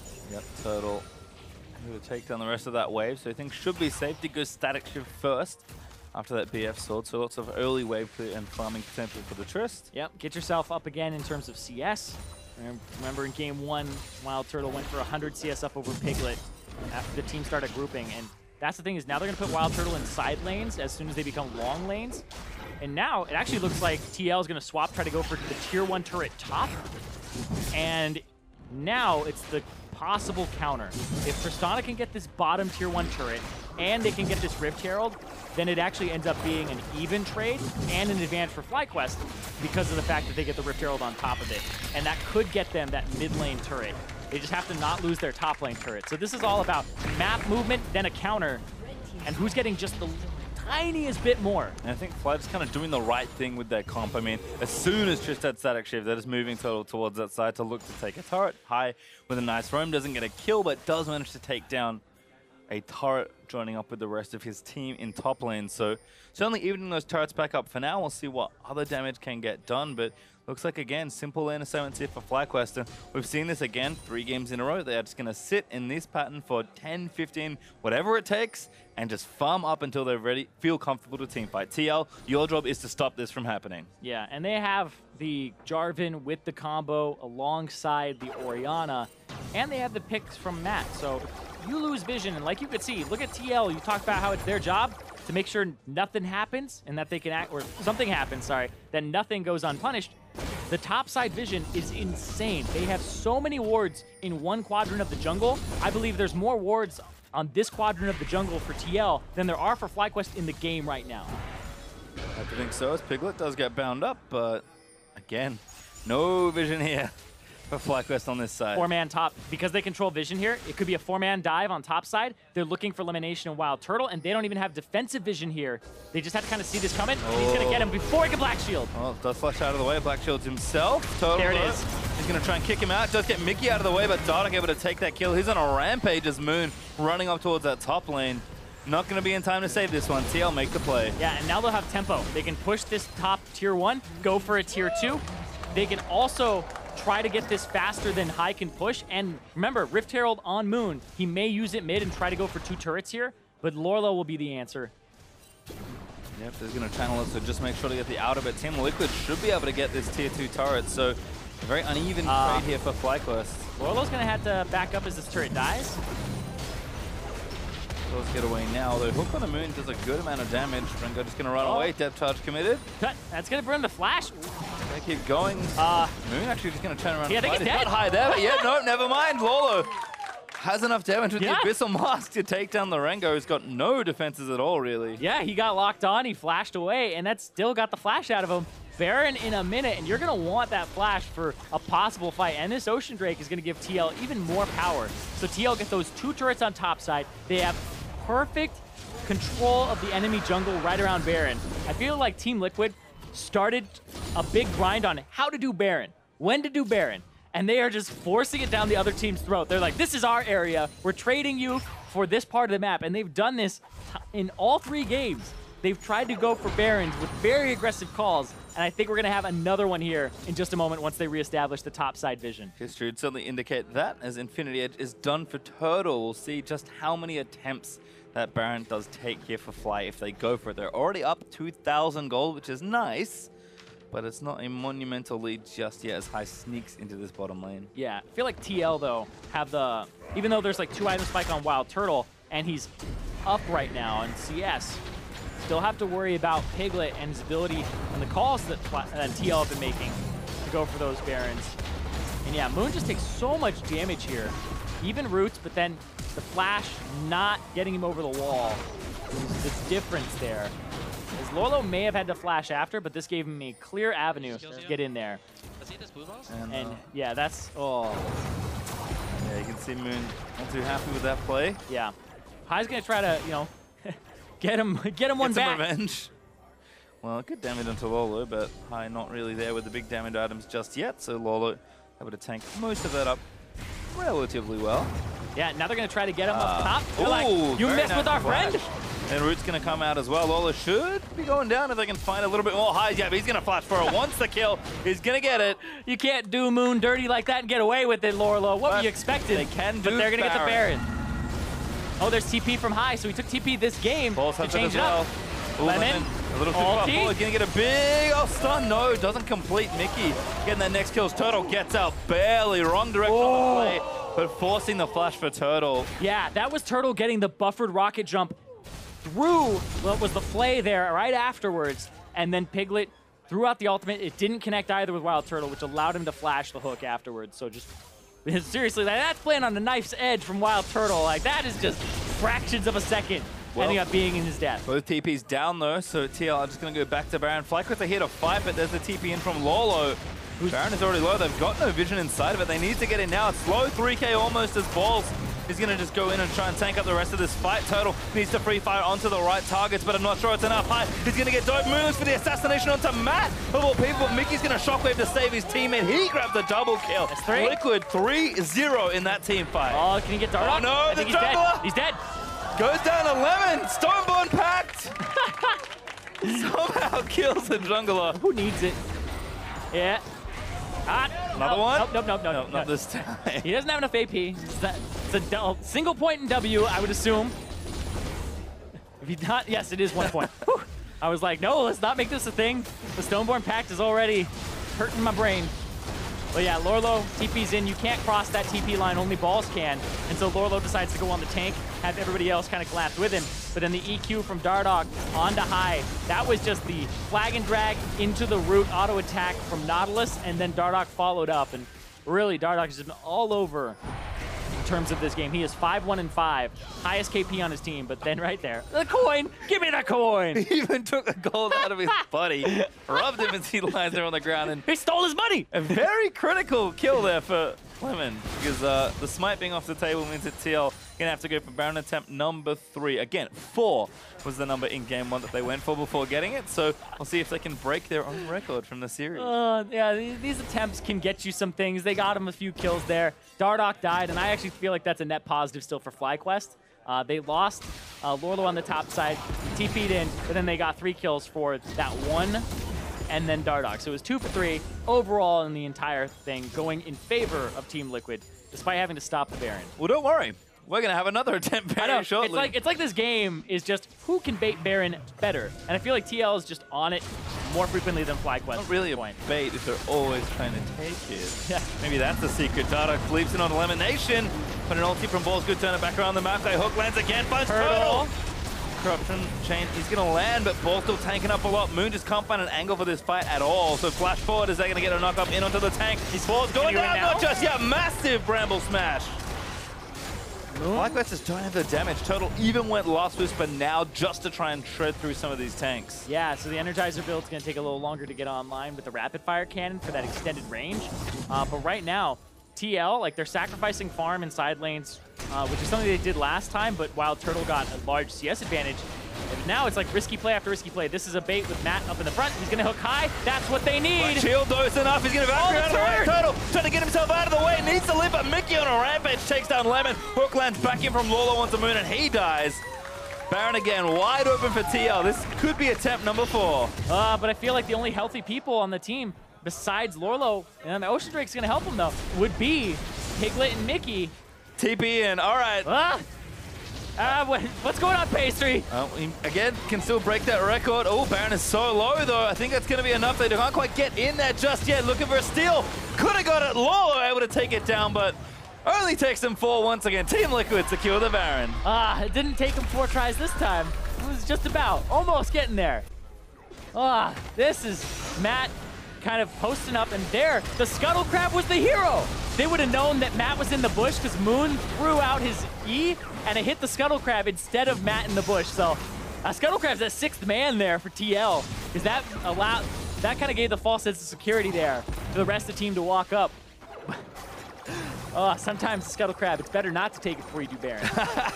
Well, 4,000 gold up for TLs are going to take yet another Drake. And I think this, to me, is the real difference maker. In game 1, FlyQuest got 3 Infernals and an Ocean. This time they have 0 Drakes to their name as TL grab a Earth to join their Ocean and their Fire.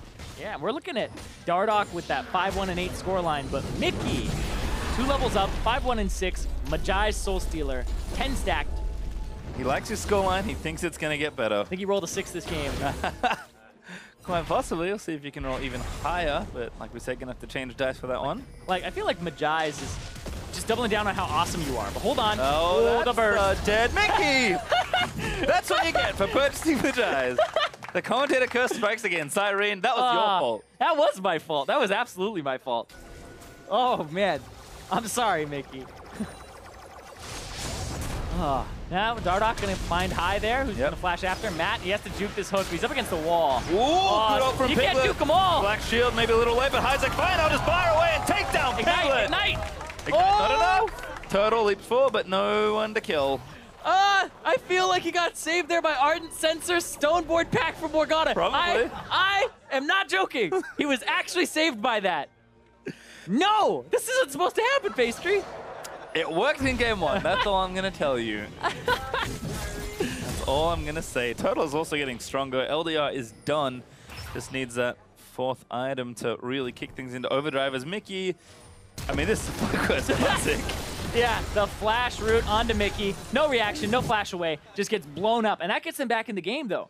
And this right here, High gets so low. And then the binding from Lemonation with the Stoneborn Pack will give Ardent Sensor over to high, and it gives him enough HP to live here. This binding here that hits Piglet as he shifts up. Now he has the Stoneborn Pact. You can see High's getting the Ardent Sensor, the extra damage in there, and then he lives just barely. I'm telling you. Checking for the exact number on his HP there. Coming to solo queue near you. Oh, please no. Stoneborn Pact Morgana. He went down to 19 HP. 100% was saved there by Ardent Sensor, Stoneborn Pact. That is not very many, as it turns out. Thankfully, Piglet has realized this. He's bought an Executioner's Calling. Ah. Gonna cut all that down. Let's see, how much, because like, we're always looking at effectiveness of this, because it's like, how much is he really getting off there? This Stoneborn Pact, this Ardent Sensor has allowed Lemonation to give 627 health drain. That is actually a decent amount for an Ardent Sensor, especially on a champion that relies on a skill shot to get that off. Well, Baron Push still coming here for TR. They've got just 5 seconds left, and it's good enough for that tier 2 turret in bot lane. FlyQuest have done a good job defending, but again, gonna have to wait till those next few item breakpoints. High on the way to Infinity Edge, Turtle on the way to Rapid Fire Cannon, and at that point, if this gold lead stays about where it is, Fly will likely feel comfortable enough that they'll be in control of this game. TR, again, need to push the pace a little bit longer. It's not that they can't fight when it gets later, it's just going to get harder. And there's no reason to make the game more difficult on yourself, given how back and forth the series has been already. Yeah, and they lost some momentum as well on Team Liquid's side. Like, they've picked up some Drakes, but that Majai's Soul Stealer, there it is. He sold it immediately. Because I talked about how he had 10 stacks on it. When you die, you lose 10 stacks. So he immediately lost 10 stacks when he was trying to play a little more aggressive and got punished by a clever play from FlyQuest. Forces him to sell the item to pick up the Death Cap. Doesn't have his Void Staff yet, which I consider the very big power spike that you would get as the Orianna. Well, Nikki again, trying to get some higher rolls perhaps. Roll a 6, got my tries, roll a 1, died. Feels bad, but we'll see if he can keep it a little more even keel this time around. Still farming up a Storm, so it should be all right here and able to protect some of these squishier carries as well. Again, we've seen these fights. It's frontliners running in. It's damage dealers trying to kill off those tanks. You said it. The one that dies first is usually, if your frontliners die first, your team loses. So Mickey, maybe even just happy to take that Death Cap and get even more shielding power and just make the fights last that much longer. Yeah, why isn't he building Ardent Sensor? Shield. You know what? That is an excellent question. But yeah, the Ardent Sensor also goes off on the Black Shield, so whoever he's Black Shielding will get the Ardent Sensor on top of it. But like, right there, it was so good from the binding plus the Black Shield going back. But yeah. I got no lifesteal except Warlords. It's just like, fine. Lemon, build me some lifesteals. Like, I got you, boss. Yeah. All good from there. And again, Flyer, so much free time in these side lanes has got to feel a bit worrying for Team Liquid. Drake up in a minute 25, Baron up in a minute 30. Like, there are objectives they can fight for, but all this free time is just getting them closer to some of these item breakpoints.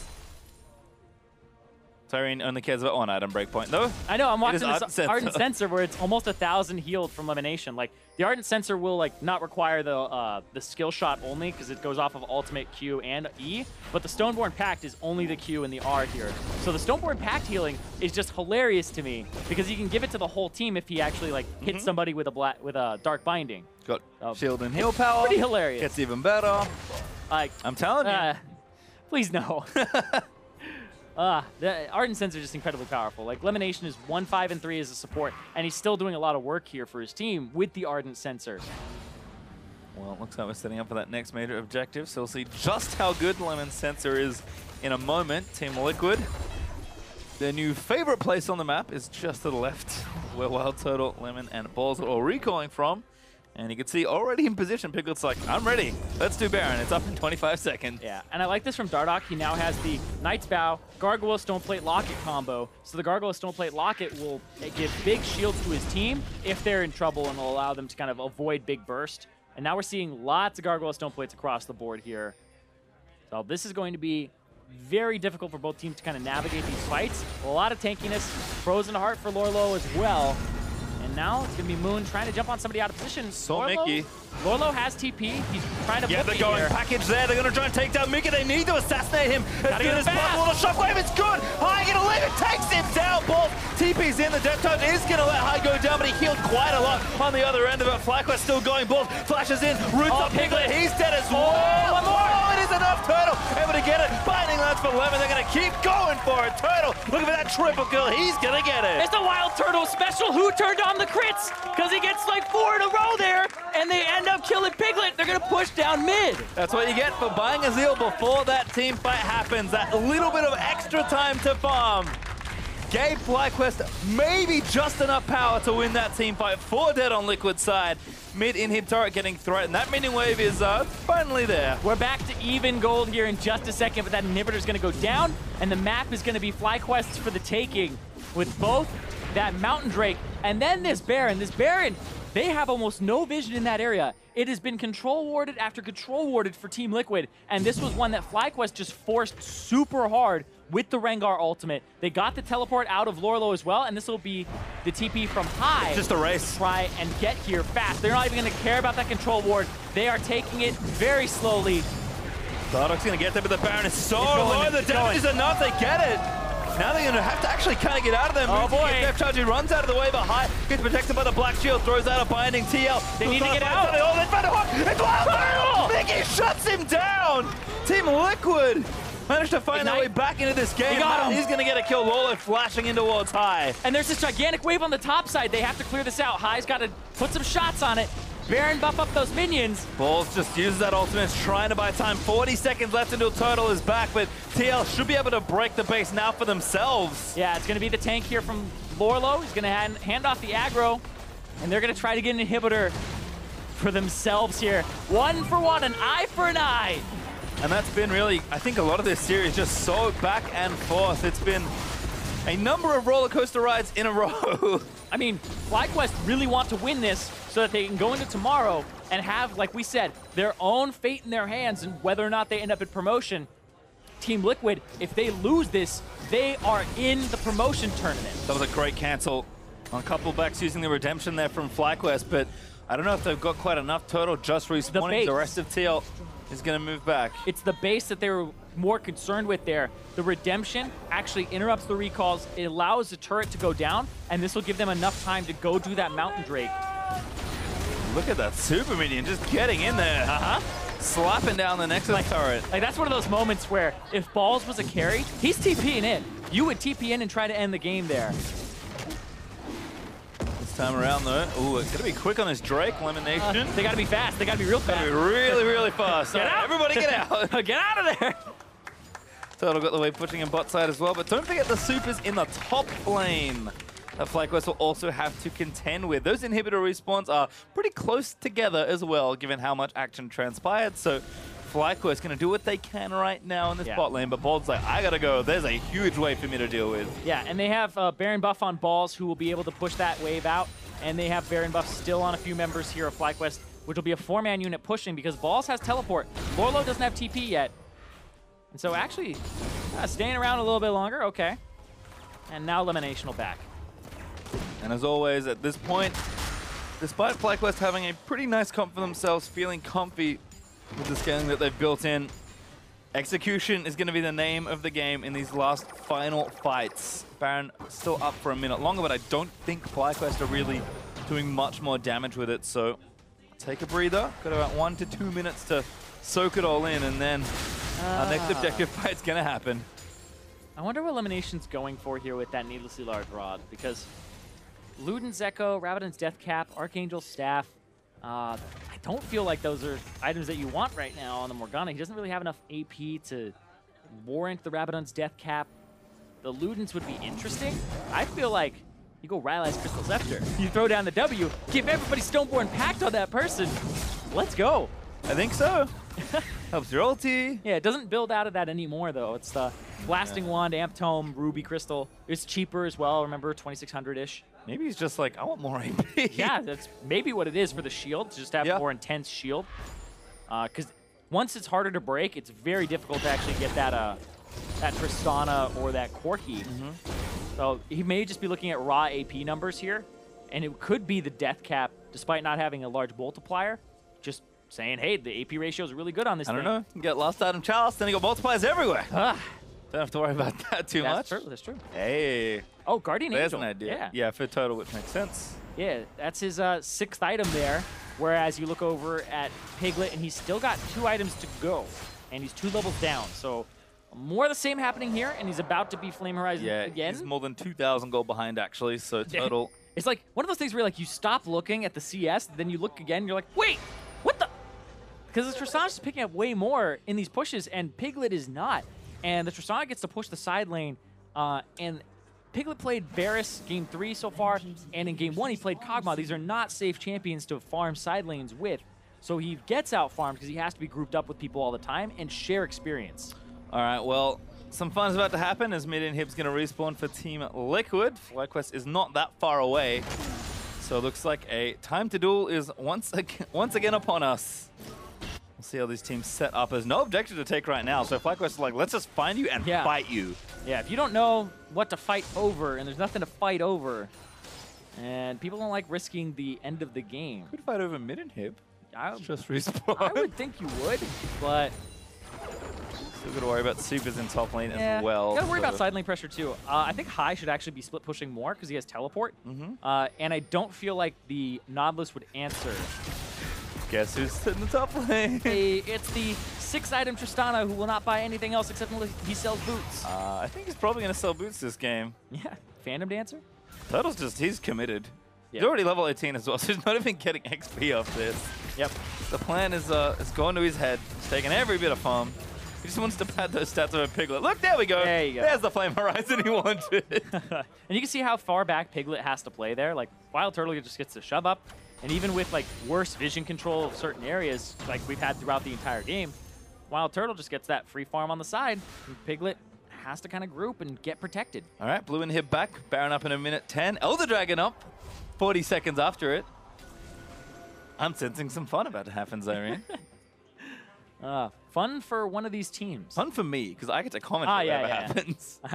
And then my brain will explode, depending on what happens. I mean, it's already kind of mush in this series. It's 40 minutes in almost, and it's even gold. It's just been back and forth, and really, it's been some a bit of fiasco. This has been a very long series at this point, I think. The games have especially this patch. Yes, the games have extended.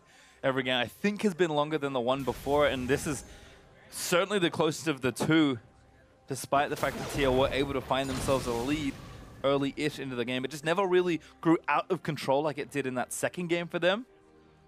FlyQuest are at a point where they've shown this draft once already. They've shown they're comfortable playing this sort of way, and everyone's pretty much stocked up now. Even Piglet's catching up. Mickey's full build on the Orianna has that void stuff we were kind of lamenting before. Dardoch's actually going to get out, and here's the Rengar ultimate from Moon on the side. But this is Baron in 2 seconds. The side waves are actually in favor of FlyQuest, so fight over mid priority. Yep. Hook. Outplayed, and they went in. They're going to go for the fight instead. Looks like they're actually going to keep going. Dardoch in the backline, Dardoch's on a high, and then ulti's back in towards Ball, but he's so tanky as Hook is going to miss Turtle. Maybe going to get collapsed when he moves out from under the root, and a massive Turtle getting free firing going to wrap them up. Turtle, he just can't find a kill, but he made it close. Yeah, Turtle was trying to find a way into that fight where he would get some free time to fire, and he was actually a little bit too far at the start. They started that fight a little bit too fast on FlyQuest's side, and Turtle wasn't in position just yet. They've blown some ultimates there, like the one from the Maokai and the one from the Morgana. They're hoping for a catch here instead of rushing down the Baron, and now they're going to go for it. Yeah, they're looking at the Baron and the side lanes at the same time. They have a control ward, while Turtle, he's actually taking a decent amount of damage here, but the Ardent Sense is going to help him a lot. Moon can't get in right now, by the way. There's a TP to try. Oh, you have to flash. Hook and a miss from Lola, who already TP'd in. FlyQuest might just want to fight high. He's going to TP back in for it. Does he have the package? My guess is yes. Yeah, yes, he does. You don't complete that unless you have the package. Absolutely right, Pastry. Oh, look at Moon. Lolo, taking a lot of damage. Total able to free fire out high. Just looking for the angle. Wants to try and isolate someone. Piglet. Oh, he's on the side. He's going to take it. That's a kill. High able to take it. Almost goes down, but Turtle now firing back away from Mickey. That black shield, I think, saved Turtle's GA. Yeah, saved his GA there. Now they'll turn onto it. They'll have to trade for that Elder Dragon, but that's a 3-stack Elder Dragon for the Baron, which would give TL some fighting power. If they do this quickly, with Piglet down, that Elder Dragon, we'll see. Is it a full rush there? I went top lane. Yeah, I feel like they're going to push mid and they're going to push top on FlyQuest's side. Can they cancel back? Slimmin does have his redemption not up, so... Is Moon going to be here in time to smite? Oh, I don't think so. Lemon, is he going to be able to steal this? No, good smite from Dardoch, but the fight actually continues 3v4 right now as Mickey hit the recall button. No ultimate as Dardoch zips out of the way. Moon barely missed that lead. Turtle went in! straight in. Wild Turtle style. High still going into that top lane. That's a kill. They're going to cancel one more back. Lolo. They're going to get Lolo. Not going to make it home safe. FlyQuest are trying to send TL to the promotion tournament and keep themselves in the race for the World Championships. They really want another run at the gauntlet. High took down the top inhib. He almost took the mid inhib as well, and the rest of the Fly are down bot lane. Exactly, they're going to push down the bottom side of the map. Piglet is back up. This will be a triple inhib here shortly. Elimination with the full heal there onto Wild Turtle. And that's going to be triple inhib, like I said. Mickey going to have to clear out Baron buff minions. Dardoch and Mickey survived with the Baron buff. Oh no, that's the root, and Lolo is dead for so long. Wild Turtle keeps getting Black Shield, walking up and hitting the turret. That's all he needs to do. And these are Baron buffed up super minions that'll be coming in shortly from the mid lane. I just don't know if there's enough They're here. trying to force it. There it is, the Nexus is open. Hold in from Piglet, but Turtle just get a fire Nexus! TL trying desperately, but the Nexus goes down. FlyQuest keep their dreams alive. And they push TL down into the promotion tournament, locking them into the 9th, 10th spot. And FlyQuest, they'll hold those championship points for now. Their match against FLICKR tomorrow will decide who is in the promotion tournament alongside TL and who gets to hold on to those points. High was always one for dramatic endings. Because now I believe we're at the point where between FlyQuest and FLICKR, the 3rd and 4th place teams from last split, only one of them gets to keep their championship points tomorrow. That's going to be a fun one, but FlyQuest, some tired smiles, I think, on their faces. Moon looks exhausted. Oh, yeah. After that series. Well, as somebody who's playing that Rengar that's squishy and then having to build a little tankier early, you have to think about every engage. You are mentally kind of distraught at what is going on. The engages that don't work and you get blown up, if you enter at the wrong time, if you overcommit, there's so much CC between a Nautilus, a Thresh, there's so much to stop you from going in. It's frustrating to play against, but it's the reality of the situation that you have to play into that scenario because you picked it. And so I don't blame him at all for being exhausted at the end of that. And FlyQuest hold on another day. Yeah, looking, you know, FlyQuest, I guess I'll say at the end of the day. I like the clear game plans. I like what they're going for with the things like Wild Turtle Trist. I think they played pretty much the same way for all of those games. And even though they did have a stumble in game 2, comfortable in that style, just doing simple things and doing what it takes to get over the finish line, because that's all they're looking at now. Yeah, because you think about how that game was going at the start. Matt, roam top, hook. Matt, roam towards mid. Elimination gets caught, right? These are things that were really going in favor of TL. TL wins the game or loses the game with more kills than FlyQuest, but it was the objective play. It was the snap decision-making that made the difference there at the very end of who's going for Baron. Are we going to be able to contest both? Because they went for Baron. High went top not to overkill the situation, and then they won the 4-on-4, killing the Lorlo, killing multiple people on the bottom side of the map as they were trying to recall. So it was a fantastic play in a high-pressure situation from FlyQuest, because you don't always have a clear head in those parts of the game where it's been back and forth, and you don't want to take those risks, but they took that risk, and they came out on top. It just finally feels like the FlyQuest we knew and loved from last split is maybe back to some of that form, but that's enough from us for a first-hand account on how that match played out. Let's hear from Overly and the FlyQuest. She's new. Get her name right. Overly. Thank you so much, Pat Pastry. Great cast on the day over there. I am here with FlyQuest Wild Turtle. You guys had such back and forth games, extremely tense. How did you guys pull off the win? It was honestly pretty nerve-wracking. Like, these matches actually mean a lot to us this weekend. Is a really big deal, considering we really need to win these matches to have a chance in the gauntlet and go to Worlds. So these matches mean a lot to us. And it was really great that it was a really close series, and I'm really glad that we were able to pull it out. And it took a lot of resilient strength for sure. Now, I want to highlight one point in that game. It was the end of game 2. High came out with a triple kill, and I mean, the crowd went crazy over here. What was going through your team's minds through that point? Game 2? Was it game 2 or end of game 1? I think it was the end of game 1 where he put Corky and went in. And yeah, that was like pretty insane. Like, I didn't expect High to like be able to kill any of the carries. I thought we were already disengaged. So it's really awesome that he randomly got the kills on the carries and we just ended the game. Now, this is the first time that we've seen Mickey come out and play for Team Liquid. Did FlyQuest do any special preparation for him, or were you just ready to take him on? I think for the most part, we were ready to take on any player. Like, I think what matters most is how our team plays, and we were pretty much focused on our 5 objective, pretty much. So you said it yourself, tomorrow's the big day. You play against P1. If you win that, you secure your championship points. You talked about a little bit what it meant to you, but what about for the entire team?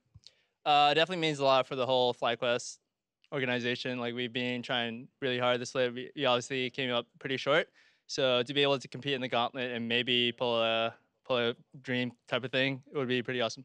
Are you guys already looking forward to the gauntlet? Any preparation for that, or right now are you focusing here? We're just really focused on tomorrow's match. Like, if we lose that one, it probably ends our season right there. So, well, thank you so much, Turtle, for taking the time to talk with us. And we are to break down those games, we're gonna go ahead to the analyst desk. Thank you very much, Avali. FlyQuest getting the victory here today in 2-1 fashion over Team Liquid. All 3 games following essentially the same storyline.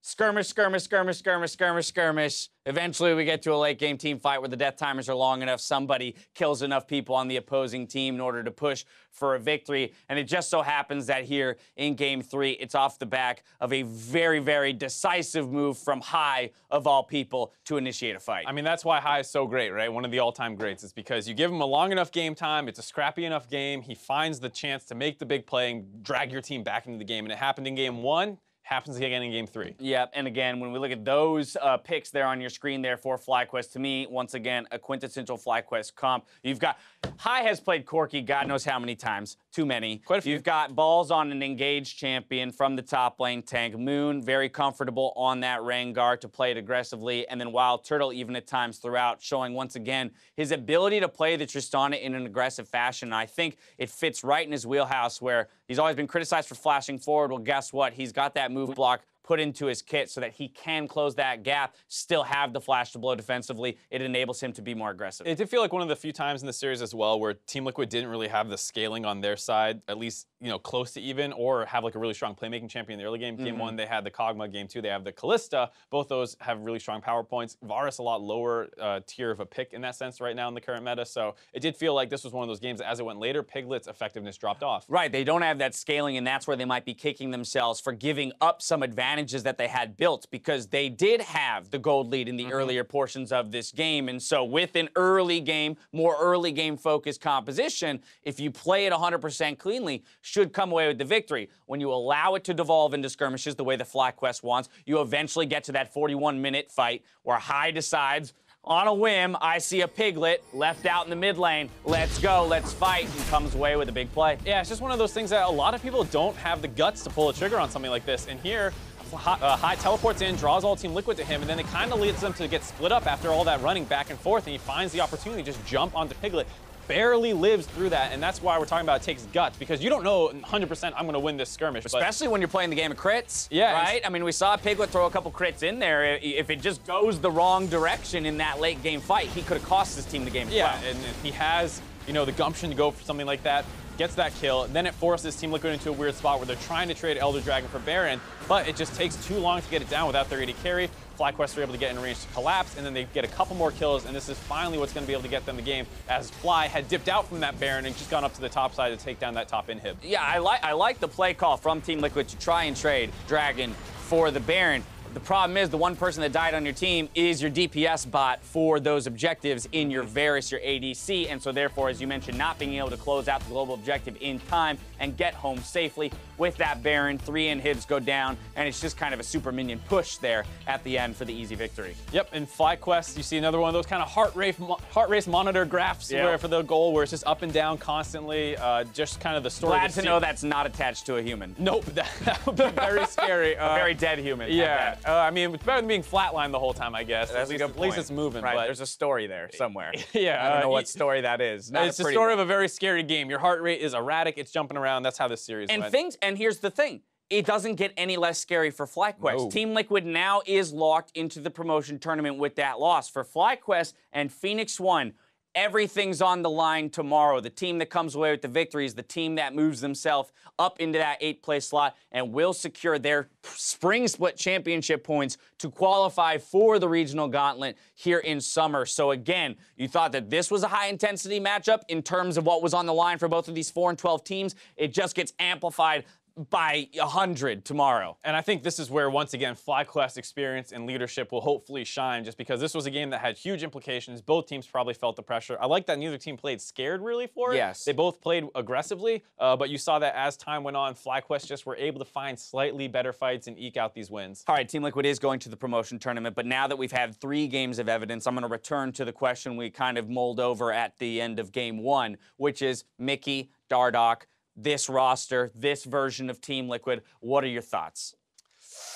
I don't have a definitive answer which one's better, because they lost this series today, but a lot of games they were winning, and you look at them and you say they should actually win those pretty decisively. This game, let's remember, started with some great roams by Matt and Dardoch comboing together to get huge leads for the team, and then they faltered when it came to actually closing the game out, much like Game 1 and Game 2. Now, that said, old Team Liquid with Reignover was not known for particularly being great in the late game either. So it's not like, oh, well, this team has this clear weakness and this clear advantage. For the most part, it seems like Team Liquid's still very, very snowball reliant. Yeah. And if they ever kind of drop the ball once, it's going to get very hairy very quickly. I agree, right? They didn't necessarily cover for the weaknesses that they had in terms of the late game shot calling and team play by bringing in both Mickey and Dardoch. Dardoch actually played very well today in my mind, and so did Matt in the support position. But great, you're playing well as an individual. You guys are making things happen. You're establishing those leads. But again, as a full 5-man unit, we're not transitioning that cleanly into objectives and building that gold lead. Right, Dardoch played well, but at the same pace, Reignover had been playing well previously. Right. Mickey steps in,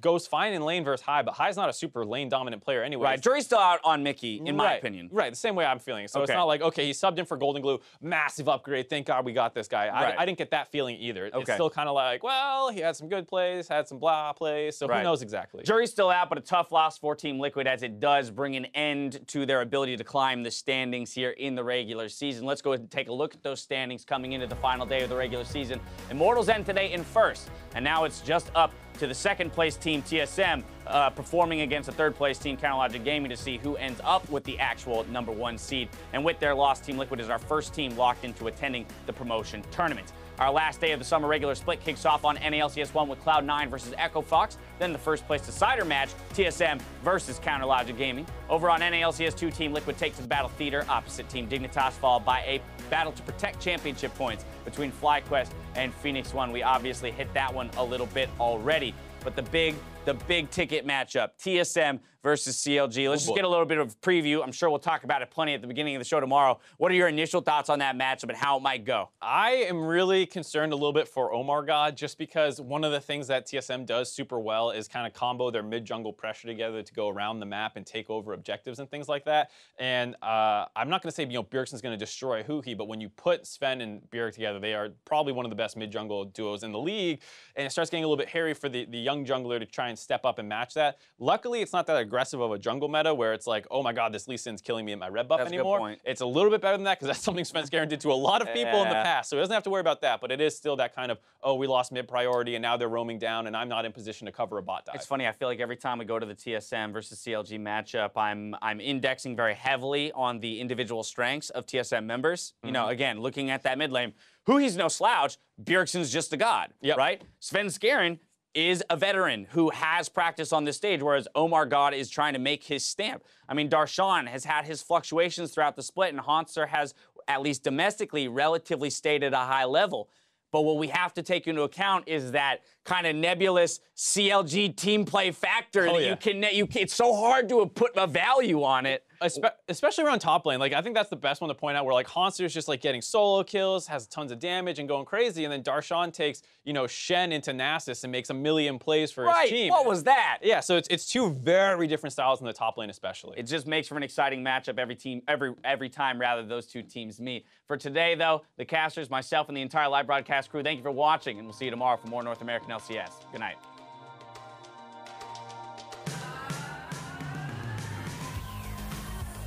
Hello everyone, I'm Riving Division III, and joining me today is someone whose high five could split an atom. Joshua Chat, Lisa. How does that work? You got it. Oh! Looks like they have the last few shots. Nice Kalia wall here. Monster says, I can hop that. That's not tall enough. It looks like Tyrion actually puts himself in the grave. Double bite and smite is still great from the Shyvana. They're going to go for it. It's going to be stolen by Svenskeren. Right off the bat, a kill onto Expressor from Bjergsen. And it looks like P1 is turning the heat up. Triple kill for Ryu on the Corki. Finally goes down as he is shut down. And double lift coming up with a triple. TSM take down P1, 2-0. Kill number 1 as C9 now falls backwards. A big shockwave finds 3, and Envy is eradicated from the river. Eaton, no shorty. Header! As Ian goes contracts, there they go. There's no way to stop it with the play this time. Let's bounce on the big targets as now the Cosmic Radiance comes down. Envy goes out, and Seraph tries to stand, but will not today. See you later. Cloud9, 2-0. To continue on, they're going to go over Cobalt, and the damage not there. Support doesn't have the punch in. Oh, he got it! And Canadian wants Cody, but can't get it. Cody says stays alive. Popped by Cobalt is staying alive. 2 kills picked up by the frontliners. They are gone.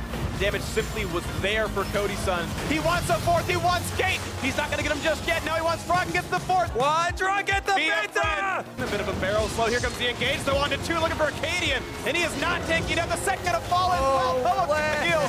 He's alive. 2 kills out of the turret for Immortals. Immortals 2-0 over Echo Fox. They're going to hope that CLG gives the helping hand. Careful, Ori has ult, I think. I killed them. They're dead. They're dead. Can we end? Piglet able to take him down. They need to kill Piglet as high. They can't kill him. Still firing away, but it's not enough. Matt, he's looking to go down here, but the stun should be enough.